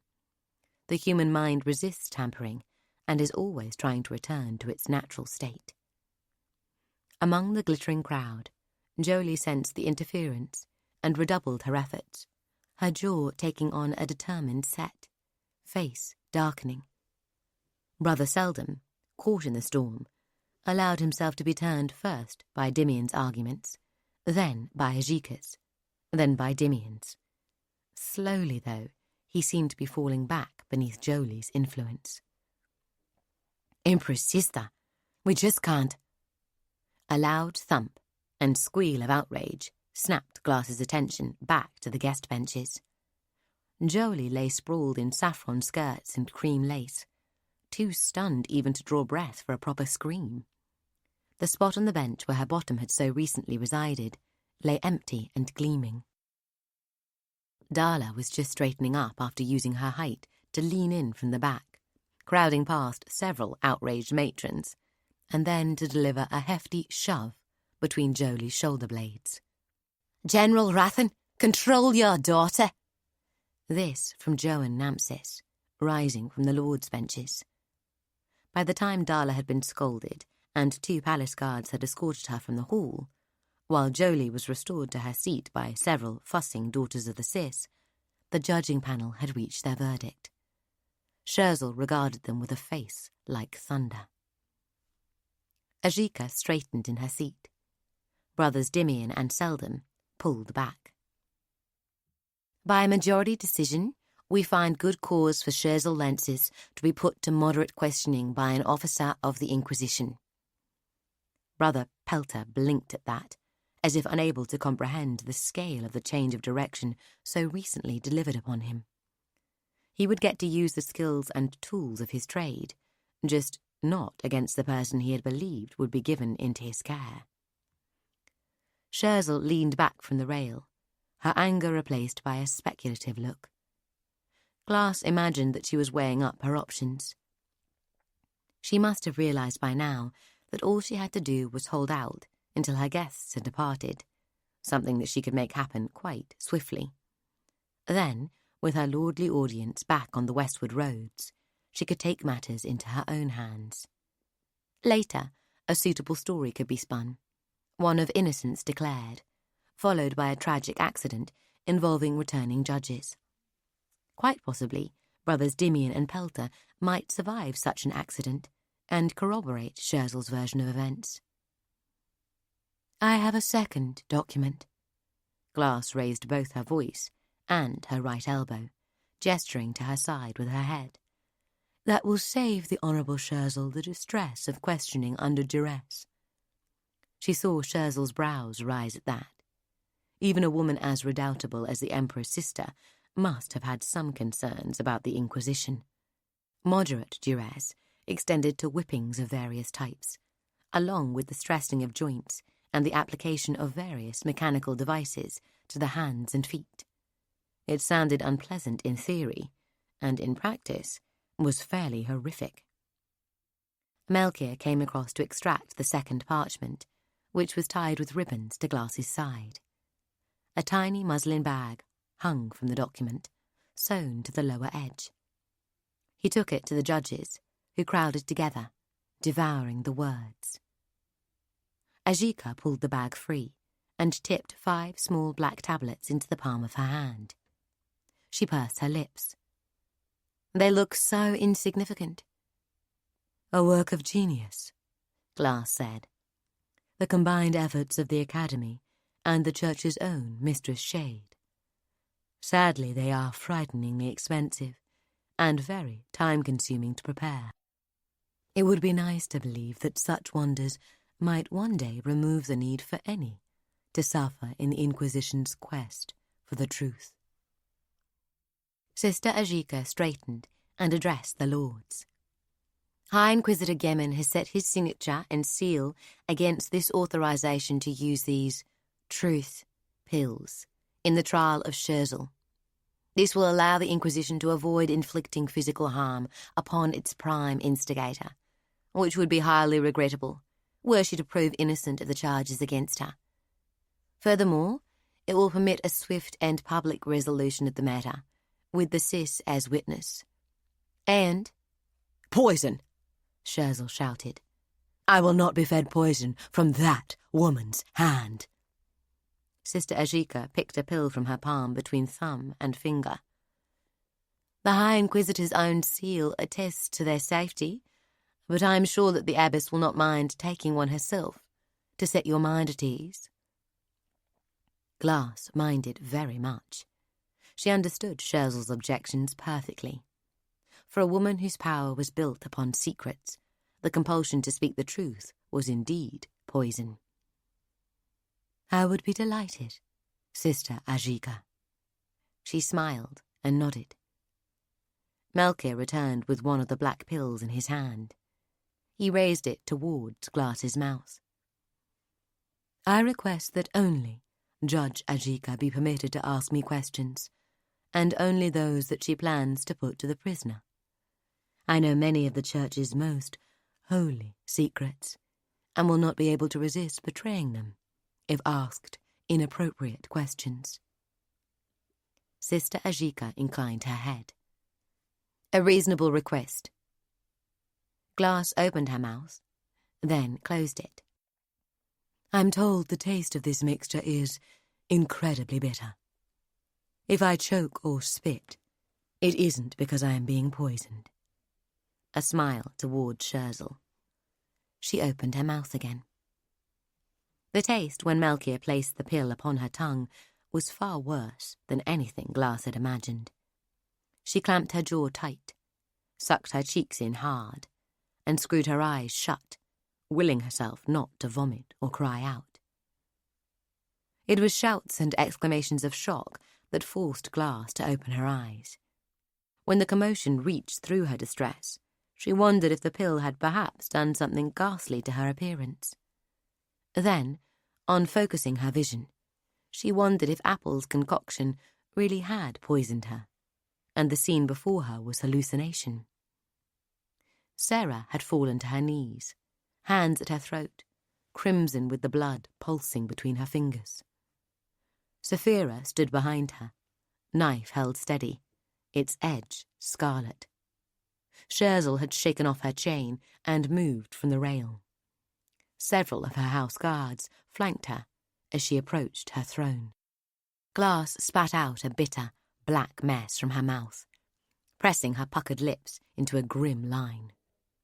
Such an attack had always been a possibility, but she had felt that the weight of probability lay with Scherzel throwing herself upon her brother's mercy.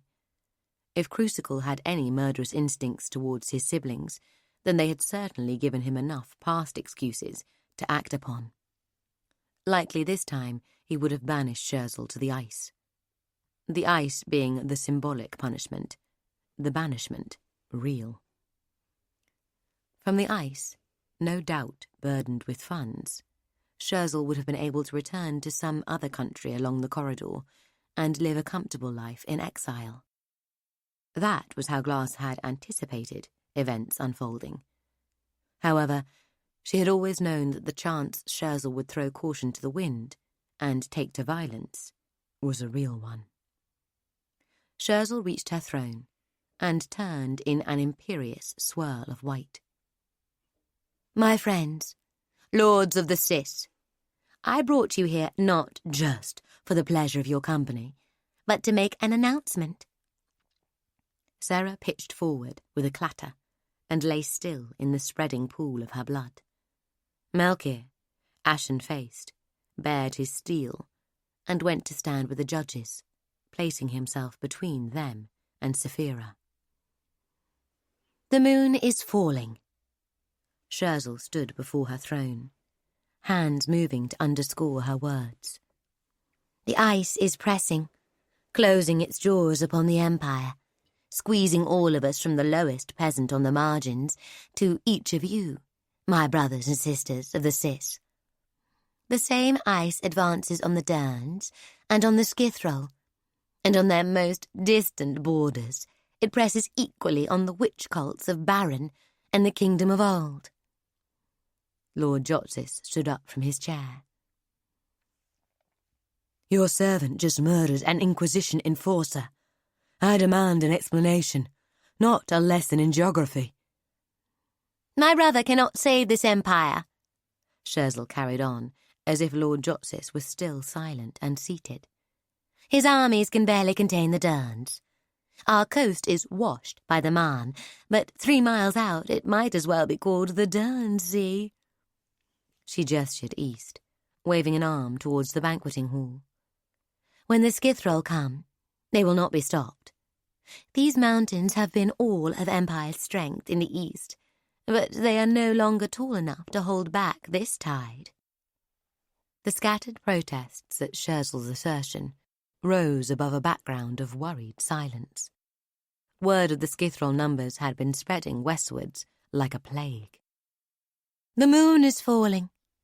Scherzel raised her arms. "Listen to the words. We say, when the moon falls, and by that saying we mean never. But I'll repeat myself. The moon is falling." She scanned the room, her stare challenging any dissent. "The moon is falling, but it has not fallen yet. It will fly a lifetime more, and another perhaps. But in that time, the northern ice will hasten its advance towards the southern."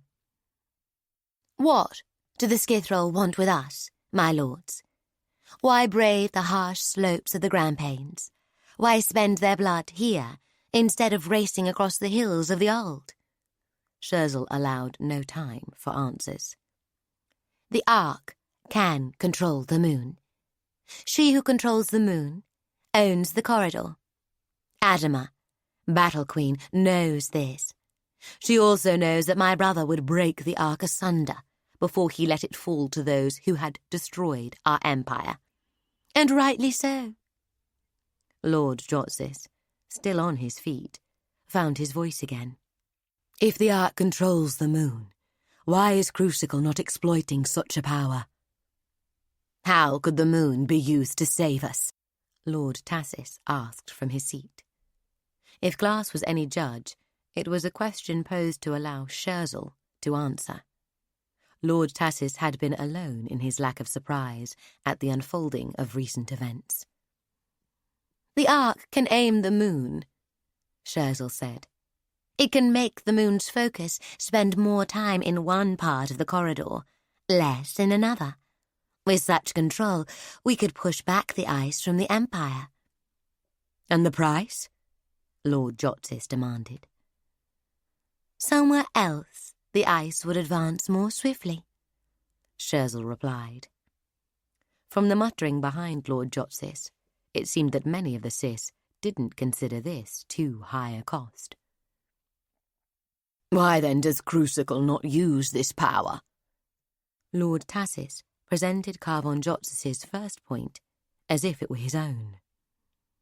"The emperors have dwelled in the Ark for centuries." Scherzel acknowledged the question with a nod. "The Ark needs to send energy to the moon so that it may flex and turn. To provide sufficient energy, 4 ship hearts are required, and because of an ancient covenant set to ensure unity of purpose between the tribes, they must be the hearts of ships from each of the 4 tribes. Without these ship hearts, the Ark cannot even be opened." A ripple of understanding ran through the crowd, followed by confusion. "There are only 3 ship hearts in all of the Empire," Lord Glossis, her voice rusty with age and querulous. "And even if you have stolen from the church, you do not own the other 2. Strength is built from alliances, Lord Glossis. Scherzel exposed her shark's smile. The strength of the great bow comes from the alliance of different woods, each with their own contribution to make. She turned to the judges. I said I would not plead guilty or claim dispensation, but I did not plead innocent. The truth is that I ordered the ship heart taken from Sweet Mercy Convent. I state it now, with no shame. Guilty of taking from a handful of nuns, isolated on a lonely rock, something of incalculable benefit to all of the Empire. Guilty of putting all our futures before the elitism of the grey and the red, and before the selfish abstractions of holy witches. Scherzel walked behind her throne, facing the room over its high back. The Noir Gwyn have a martial ship heart. A muttered discontent rose immediately. Many families among the Cis had lost members to the Noir Gwyn. The deaths were often commissioned by other families. Most of the remaining casualties were ordered in-house, as a means of advancing personal prospects within a family. If you would see an end to the Noir Gwyn, Scherzel said, I know of a way that will succeed where hundreds of years and thousands of troops have failed. Bring them into the fold. Let them take their place at the high table as the Noir Cis, and there will be no more Noir Gwyn. Let them add their ship heart to our cause. "That's 2. Old Lord Glossis hunched within her robes, despite the heat. Glass found herself sweating with the crackle and roar from the hearth behind her. She began to unwind her chain, though she had no hope of escape. 2. Scherzel held up a pair of fingers. And Adama has the last 2 required. She raised the remaining fingers on her hand. "You plan to invade Skithrol?" A lord at the back barked a laugh. I plan an alliance. Scherzel lowered her hand. "With the Battle Queen?" Carl von Jotz's outrage had nowhere left to take him, so he sat down. Others rose to their feet, many of them, cries of treachery on their lips. "You would sell us into Skithrol chains?" Lord Menzies cried. Shouts of heresy from the judges' bench.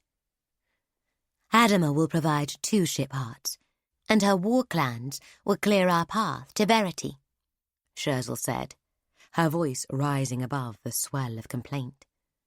My brother will be faced with 2 choices, where before he had only one, though he will not admit it. The first choice is to have the Skithrol take the Empire under their control, have their heresy in every church of the ancestor, have our people enslaved, our nobility overthrown. Surely Crucicle would ruin the Ark to deny them such a prize, but it would be a hollow victory, one battle in a lost war. This is currently his only choice. The Skithrol cannot be held. The second choice is to accept me as the new emperor, maintaining the Lancis dynasty, to take the offer of Adama's ship hearts, and by adding them to our own, to gain dominion over the moon itself. Adama will, through sigil work of her mages, retain the ability to destroy her 2 ship hearts from her own throne, and in doing so, destroy the Ark. This is her assurance of our good faith. But we will control the moon, and in exchange for its use in preserving Skithrol, and in furthering Adama's interests to the east, she will withdraw her forces. Our borders will be secured, our future ensured for generations to come, our honour restored. We will let the ice crush Dern, and the moon will burn their ports to ash. And you, my friends, by joining your forces to my advance, will ensure that the flower of the Empire survives this crisis, and that your position as prime among the Sis is assured. Favoured by my throne. The shouts of protest continued, but began to ebb, many lords falling to intense discussion with their neighbours. Glass knew enough of folk to see that the tide had turned, and all that remained was for Scherzel's guests to realise it themselves. The only casualties that are unavoidable stand before us. Scherzel recaptured the Lord's attention. The Inquisition will never accept a Skithrol alliance. I will need to make an end of the Abbess and her organisation. She waved a hand at the judges. Can any among you claim that the Inquisition is a thing of worth, an asset that should not be sacrificed in the cause of greater good? And Abbess Glass, her tongue possessed by a poison that compelled the truth, had to answer, no. Glass found her voice again as Scherzel's guards advanced on the judge's bench. The Inquisition may be a price worth paying, Scherzel, but your assassin killed an innocent child when stealing from the Church of the Ancestor. A child's life was too high a cost, as are all the lives that will be spent when the Skithrol hordes sweep along the roads to Verity. The Battle Queen may withdraw, she may not, but even if the hordes do return to the east, it will be like a storm tide retreating, leaving devastation. Glass spoke nothing but the truth, and she spoke it with the confidence of her office, exerting a magic all of her own, one that stilled the chatter of the lords, and even made Scherzel's soldiers pause in their advance on Melchior. All this blood spilled for your ambition, Scherzel. If this myth of ship hearts and wielding the moon were true, then Crucicle himself could strike such a bargain with Adama. If you shared your knowledge with him, no Skithrol would have reason to cross the Grampanes. If it were true. Well, take her, Scherzel urged her guards on. Melchior levelled his sword, but Saphira moved faster than the eye, stepping around the blade and locking her right leg behind his left to send him clattering to the floor. Glass spoke on, even as the guards closed around her. And all the peoples of the corridor are children of the Ancestor, whether they know it or not, whatever borders enclose them. Crucicle would not use the moon as a weapon of aggression. It is our gift from those far deeper in the Ancestors' great tree than we. The Emperor could seek ways to better employ the moon's blessing, and to deter others from attack. The Empire could become the jewel on Abeth's belt, not a dark and murderous master, condemning whole nations to icy ruin. Two guards took Glass's arms, seeming unsure what to do next, while she kept on addressing their mistress. Your plan has much in it that is good, Scherzel. What it does not require is you. No part of the greater good requires you to sit as Emperor. Silence the woman, Scherzel shouted. Or must I do it The sound that overwhelmed all others was an enormous and physical thing, as if a giant's hammer had struck the palace, not against the outer walls, but here within the chamber. Chairs and their occupants flew in all directions, centred on the area where the Sis families had been seated. Cracks, wide enough to receive fingers, even whole hands, ran out across the marbled floor, a cloud of powdered stone rising from the impact site. Motion behind and above the scene caught Glasie's eye. A large figure driving smaller ones from behind a screen in the musicians' gallery. Darla! Her opponents were archers, crossbows useless at such range. Their weapons must have been trained on the one guest that Scherzel knew had the potential to be her greatest physical threat. Slipping away during the trial to deal with Ara's watchers would have been an impressive feat for someone closer to 7 foot tall than to 6, but Darla had managed to get herself escorted out, saving the need for subterfuge. The dust began to settle. In its midst, a figure on one knee, one hand to the floor. A woman in the tatters of a dress, the fabric, indeed the whole of her form, shuddering, shifting, warping, as she struggled to contain her power. Arabella Jotsis. The archers must have been instructed to shoot her at any sign that she had begun to walk the path. The last of their number fell, wailing, from the gallery.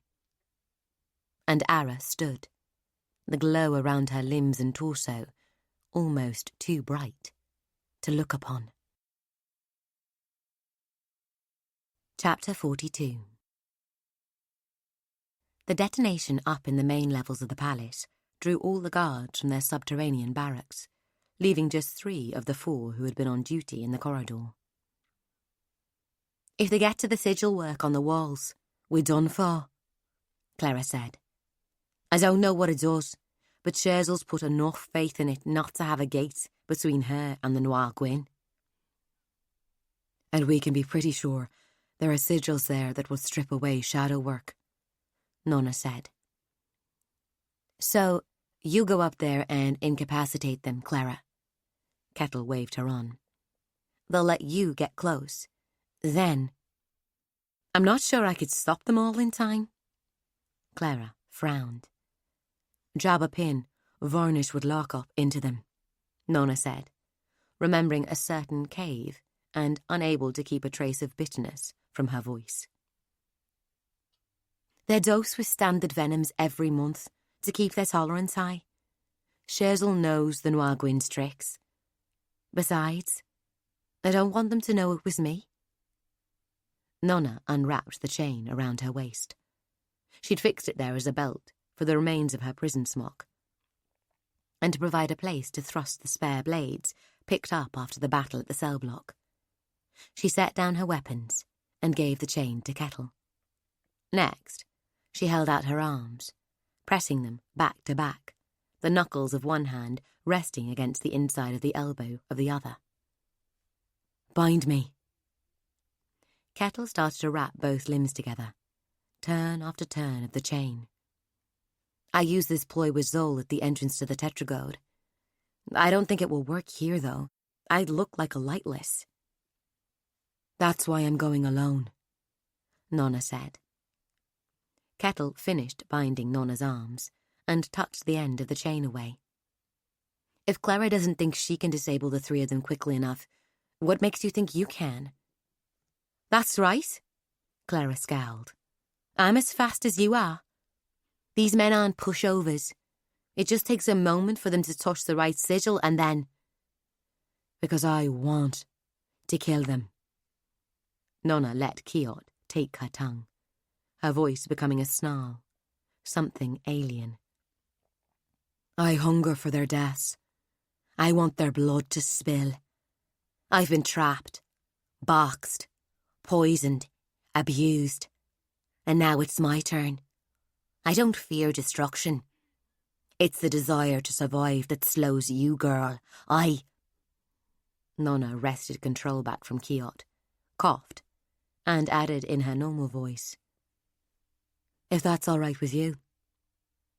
Clara, pale now, backed against the tunnel wall, her eyebrows raised, and offered her palms in the "be my guest" gesture. Nona walked on alone, the ribbons of her smock loose around her body, filthy with grime and gore, her chained arms held up before her. Days of starvation had taken flesh from her bones, and she hadn't any to spare before she was captured. She put a limp into her step and hung her head as she came into the circle of the first lantern's light.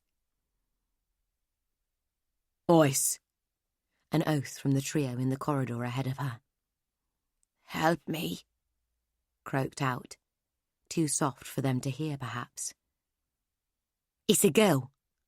The sound of swords clearing scabbards. "One of their prisoners?" A deep voice. "A child," the one with a hint of sympathy. "Chained." "Get away!" barked at her, harsh. Nona kept up her advance all the while, slow, steady. "Help me." "We can't help you, girl." "Get yourself back. There's ways out. You might find one before they catch you." This one took a certain pleasure in her predicament. The Noir Gwyn would not be kind to any escaped prisoner. "Help me." "I'm warning you. Come any closer."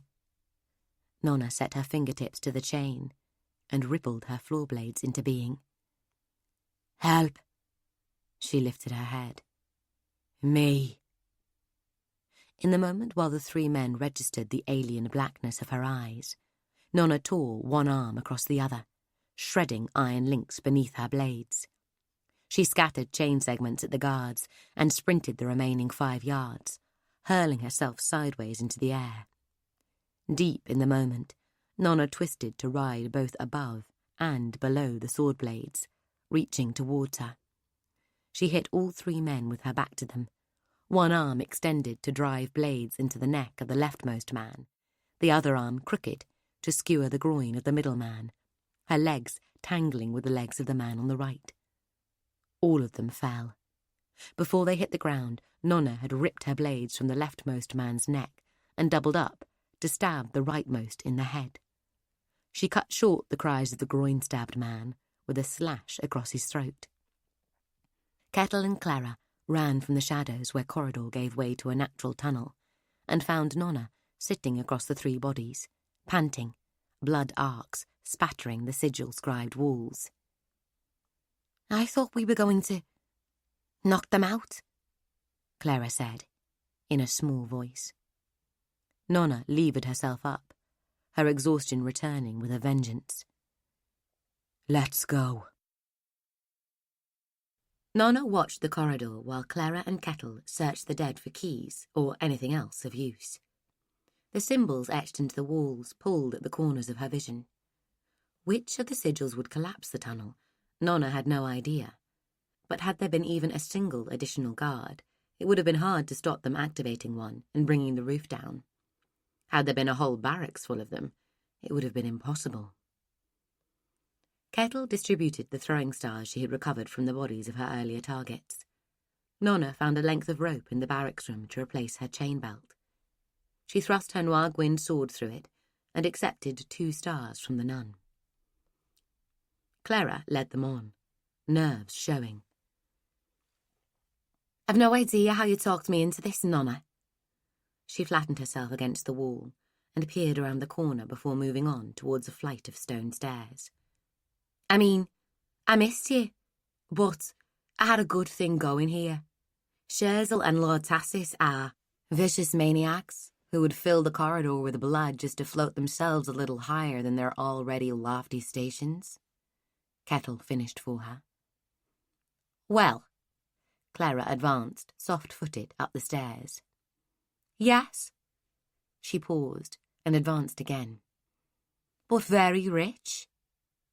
Nona brought up the rear, a throwing star in each hand. "I like your friend." Kiot seemed louder in her skull than he had for some time.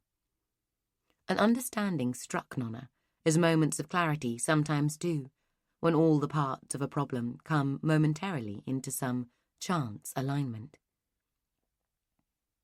"When I kill and rage, your grip on me grows stronger." Only a silence where Kiot should be. "And when I show mercy or kindness, you're driven to the surface." Nona! Kettle beckoned her to the corner ahead. Servants! The nun reached a hand around Nona's shoulder, the other arm around Clara, sharing her weight on the pair of them rather than her injured leg.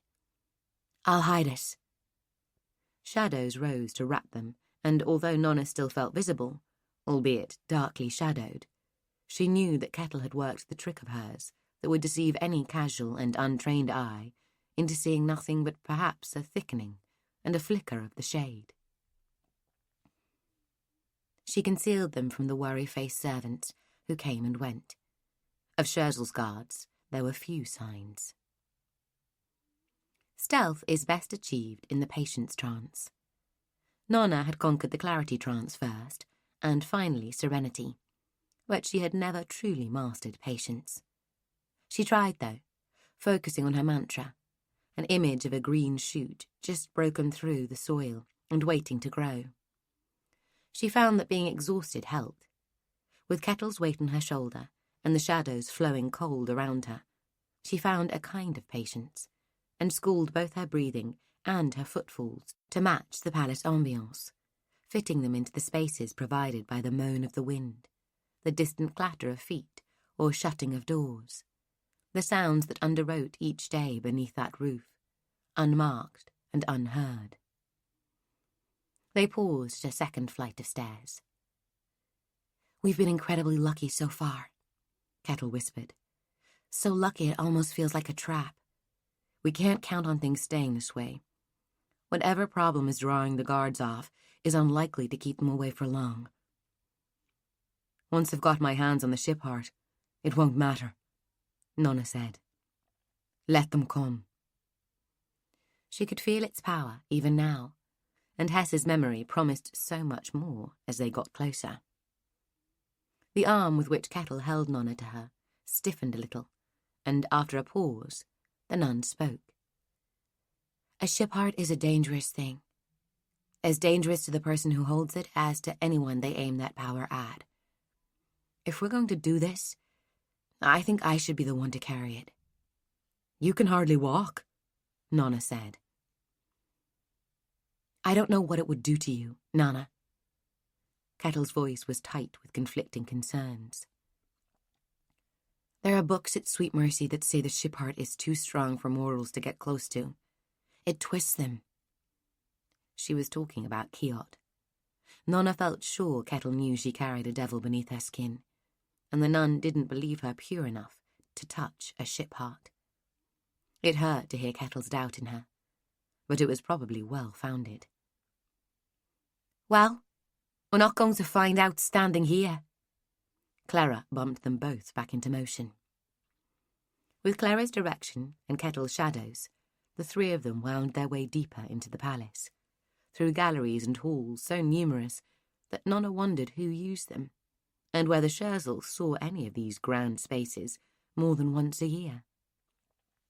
They crossed a small internal courtyard, like a deep sky-roofed pit in the palace, at the heart of it a lonely fountain, and came at last to a corridor where an iron gate blocked their progress.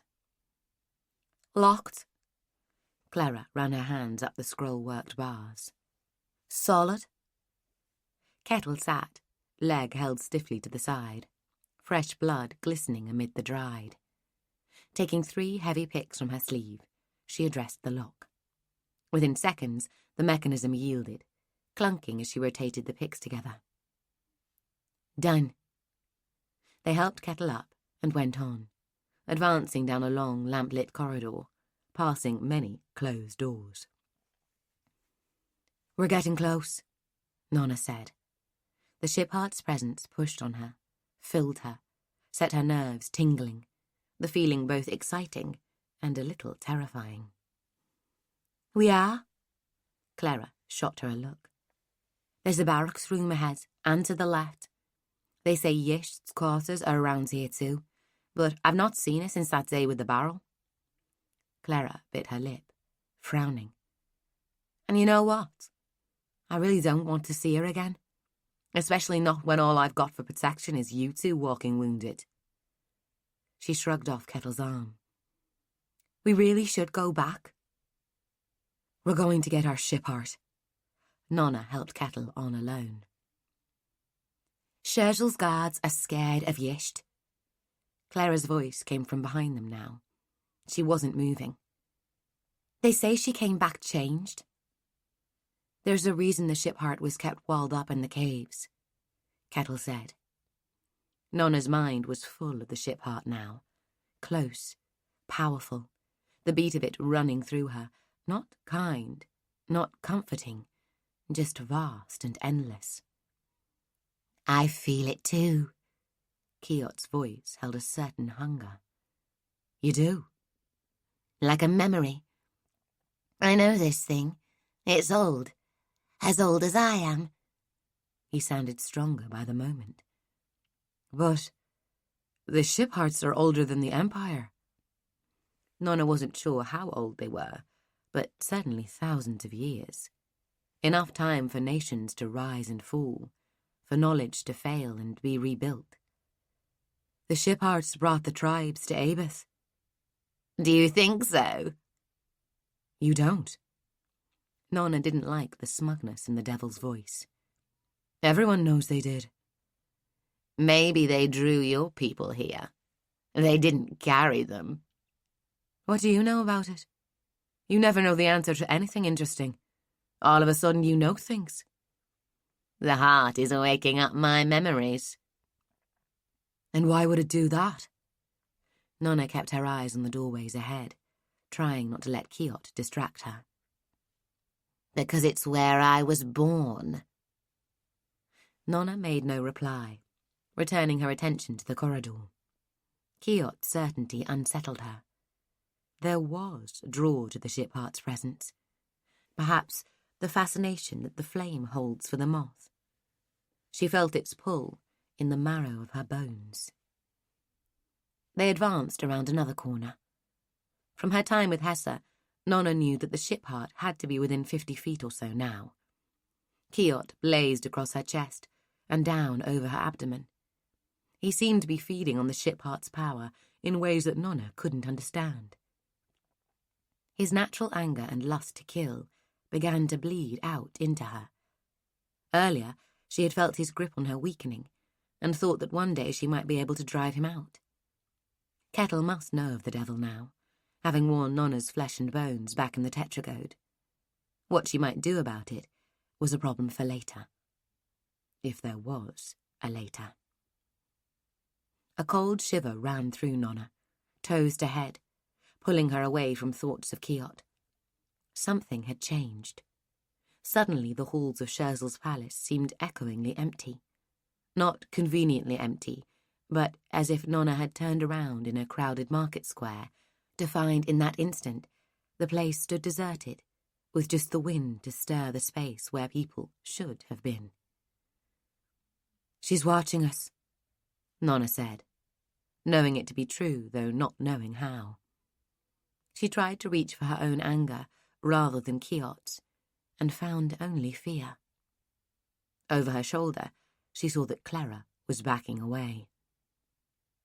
The cracking of stone was their only warning. Shards of masonry broke from the walls at the margins of the area from which Yisht stepped. She emerged behind them, the stonework releasing her with reluctance, as if she were pulling free of thick mud. Clara spun around with a squeal of fear. Nona and Kettle disentangled, turning as they did, the nun hopping back on her good leg. Yisht broke clear about the same time that Clara recovered enough of her wits to hurl the throwing stars she'd been given. Kettle and Nona threw theirs a fraction later, 6 in the first volley, more following. Clara had never been particularly accurate with throwing stars. Her right-hand throw at least centered on Yisht's body mass, the left angled wide of target. Lacking Hunska speed, though, the warrior should have been hit at least 5 times. She stepped through the hail of sharp metal, unharmed. Her ability to read the immediate future allowed her to begin plotting a path that would evade the stars, even before her opponents had decided to throw them. Yisht had changed. She wore the same black garb, knives across her chest in a black leather harness, her chula, the flat-bladed sword favoured by the ice tribes, at her hip. She seemed to wear the same body too, though it moved in unnatural ways, as if occupied by some larger presence. The flat bones of her face cut the same angles, but her black eyes sat in a crimson sea rather than the whites she once had, and her skin had become a moving patchwork of scarlet, deep purple, black, grey, and bone white. Nona knew exactly what she was looking at. She's full of devils. Where Nona had one, and Raymel had returned from death's border with 4, Yisht had so many that they competed for space, surging across any exposed skin. Nona could almost hear them screaming for her blood. Clara, who had been closest to the point where Yisht emerged, now passed Kettle and Nona, moving fast. I know another way out. We want the vault, not a way out, Kettle called after her. To Nona's ear, the nun didn't sound as convinced as she had before. Nona gathered her courage, reaching for another weapon. Kettle set her back against the wall, calling on the shadows. The sword Nona drew from her rope belt felt unfamiliar in her hand, a noir gwynblade, a little shorter, straighter and heavier than the sword Sister Tallow trained the novices with. Yisht had never been one for smiling, but she smiled now, her teeth bloody. She pulled her chula from the grip of its scabbard, along the side slit, as chulas are nearly twice as broad at the end as at the hilt. By rights, she should be the one afraid, facing a sword-trained novice whose speed could leave her swinging at air. Nona held her ground, making test cuts to learn the feel of her weapon. Behind her, the darkness began to thicken and clot as Kettle focused her strength to give the knight claws. Yisht came in at a steady pace, sword before her, arm extended. Clara! Nona called after her departing friend. Yisht had defeated them both once before, along with a class full of other novices, but they had been children then. Friends are a weakness, Yisht said. I taught Zol this lesson. She attacked as she spoke, and at the first parry, Nona's sword was all but taken from her hands. The ice triber's strength was incredible. Nona struck back, launching a blinding sequence of blows, moving as fast as she ever had. Yisht met each one with a perfectly placed parry. Nona tried to carry her slices over the interposed edge, but Yisht somehow twisted her blade to stop such moves, almost disarming her. A vicious swing at stomach level had Nona leaping backward, pulling in her hips and belly as the end of Yisht's chula sliced within a finger's breadth. How can you be losing? Kiot howled. She knows everything I'm going to do. Nona turned a thrust from her chest. She can see the future. She can't see the future, just what you and your friends are going to do next, because you're such primitive things. She can't predict a dice roll or see what I will do. Well, do something then. Nona deflected another attack, feeling the wind ripple behind Yisht's chula as it passed her face. Don't just talk. But she knew that talk was all Kiot had. It's easy, Kiot said. Do something she can't stop, even if she knows it's coming. Nona fell back another step, then leapt into the moment. She swung at Yisht's head from the woman's right, and their two blades met in a jarring crash. Nona pulled her sword away, starting to rotate on a heel. She accelerated into the motion, turning her back on Yisht, relying only on the lack of time to keep the woman from cutting her down. Yisht's sword was high up on her right side, still shaking with the echoes of that last parry. If Nona could spin around and cut in low from the left, there was no way Yisht could physically move her blade fast enough to interpose it. Yisht's boot heel smacked into Nona's backside as her spin turned her through the half-circle. She must have started the kick before Nona started turning, and it sent her sprawling away onto her front. Nona barely managed to avoid being skewered by the follow-up, pinned to the floor. She rolled away beneath Yisht's descending blade with an inch to spare. Kettle's shadows launched themselves at Yisht over Nona's prone body. Nona saw the ice triber fall back before the mass of rending darkness, just as she had once fallen back before Nona's own avenging shadow. A moment later, the nightmare of claws and teeth fell apart, collapsing into a wash of darkness. Nona rolled just in time to see the chunk of stone and plaster that had struck Kettle fall to one side as the nun dropped bonelessly to the other. Yisht must have used her rock work to break the lump free. Nona could see the spot where the piece had fallen from, high above Kettle where the wall joined the ceiling. But the blow was a glancing one. Kettle had sensed it at the last, and managed to pull back far enough to save her skull from being smashed. Yisht came on at speed, neatly sidestepping a knife that came winging down the corridor. Nona only just got to her feet in time to meet the attack. She held her place between Kettle and the ice triber, trading blows.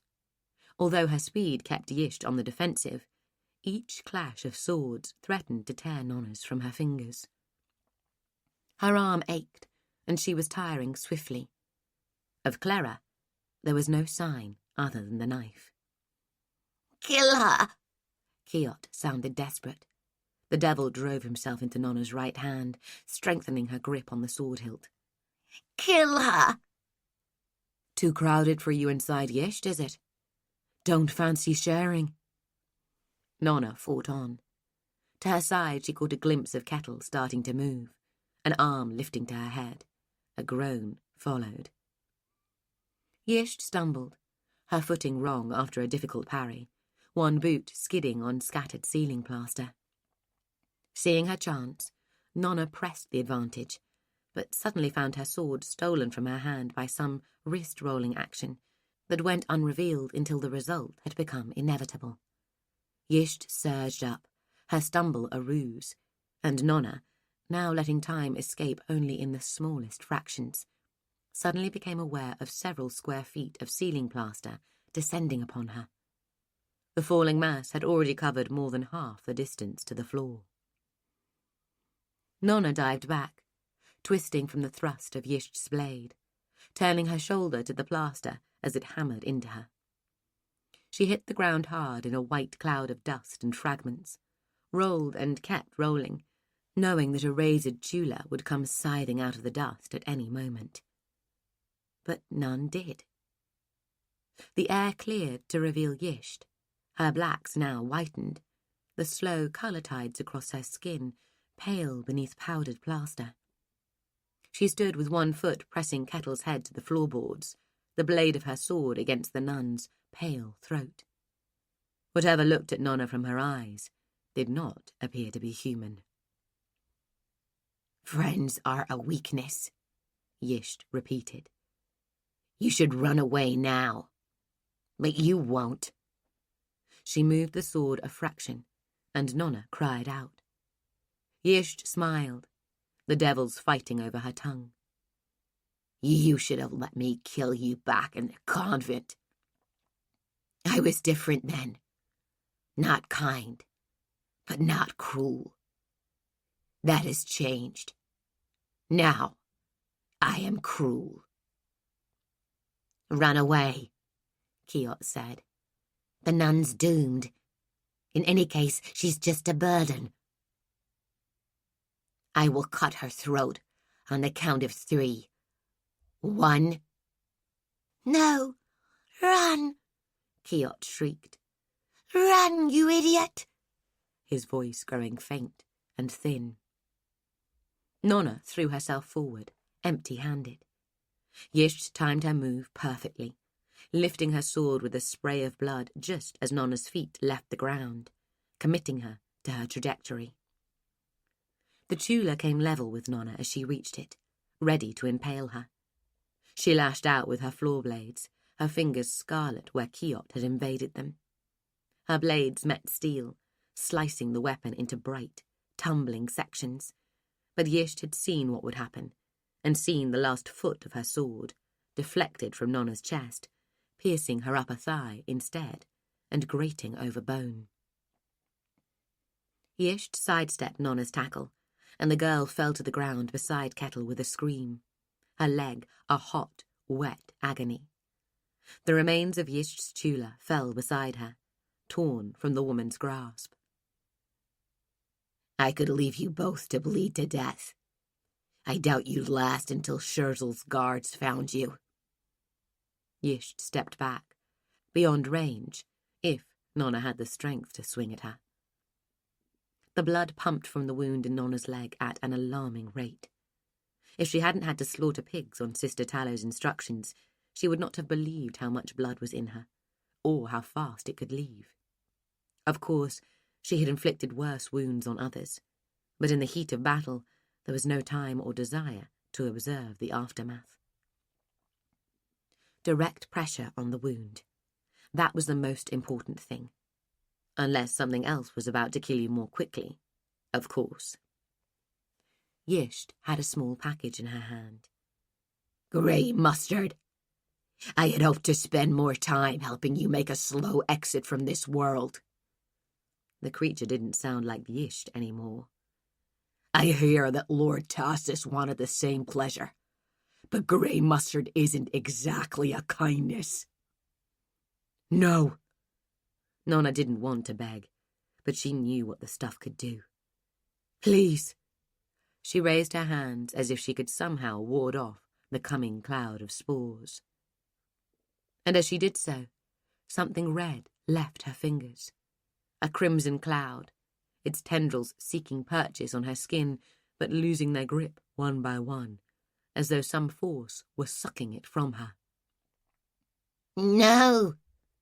A moment later, Kiot lost his last connection with her, and shot away, as though drawn by a bowstring, to hit Yisht square in the forehead.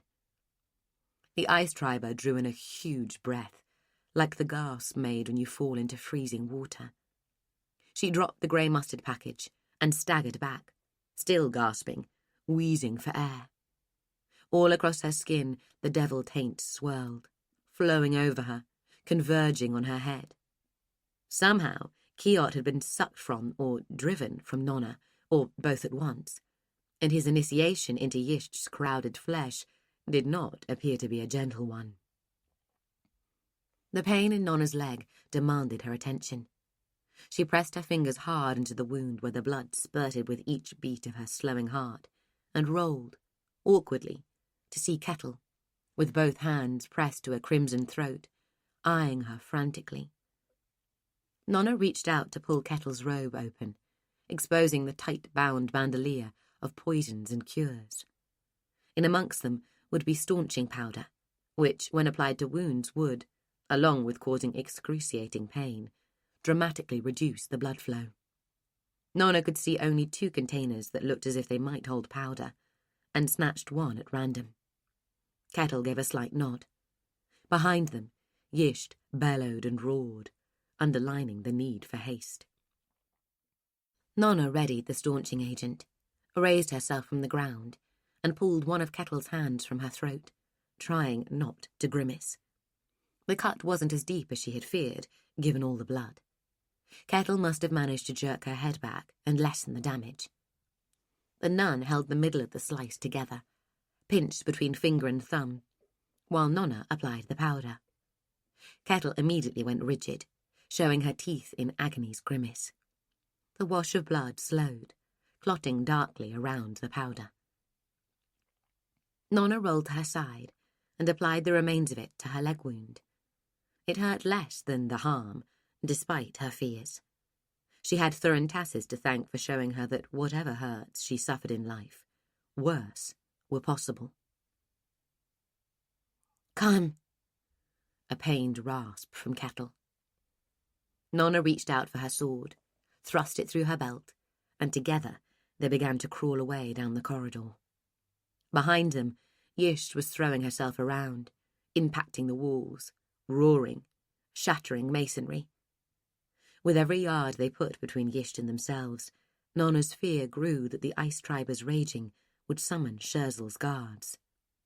It seemed, though, that whatever emergency had drawn away those charged with the defence of the Emperor's sister was proving to be a big one. After 20 yards, Nona got to her feet, using the wall for support, and helped Kettle up. Apart from the pain and weariness, she felt a kind of emptiness, a hole where Kiot had been. She had tried so hard to be rid of the devil, especially in the early days, turning the whole of her will against him, but to no avail. And then, at her weakest, he'd been ejected without conscious effort, like a sickness coughed out. The reason came to Nona as a small epiphany, only half believed. Every time she forgave, every time she showed love or loyalty, the devil's hold on her had been weakened. Was that really all it had taken? For her to throw herself between a friend and certain death?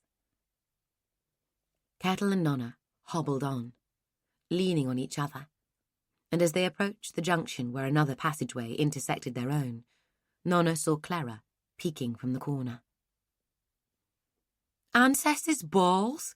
What did you do to her?" Clara stared past them. Kettle made no reply, hurrying around the corner and out of sight of Yisht. Nona let the nun go and took a last look at Yisht before joining her. The woman was hunched on the floor, curled around whatever battle was raging through her. Her howling had subsided to terrifying groans. Nona longed to go back and kill the ice triber, to give her the end her crimes demanded. But the ship heart lay close at hand, and time was short. She pulled back out of sight, turning to see that Kettle had crouched down against the wall, a small ceramic tub of black ointment in her hand. The nun removed some of it on the end of a thin wooden applicator and offered it to Nona, pointing the blackened end towards her throat, where she still pinched the sides of the cut together. The stuff had an acrid smell, and Nona knew it for fleshbind, a costly adhesive that stuck flesh to flesh with frightening swiftness, forming a bond that was hard to break. The price of the ingredients, along with common sense, forbade its use by any but the oldest novices in holy class. Too many girls had been glued together in compromising positions in past years to allow its use by the younger and more mischievous novices. An unfortunate side effect was that if left too long, it would permanently dye the skin black, too. Nona applied the stuff to the edges of Kettle's wound, and steeling her stomach against the grisly business, pressed the skin together, taking care not to get glued in place. The end result proved messy, but effective. Kettle repaid the favour on Nona's leg, more quickly and with far neater results. Clara hovered anxiously, taking quick glances around the corner to check on Yisht. Nona stretched her injured leg. It hurt like hell. "Where's the vault?" she asked. "Back there?" Clara waved absently towards double doors that stood ajar at the end of the corridor. "It's a steel box big enough to fit a horse in, stuffed full of Scherzel's treasures.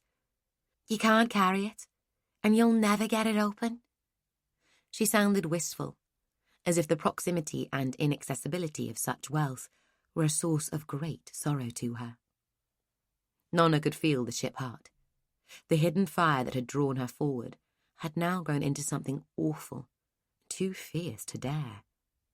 Like the fire in the hearth, it was something you wanted to come close to, until suddenly you were close enough and another step would see you burned.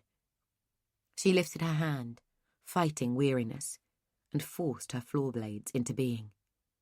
They flickered unevenly. "I'll get in." "It's sigil worked. I don't think you'll cut it."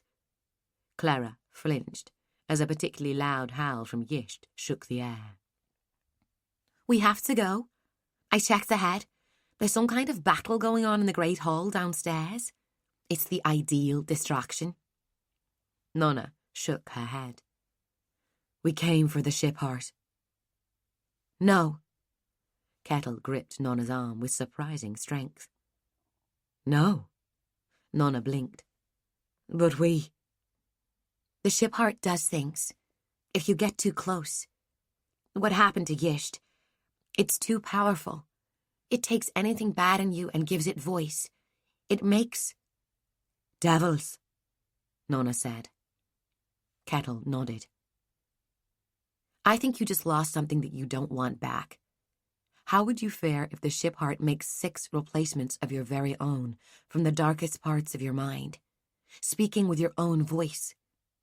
But it would take someone of extraordinary purity to carry a ship Heart unscathed. We're none of us that."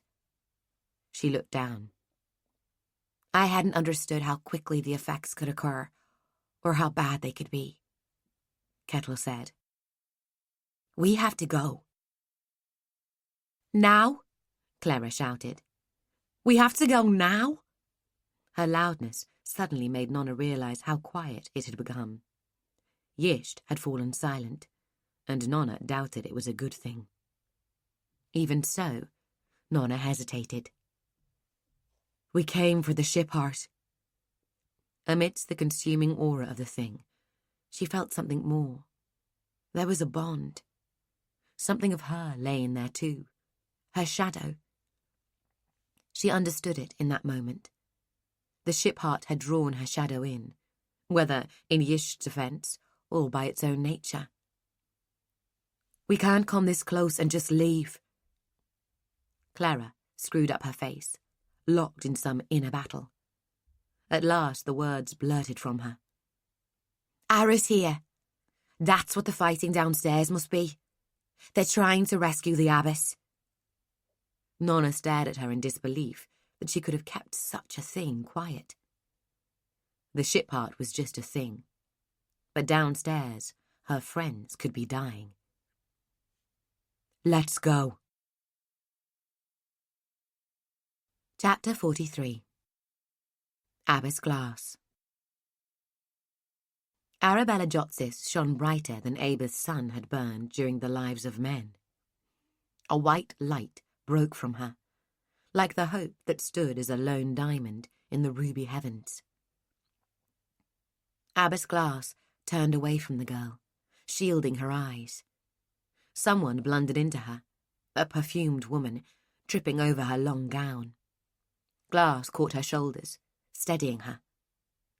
"Cover your eyes, girl. It will be all right." It took Glass a few more moments to realize she held Jolie Nampsis. Her grip tightened. Jolie? Even now she wasn't sure, her vision full of after-images. "Jolie, you can try to end this. With your skills, you might make peace here. Try to change Scherzel's mind towards moderation." The girl ripped free, stumbling away. It had been a vain hope. Scherzel would likely be too well warded, even for Jolie. For a long minute, screams, shouts, and the thud of falling bodies filled the hall. Glass saw Thurin Tassis and his son, Leno, escape into the main corridor, the boy shoving older and less hale lords aside in order to reach the doors. The blinding white intensity lessened as Ara spent the power she had taken from the path. Glass watched the girl through her fingers, a white shape, as if stolen from the heat of the smith's forge, moving swiftly. She wove a path among the silhouettes of palace guards that stumbled towards her, leaving them in her wake, blind, insensible, or smoking, depending on the length of contact made between them. Each step brought her closer to Glass and the judges. Above the sounds of combat, Glass could hear Scherzel shouting orders from the corridor outside the main doorway, commands that the Jotsis girl be taken down and that nobody escape.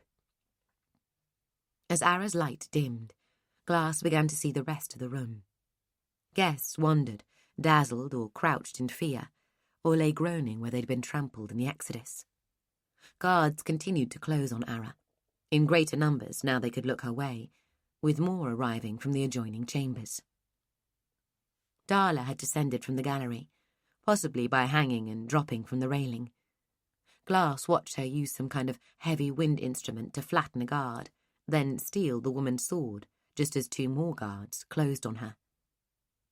Across the room, Rhaegal and Saphira were locked in unarmed combat, their battle blisteringly fast.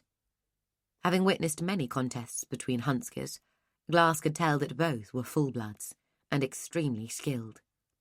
Perhaps Saphira had the better technique, but Rhaegal's greater strength restored the balance. Glass suspected Saphira too proud to use her noir gwynblades or poisons. She had been proud as a novice, too proud to let Kettle go. She would want to beat this cage fighter bloody with her own hands. Ara came through a wall of 5 guardsmen. A flight of arrows hissed in from the doorway.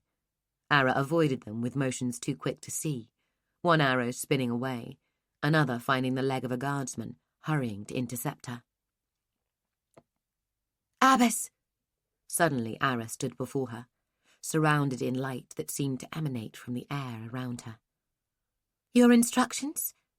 She snatched another arrow from the air before Glass could speak. "We had better leave. Don't you think, dear?" Glass looked back at the doors to the main corridor. 4 archers stood abreast there, with many palace guards behind, and Scherzel somewhere in their midst. An arrow caught Brother Dimian in the neck, and he fell, twisting, gurgling, in what sounded like outrage. "We can't go that way." Ara batted an arrow to the floor, glancing around the room. Darla and a few of the sis who had found weapons were now fighting a retreat towards the banqueting hall. The big novice felled the guardsman before her with a blow that opened his chest, and beckoned them to follow. "Servants' entrance!" "Let's go." Glass hurried towards the melee on the far side of the chamber. She kept her head bowed, terrified that any moment an arrow would transfix her. In all her long years, this was her first time in a battle, and it appalled her. The swiftness and the violence, the sheer noise of all that shouting, clashing metal, the injured howling, the stink of blood and death. All of it numbed the mind and reduced a person to a collection of animal fears and the basest of instincts.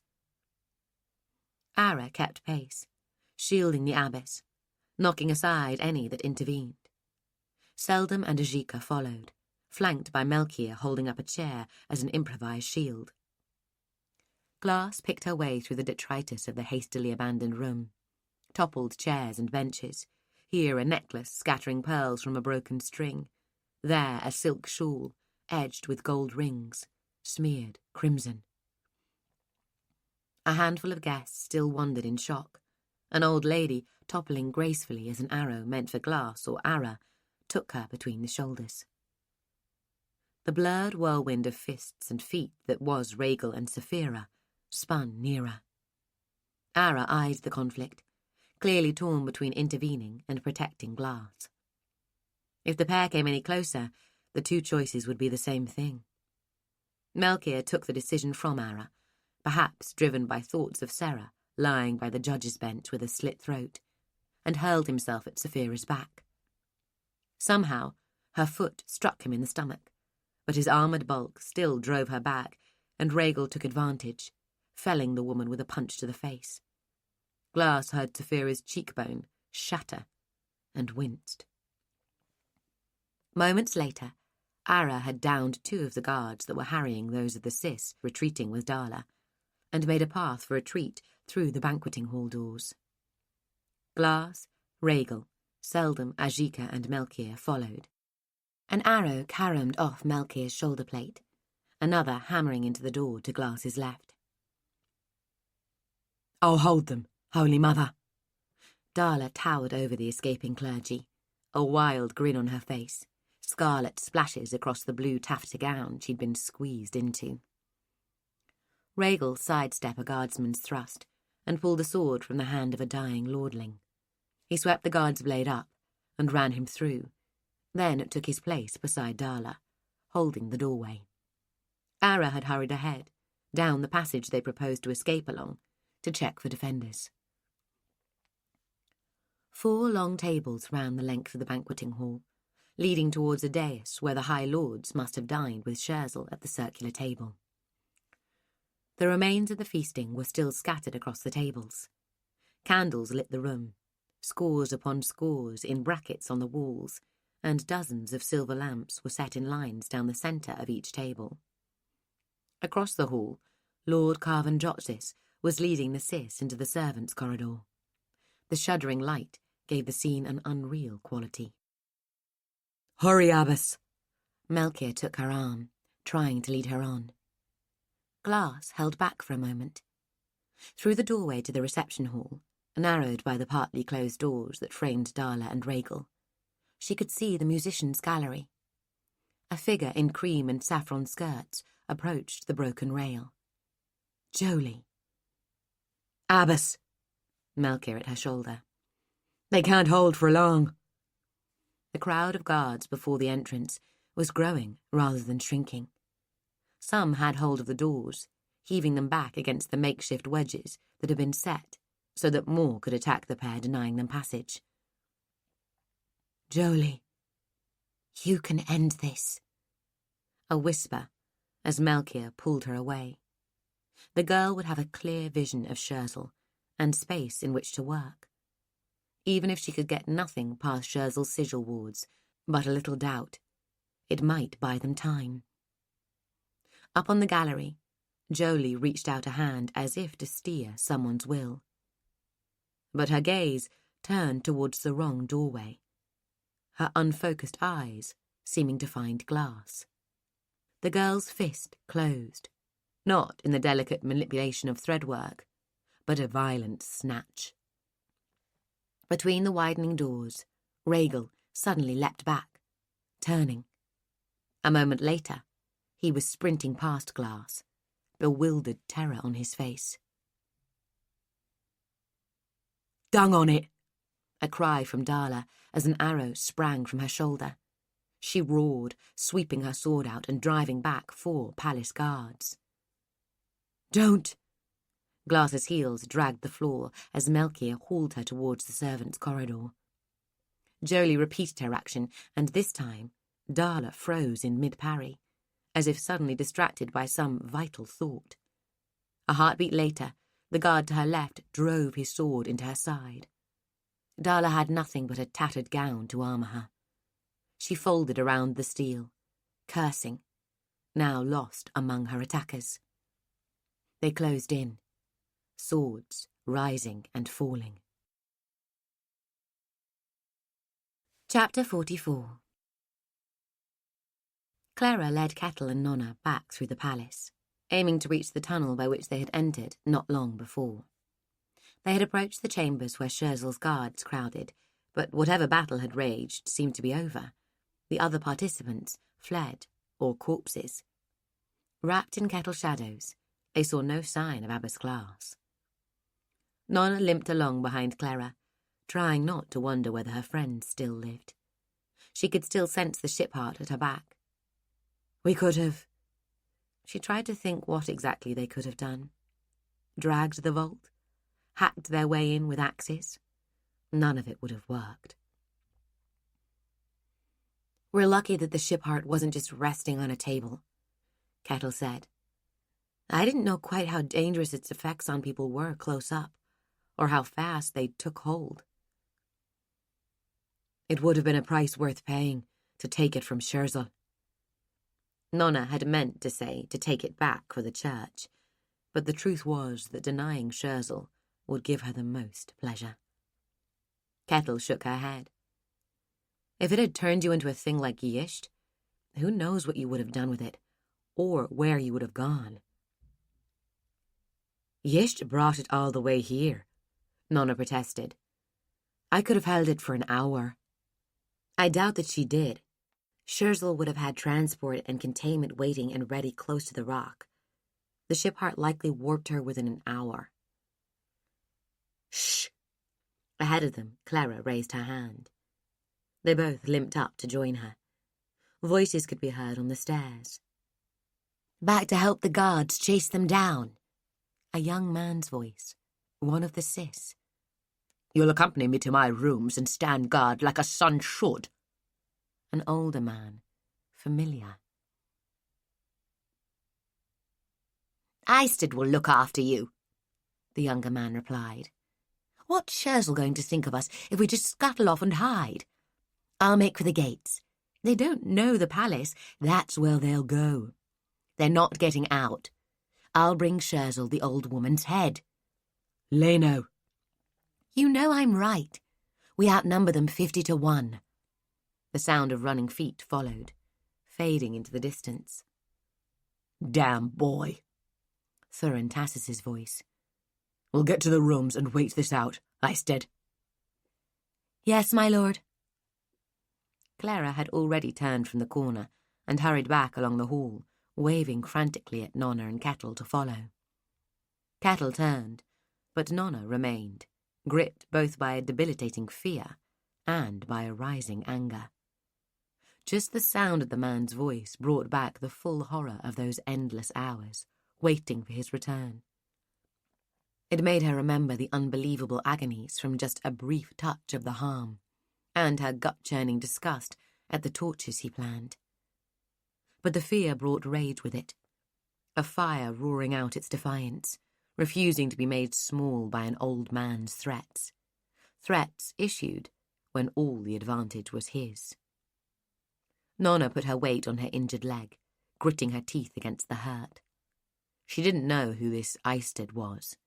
He could be a deadly warrior employed as Lord Tassis's personal bodyguard.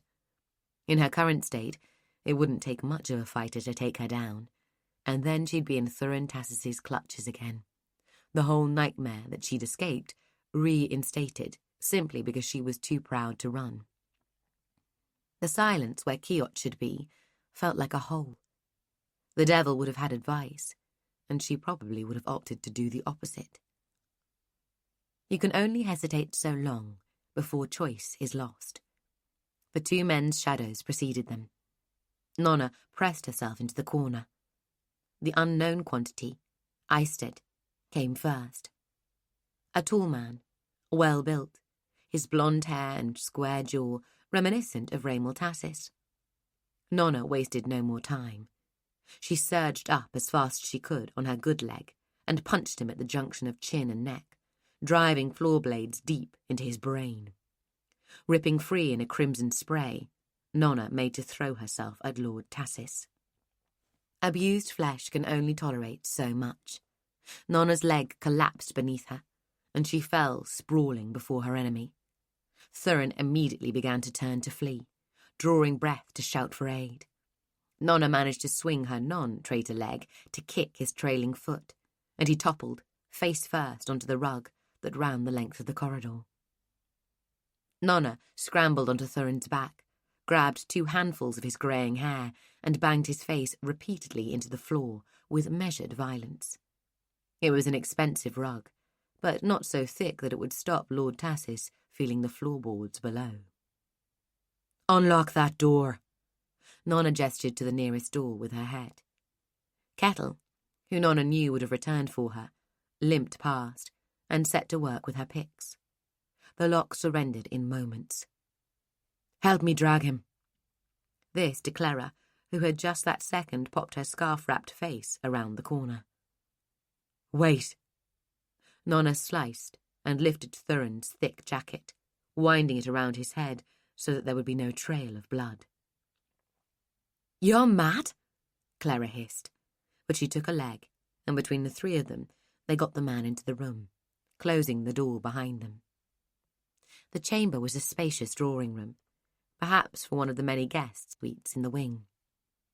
The furniture was draped with sheets, and the place had a musty smell, as if it were not often used. "Under here."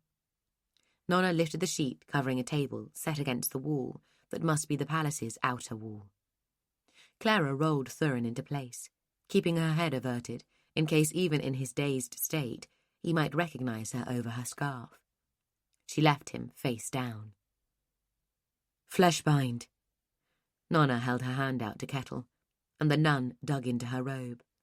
She retrieved and handed over the small tub without comment, passing across a wooden applicator a moment later. Nona knelt, put the tub to one side, and further sliced apart Thurin's jacket, a thing of gold thread and silk embroidery that must have cost more than a labourer could earn in a lifetime. She found the leather pouch containing the harm and extracted the sigil-worked disc of iron with considerable care. Her fingers didn't want to go anywhere near it. She forced them to their task, requiring the same effort as if she had wanted to hold them to hot coals. Next, she applied the last of the flesh-bind to the sigilled surface. Her mouth twisted as she contemplated the pallid skin covering the small of Lord Thurin Tassis's back. He had started to moan, returning to his senses. A better person wouldn't do this. Part of her wanted Kiot to be there, in her mind, screaming at her to act. She glanced at Kettle, finding the woman's face free of expression. Any fair court would give the death sentence for his crimes, Kettle said at last. It's for you to decide how. Nona remembered the Tassis, father and son, leaning over her in that noir-gwinned cell, and pressed the harm firmly into the small of Thurin Tassis's back, holding it there as he went rigid with an agony whose measure she could not forget. She held the disc in place long enough for the flesh-bind to form its bond. "Why isn't he screaming?" Clara whispered. "You can't," Nona said. "It hurts too much." She moved back, lowered the sheet, and got up. "Lock the door behind us." There was no knowing how long it would take before he was discovered. If they took too long, perhaps the pain would kill him, or maybe he would survive until he died of thirst. Twinges of regret and shame ran through Nona while Kettle set to work on the lock again, but each time she thought of returning to put an end to the man, some image from the cells would rise to stop her. "Done." Kettle stood from the lock. "Can we leave now?" Clara asked. Nona glanced back at the door, heart heavy, not feeling the release she had anticipated. "No." "No?" Clara seemed on the point of mutiny. "Leno Tassis said the abbess was escaping with others. They're going to be caught at the gates. We need to go there and help them get out." Chapter 45. Abbess Glass. Arabella Jotsis leapt higher than Glass had seen anyone leap, or had imagined that they might. She had sheared away the bottom half of her skirts, but still what remained trailed behind her, like fluttering plumage. Her leading foot broke the neck of a palace guardsman. Her sword scythed through another's throat, and she was attacking a third before either of the first two could start to fall.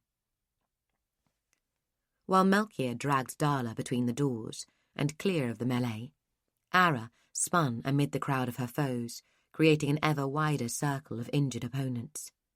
Her speed couldn't last, but while it did, the results were breathtaking. Glass worked as quickly as she could, snuffing the flame from one silver table lamp, flinging it towards the doors, picking up the next, its oil sloshing within, and repeating the process. Darla, bleeding fiercely from several wounds, shook free of Melchior and hauled herself up to him, trying to return to the fray. Melchior caught hold of her again, offering sharp words. Glass couldn't hear what they were, but they worked, and Darla accepted his support as they hurried towards the servants' door. Glass flung a seventh lamp before abandoning her task and setting off after Melchior. The seventh lamp was still lit. There had been no plan, no words exchanged. Ara had simply exploded from the passage and hurled herself across the room to rescue Darla. Now, planting a foot in a guard's groin and driving off, she threw herself back across the flames blossoming between the doors. She arrived at the entrance to the servants' passage simultaneously with Glass, moments behind Melchior and Darla. Glass patted her on the back, taking the opportunity to put out a burning patch of Ara's dress. They wedged the door and moved on, Darla stumbling, white-faced, the floor behind her painted by the rapid pattering of blood. Lord Carvon-Jotsis seemed to have the best knowledge of Scherzel's palace among the group who had escaped the banqueting hall. He led their party through the palace's underbelly, through roaringly hot kitchens, steaming laundry rooms, and past endless servants' chambers. Their group numbered a score or so, 4 cis-lords, Jotsis, Mensis, Halsis, and Old Glossis, who appeared not yet ready to die, despite having enjoyed at least 80 years in her seat. With them were various family members and additional guests, including a merchant or two and the cage-fighter, Rhaegal. Now, shamefaced over his fight from the battle at the banquet doors, he was helping Terra Mensis along. The girl had broken a wrist during the escape, though otherwise appeared astonishingly pristine. Had there been time, Glass would have explained to Rhaegal the reason for his lost courage. But time had run out on them, and they were chasing it. Glass walked alongside Darla, trying to bind the cuts on her arms and side with strips of cloth torn from her habit. All were too deep for dressings to be much help. The injury in Darla's side was a puncture wound, and the sword that made it must have penetrated her vitals.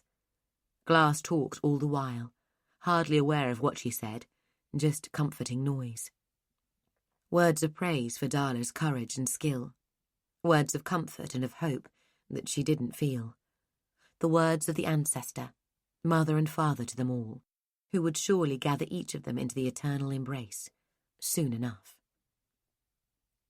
Carvon-Jotsis led them with a certainty common to those of his station, whether or not they knew where they were heading. In the distance, shouts rang out.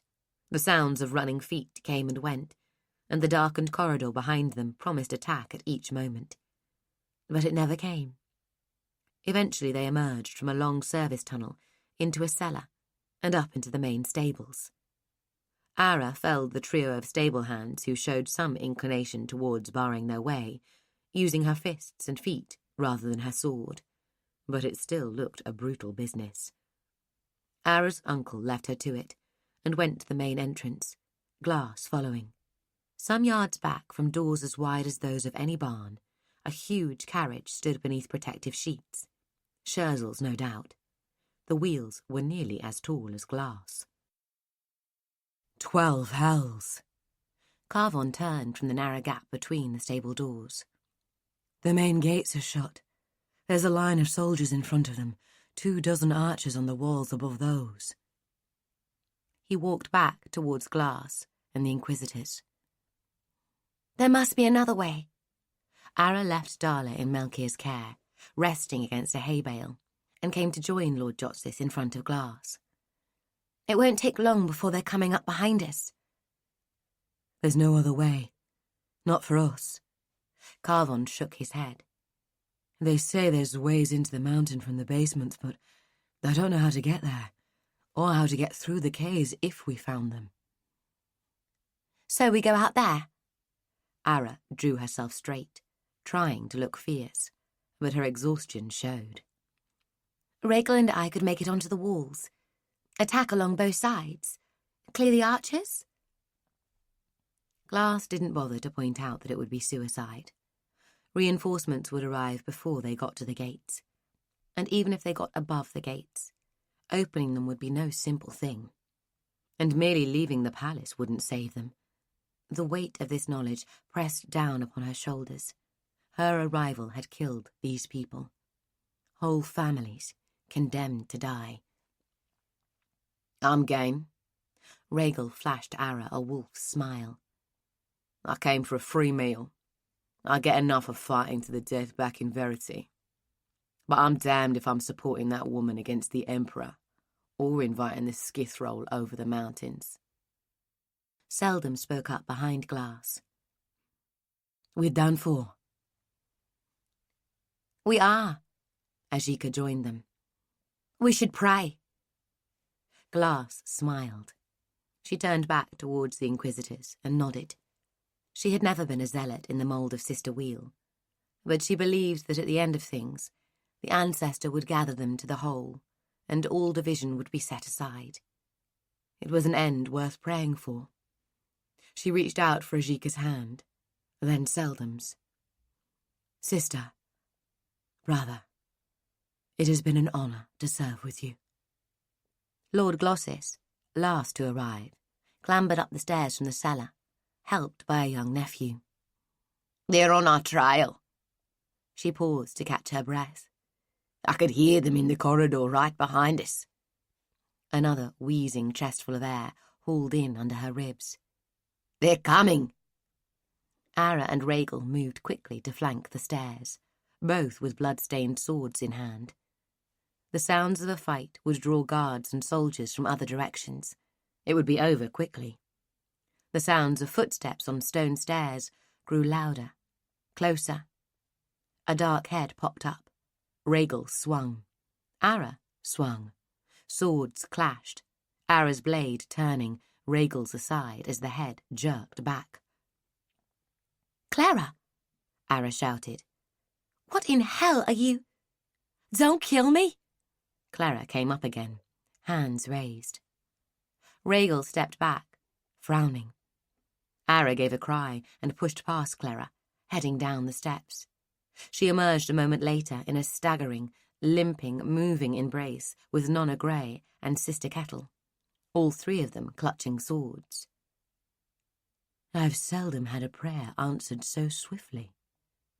Glass released the Inquisitor's hands and hurried across to Nona and Kettle.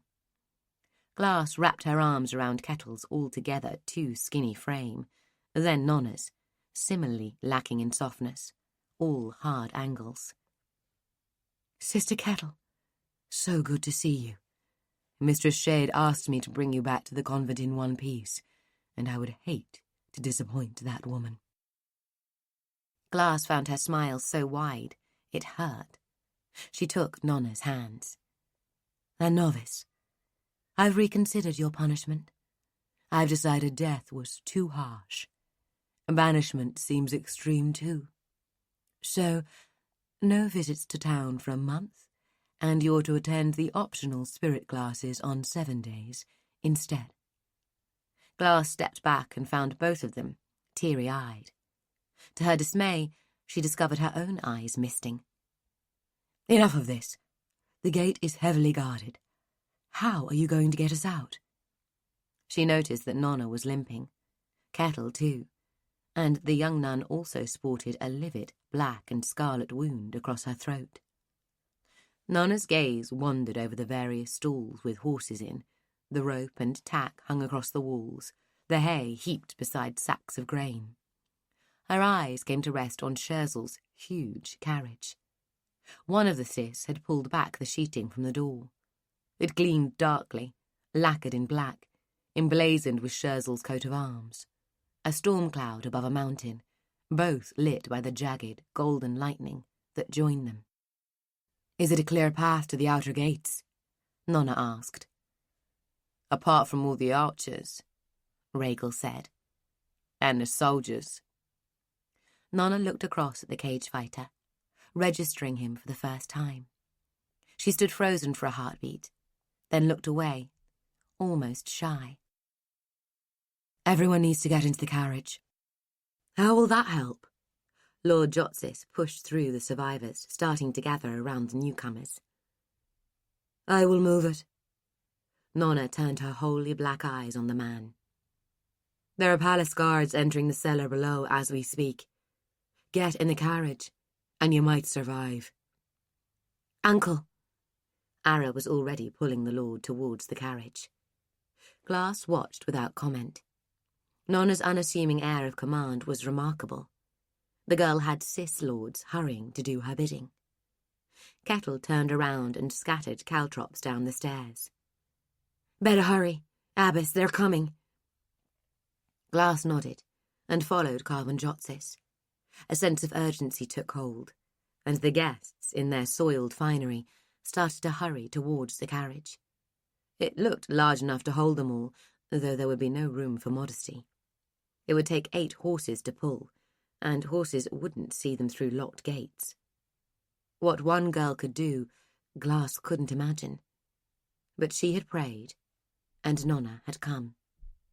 Now, she would have faith. Nona reached out, took a lantern from one of the passing guests, and smashed it at the base of the piled hay. She pointed to a pitchfork. "Block the stairs." Rhaegal moved to begin the task, while the others stood, horrified. "You'll burn us alive!" "She's mad. Well, look at her." The air was already hot on Glass's face, and her eyes stung. The memory of her burned hand returned to her. Not the unreal agony of the burning, but the long, dark misery of pain in the weeks that followed. She hoped Nona's plan reached beyond torching the palace. Nona ignored the cries of protest. "Make sure the horses can get out, Tara." "But—" Tara held up her broken wrist. "Just do it." Nona limped towards Scherzel's carriage. Kettle limped after her. Clara chased both of them. "Burn to death in the carriage? Is that the plan?" She stopped in her tracks. "I liked Scherzel's better." Behind her, the panicked whinnying of horses had begun. "I am rather wondering what the plan is myself," Kettle said. Behind her, the flames were leaping up across the hay, smoke billowing from the stairs to the cellar. Rhaegal stumbled out of it, coughing, wiping his eyes. "I'm going to walk the path," Nona said. "Unlock the doors." She waved towards the stable's main entrance. The two inquisitors ran over, hauling the locking bar clear. "You won't be able to," Kettle said. "And not so soon. You walked an hour ago." Glass had no practical experience, but she had heard Sister Pan's stories. On rare occasions, the old woman, her tongue loosened perhaps by convent wine, spoke of past days, and of the deeds of the greatest holy witches. Walking the path was always dangerous, a step too far. Take too much power to yourself, and it would rip you apart. It took time to recover from. When extremity drove a holy witch to return to the path too soon, it always ended in disaster, often for everyone around. The old saying was, 7 moons to be sure. Some of the greatest had walked again after a single moon, a single night to recover their focus, and for some of those it had been their last moon, too. The curtain wall of Hayard's Fist, a great castle close to Ferreton, where Glass had grown up, held a scar yards across and feet deep, and in its midst the shape of a person etched into the blackened rock. Sister Pan's teacher, Sister Nail, had died there in defence of the castle against the army of the rebel king. A second walk, attempted at the sunset of a day when she had walked the path at sunrise. Ara hurried back from the carriage to help Melchior lift Darla from her resting place among the hay bales. "You can't walk again, Nona." Ara struggled with Darla's weight. "You know you can't." Nona opened her mouth to reply, then froze. Glass realised that until this moment, Nona hadn't seen the gerund novice, lying down among the hay bales. "Darla." Nona dropped her sword. "What have they done to you?" She was beside the girl in a moment, kneeling over her, oblivious to the crackle of the fire rising towards a roar. "What have they done to you?" Her hands moved across Darla's wounds, inches above them, trembling. Darla lay, white-faced, lips blue-tinged. "What kept you?" "Runt." Darla managed a smile, then grimaced and coughed. Dark blood ran over her lip, dribbled down her chin. Nona swung around to stare up at the people standing around her. Glass, Melchior, Ara, Kettle. She fixed on the nun. "You can help her." "Nana." Kettle looked down, head shaking. "You can. You've got supplies, you've got—" Nona bit off whatever she had been going to say. suddenly stricken by some realization. It's too late. With immense effort, Darla closed a big hand around Nona's. Tired. Her brown eyes clouded with confusion, a kind of wonder, staring at some distant place above Nona's head. A moment passed. Another. Darla's gaze remained fixed. She's gone, Nona. Kettle put her hand on the girl's shoulder. Nona flinched it off as if it burned. Sister Ajika bowed her head. The ancestor has taken her to... Damn the ancestor! Nona gripped Darla's fingers. Get up! Darla, get up! I'm taking us out of here. We're going back to the convent. We're going... Ara took Nona under both arms, drawing her up, choking back tears. She's gone, Nona! Smoke rolled over them both. Glass retreated from the heat and smoke, coughing, making for the carriage. A panicked horse ran past her, nearly sending her to the floor. She reached the steps and helped Lord Glossis into the carriage ahead of her. Ajika coming up behind. The survivors were packed along two broad bench seats, crowding the stuffed leather, and crammed upright in the space between. Nona, Ara, and Kettle came from the fire. It swirled around the three of them like a cloak of shadows and flame. Nona, pale in her rags, her black eyes unreadable, looked as though the blaze had birthed her. She looked like something not of the world. You can't. It's madness. Ara lacked conviction now. But what choices were there? Chapter 46. The ship heart is here. I've stood before it. I am restored. Nona took Ara's hands from hers. She needed Ara safe. Get into the carriage. There's no room. Then get onto it, and watch for arrows.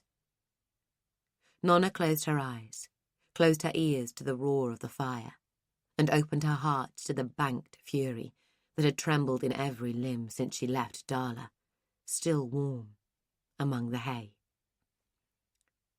The path had seldom seemed so distant. Just a thread, little more than the crack that had run through her dreams back in the day when Giljon first put her into his wooden cage. She saw it as a wisp, there and not there. Her feet remembered the blade path, its narrow treachery, the fall yawning beneath. Darla had hated that thing. She never managed more than 4 steps. But she returned to it, time and again. No fear in her. Nona had asked her why once. Darla had given that fierce grin of hers.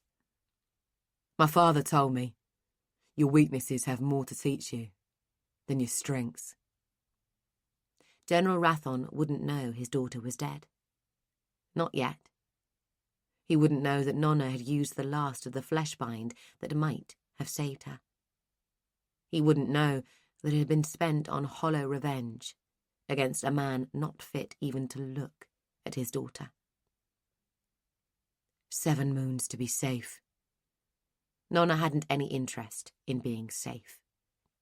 If the path tore her apart, she would welcome it, and hope only that no stone of Scherzel's palace was left atop another. She would turn her helpless rage to a fire that would purge the mountain, a fire that would consume the pallid flames behind her, scouring the tunnels of the tetragode. She looked again for the path and found it blazing, a river twisting through more dimensions than a mind should know, running at right angles to imagination. The ship heart's pulse beat in her ears. Without hesitation, Nona threw herself forward. This time, it was different. The path wasn't something narrow, veering through sudden angles, trying to throw her at every step. The path had become a plain, a flowing expanse of molten silver, so wide that falling from it seemed an impossibility. Even if she weren't running, the path would draw her on. She could race forever, untiring, each step bringing new energy. The world lay behind her. Time had no hold. The path enfolded, filled, led, gave direction. The hard part wasn't staying the course. It was turning from it. Too many steps taken and leaving would cease to be an option. At least, leaving and remaining whole. That was true of many paths, perhaps. Nona saw Clara's dilemma now. How hard it must have been for her to do what had seemed so simple from Nona's side. How easy it would be to return to her course. Nona ran the path and all her hurts were left behind her in the very first step. Her wounds, her exhaustion, even the ache of Darla's death, something small behind her, growing pale and faint. Each step flooded her with an energy so fierce, so exhilarating, that it overwrote her, became her, replaced her centre. In the end, only Darla brought her back. Nona would have run the path forever. Something so right couldn't be denied. But for the fact of her friend's death diminishing behind her. Something like that couldn't simply be thrown away, discarded, abandoned as if it held no worth or meaning. And with a howl, Nona turned in a place where there could be no turning, and fell back into the world. She hit the ground, and only with effort managed to stop falling. The world held too many possibilities, and her body wanted to explore them, wanted to flow like the smoke, dance like the flames licking around her, follow gravity's pull deep into the ground, wanted to run as she had run on the path, not in one direction, but in all of them at once. Aspects of Nona began to separate, some to answer the horse's distress, some to explore the smoke, others to play with fire. A faint noise penetrated the vastness of Nona's wonder, and she turned towards it, towards the black carriage, wrapped in smoke. A figure clung to its side. Ara. Nona drew a breath as if breaking the surface of some bottomless lake.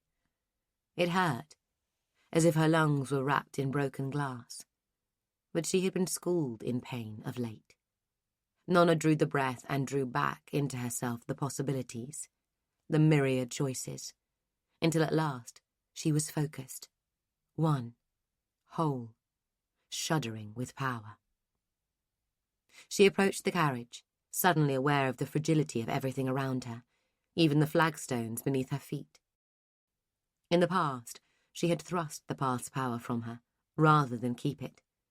She had thrown it as heat when she brought fire to the forest outside Verity, and as lightning against the Noir Gwyn. Now, though, she turned it inwards, running it through muscle and bone, owning it as strength, not just the kind that moves mountains, but the kind that preserves the flesh, doing the moving. Sister Pan had explained that one at length. The strength to punch through walls is of little use if the arm you punch with shatters before the rock does. Nona moved behind the carriage. She inched her hands forward with caution. Too much pressure too swiftly, and her palms would break through the timber before her, and she would be elbow-deep in splintered wood. Hands met lacquered panelling. Pressure mounted, and Nona's bare feet began to slide across the flagstones. No! Armoured in the path's energies, Nona kicked at the stones beneath her feet, pulverizing the rock, excavating small craters to push against. The boards beneath her palms creaked, and the huge carriage stole into motion.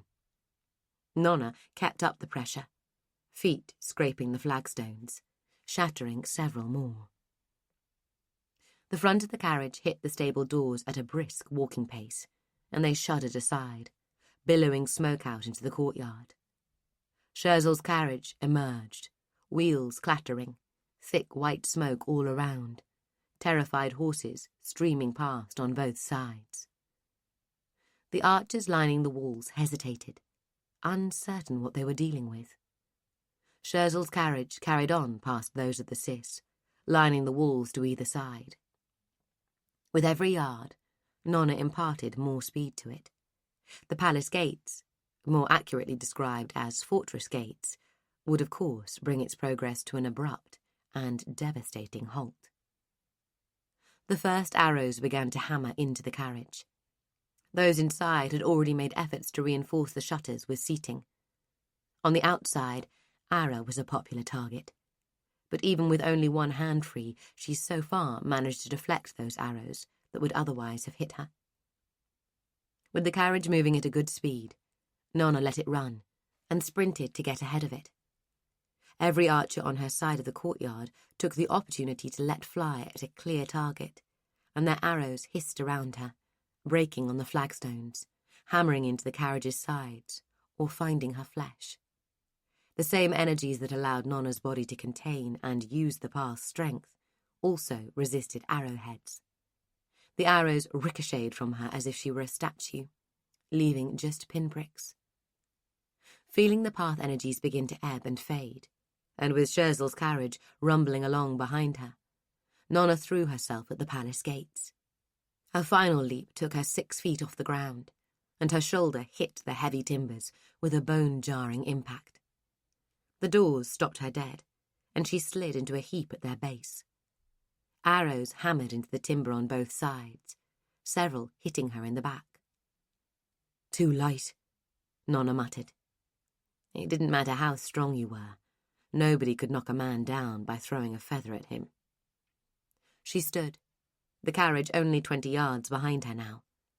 The gate's huge locking bar had not been lowered, but they were still held by a series of bolts driven into the stonework above and below by some system of cables anchored across the inner surface.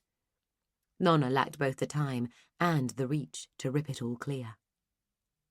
How to open the gates when her own strength would just throw her aside? Even if she had the time to dig footholds, Nona thought that they would probably give way before the bolts surrendered. Academia lessons came to Nona's aid, where her blade and path education kept silent. Inertia keeps even the lightest of things stationary in the face of great forces. You just have to act fast enough. Nona punched the left gate a foot from the edge, where it met the right one. The speed of the action allowed no time for her to be pushed back. Instead, her fist burst through the timbers, and she stood with her arm elbow deep in a splintered hole, her fist just emerging into the wind that scoured the outer surface. Nona slammed herself forward until her shoulder met the timbers, and her elbow cleared the far side of the door. She bent her arm and clung on. More arrows studded the woodwork around her. More hit her back and fell away, leaving just shallow wounds. Now, anchored by the thickness of the gates themselves, Nona set her other hand, palm out, to the other gate, and pushed. When she punched the door, it had no time to open, and so she punched through. Now she pushed with slow, inexorable force. Anchored to the left-hand gate, she couldn't move back. Instead, the gate had to take all the pressure. She curled around, setting her shoulder and hip to the other gate, using all the core strength of her body, magnified 1,000 times by the fading energies taken from the path. Behind her, the rumbling clatter of the carriage grew ever closer. With squeals of protest, the bolts above and below began to fail, pieces of stone shooting away, shards of wood as long as an arm breaking free as the housings gave way. A shadow loomed. Time had run out. Scherzel's carriage smashed into the gates. Nona caught between its hammer blow and the gate's anvil. A moment of darkness, of light, of whirling motion, screams and broken wood. Nona found herself on the ground, with something huge rushing above her. Chapter 47. The road down from the side valley that housed Scherzel's palace was a long, curving sweep of modest gradient. It ended at the highway that threaded the Grand Pass. Despite the arrow transfixing her left calf, Ara had managed to scramble on top of the carriage, climb to the heavily damaged front, and find the braking levers. The slope was too steep for the brakes to fully arrest the carriage's motion, but they helped to tame it. Steering proved to be a different matter. The carriage steered itself by scraping along the rocky wall where engineers had cut into the valley's side to make the road.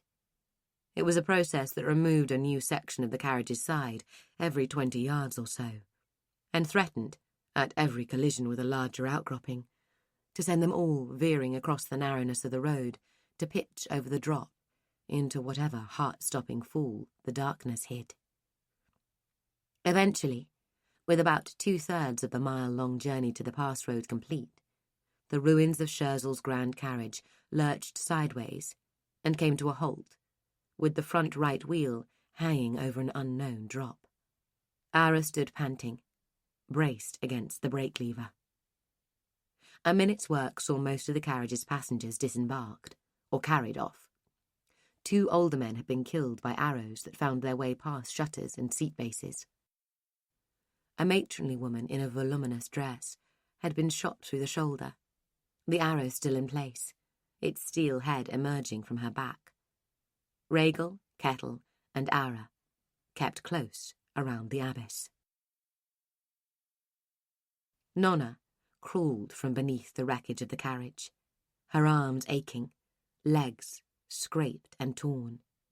She had lunged for the axle and let it drag her, with only the fading power of the path to shield her from harm. "Nona!" Ara hobbled across to help her up.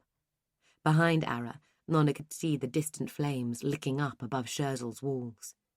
She hoped the conflagration would spread and gut the place from lowest cellar to tallest tower. "Where's Clara?" Nona asked, looking over the survivors. "She never got in," Ara said. "I called to her." Kettle pressed her mouth into a speculative pucker. "She backed away into the smoke." But it made no sense. The abyss would have taken her back. Nona knew it. "She made a choice, Nona." Abbess Glass spoke in a low voice. "She helped you when you needed help, but she fancied her chances better with the Emperor's sister." Nona looked around her. Starlight washed the roadway through a wind-torn hole in the clouds. It lit the ruined carriage, one side torn away, the roof sagging, and shone red across a score of cis in ball gowns and formal wear, ill-suited for walking the mountains. Many bore injuries, including Kettle, Ara, and herself. Her gaze settled on Rhaegal, the only fighter among them fit for combat, save for Melchior. "My lady?" He executed a half-bow, showing her that same old smile, even now. She found herself suddenly aware of how tattered and inadequate her smock was, the wind playing it around her, and how filthy everything beneath it lay. "Rhaegal." She had meant to tell him she was a novice, rather than a lady, but she wasn't sure she was either right at that moment. And with his gaze upon her, she was no longer sure which she would rather be. "Every time I dine somewhere that you are also a guest, Nona, I find myself attacked." He rubbed his jaw as if remembering a punch. "By the same woman." "Saphira?" Kettle stepped forward. "Is she—" "I punched her pretty hard," Rhaegal said, "but she'll get up again. I can't claim it as a fair fight, though." "Are we safe?" Terra Mensis broke into their circle, cradling her injured wrist. She seemed to have picked up new injuries in the carriage and sported a livid bruise across most of the left side of her face. "I rather doubt it," Abbess Glass replied. Scherzel will send her soldiers after us. How soon depends on how bad a fire we left her with, but I can't see us outrunning them." As if to answer her, the sky cleared further, and beneath the starlight the whole curve of the road could be seen, leading back to the broken gates of the palace. A troop of perhaps 50 soldiers was advancing along it at speed. They'd covered half the distance already. Nona set her back to the rocks beside the road, as spent as she had ever been. Gisht had called friends a weakness. The pain that Hessa's death, and now Darla's, had caused her was very different from that of the harm, but it was deeper and longer lasting. A weakness, though. It had been friendship that had Kettle follow her half the length of the Empire. Friendship that had Clara spirit her out of the dungeons of the Noir Gwyn, and if she had to die, she would rather do it here, under the scarlet heavens with her sisters of the red and the grey, free and fighting, than any alternative she could imagine. Kettle stood, throwing aside the halves of the arrow she'd taken from Ara's calf, and came to stand beside Nona. Ara followed, testing her weight on her tightly bound leg with a grimace. "Ouch!" She leaned back beside Nona, the wind spreading golden hair across the rocks. "Nice dress," Nona said. "Thanks. Tara helped me choose it. It was stupidly expensive." Rhaegal came to stand before them. His dark hair swept by the corridor wind. He glanced across at the approaching troops. All around them, the rocks lay red with starlight. He turned his gaze upon Nona, and suddenly it felt as if the focus moon were blazing, making her sweat. "Will you hold the road with me, sister?" he asked. "I've wanted to see you fight again." "I'm not a sister, just a novice." The moment the words left her, she felt stupid. Was that the best she could think of to say? And why did it even matter with 50 swords approaching? Rhaegal grinned. He always grinned. "You're my sister of the cage." A chill ran the length of Nona's spine, despite the heat of his regard. How did he know she would be Sister Cage? A secret shared only with Ara and Mistress Path. "We were both born from Giljon's cage, after all." He laughed, breaking any tension, and turned towards the palace, swinging his sword in a figure of 8. Abbess Glass stood revealed as Rhaegal moved aside. She too was smiling, albeit a smile tinged with sadness. "You 3 have done astonishing things to bring us so close to an impossible success. Astonishing." She reached out her hands, and Nona took them, Kettle and Ara laying theirs over hers. But the world is not changed by individual acts of violence, no matter how good the cause. Neither can it truly be changed by the power of the path. The greatest of the Mystic Sisters all knew this. However much strength is concentrated in a single martial sister, however far the reach of a sister of discretion, it is overreached by the strength and reach of the masses. You may be rocks, but humanity is the tide, and you only have to stand upon the sand to see how that contest concludes. In the end, it is not whether we live or die here, but how the message echoes through the Empire and beyond. We are not leaders, merely servants. Even the Emperor's power is illusion. Ultimately, the will of the people drives us, as inevitably as the advance of the ice. And the people are, each and every one of them, the children of the ancestor, holy, chosen. We have shown them Scherzel's true heart, and they will judge her actions. Those who cannot slow the pursuit must flee. They must scatter across the slopes, and we must trust that some will find their way to safety and speak of what happened here. Abbess Glass stepped closer, staring into each of their faces in turn, her eyes kind. I've always prided myself on being able to look ahead, on being able to see the consequences of actions. It's a meagre skill, perhaps, compared to the talents that the ancestor has placed in you girls.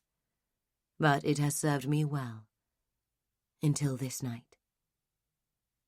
But you should know, the greatest joy to those who see the future is that life remains full of surprises. And you have all surprised me. Holy Mother. Kettle's voice grew too thick with emotion to continue. I had a son once. The abbess smiled, remembering. I couldn't have loved him more. But I never had a daughter. I would have been proud to call any of you my own. She lifted her hands, forestalling any embrace. You are my children, children of the ancestor, daughters of the rock of faith, daughters of sweet mercy. I expect you to meet your enemy with ferocity and make a good account of yourselves. Nona turned towards the road where Rhaegal stood ready. Behind him a thin line of the Cis, with Lord Carvan Drotzis at the centre. Scherzel's soldiers were close enough for her to hear the tramp of their boots as they jogged forward, 8 abreast. Each man was chain-armoured, each bearing shield and spear. The stars still watched, their light gleaming on steel. Beside the carriage, Ajika and Seldom led the elderly and infirm in prayer. Terra Mensis stood, having cut away the singed length of her skirts. Clutching the knife awkwardly in her left hand, she went to stand beside her father, tears in her eyes, ready to follow the others who were already making for the main road. Soon, the story of Scherzel's treason would be spreading along the Grand Pass, in both directions. Something's coming, Nona said, as Kettle led the way to stand by Rhaegal. Well, yes, Ara said, hefting her sword.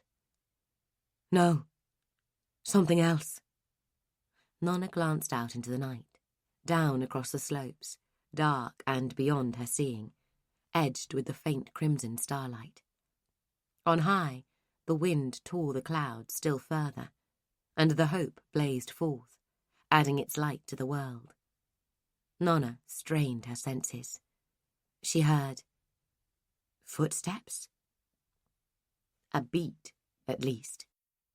Something that had been growing for a while, but that hadn't registered above all the loud emotion. Suddenly, it came to her. It's a shh. The cracking of rock drowned her out. With no warning, a great wedge of the mountainside slid down across the road ahead. In just seconds, it was over, save for a few dozen loose boulders that continued to roll away down the slopes, crashing and bouncing into the distance. Nona watched in confusion as cascades of loose stones died to trickles. An untold weight of bedrock had slumped a score of yards, obliterating the road and the soldiers upon it. Everyone from the carriage just stood and stared, unsure of what they had seen. Even as they watched, the failing starlight stole away the details. Only Nona turned from the scene. Only Nona looked behind them to see a grime-covered hand clasp the edge of the road. A moment later, the rest of the person followed, hauling itself up one-handed to stand and return Nona's stare. The figure clasped something glowing to its chest, something spherical, the size of a human head, lit from within by a deep, violet light. The glow from it was so deep that it seemed as if it might be the edge of some blaze to challenge the focus moon. If only the eye could follow it off the far end of the rainbow spectrum. Zol. It was the ice triber, her habit as stained and tattered as Nona's smock, her face as impassive and unreadable as ever. Beside Nona, Ara turned, then Kettle, and the abbess. "You did that," Nona said. "How?" The abbess seemed too stunned for more than one word. "She has the ship heart," Nona said. Kettle shook her head. "It can't be. Scherzel's vault was too—" Zol held the sphere up, its light somehow both fierce to look upon, yet too faint to illuminate the road past glimmers here and there. "It is the Noir Gwyn's ship heart." "How could—" Abbess Glass started. Zol bowed her head and raised the sphere higher. In the action, Nona saw it. Just a glimpse, a stain, dark and purple, flowing from the hand that held the heart, down across the wrist, quickly lost beneath the sleeve of Zol's habit. Abbess Glass gathered herself. "How is this possible?" Zol raised her face to them, her eyes burning with the ship heart's light. "I am the chosen one." Epilogue. Leno Tassis had brought 2 armies to the convent of Sweet Mercy, a Palathi army that had now been spent, and an army of his own house that had yet to test its strength against the sisters who barred the way. He had hundreds of warriors at his command, but he knew that the 8 who stood around him were more dangerous than all the Palathi purchased with Tassis wealth, and all the soldiers sworn to his name. And of those 8 Noir Gwyn, 1 was rumoured to be more deadly than the other 7 together. The singular of the Noir Gwyn was said only to leave the tetragode when the tetragode itself was torn down and reconstructed in some new stronghold, hidden from the world.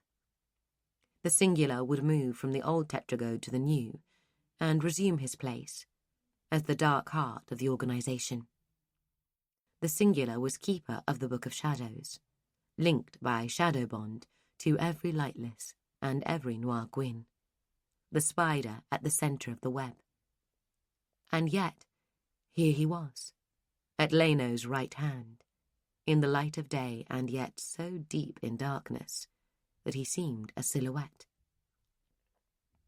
Leno signalled to his captain.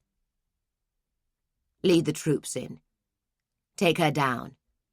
Crippled would be best, but dead if you must. Kill everyone else. The nuns first, then the children." He wanted vengeance on Sister Cage. Of course he did, but dead was dead. Reaching for more than that had been the downfall of his older brother and his father. Nona Grey had given him his lordship, and he was prepared to miss out on watching her gruesome death if a quick death was safer and more certain. Leno allowed himself a smile of satisfaction as his warriors began to ready their advance. Today he would watch Sweet Mercy fall. Clara Gommel stepped amongst the Noir Gwyn as if she were some noble, an equal rather than the turncoat daughter of a failed merchant. Leno resisted the urge to backhand her. Today was a day of victory, not to be tarnished by squabbling with underlings.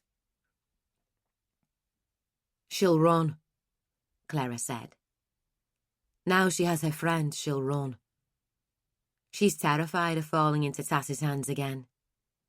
She glanced around her. "All Noir Gwyn hands. She'll make for the caves and you'll never find her. Not unless you know them like I do. My troops will find any that try to run." Leno had no intention of being goaded into giving chase himself. He regretted not shutting Clara's mouth with his fist the moment she had opened it uninvited. "No," The singular started towards the distant pillars. The Noir Gwyn began to follow in his wake, the girl with them. Come. Leno made no move to go, but a Noir Gwyn to either side took his elbow and started him forward. Leno glanced helplessly at his soldiers. He had never intended to lead this charge.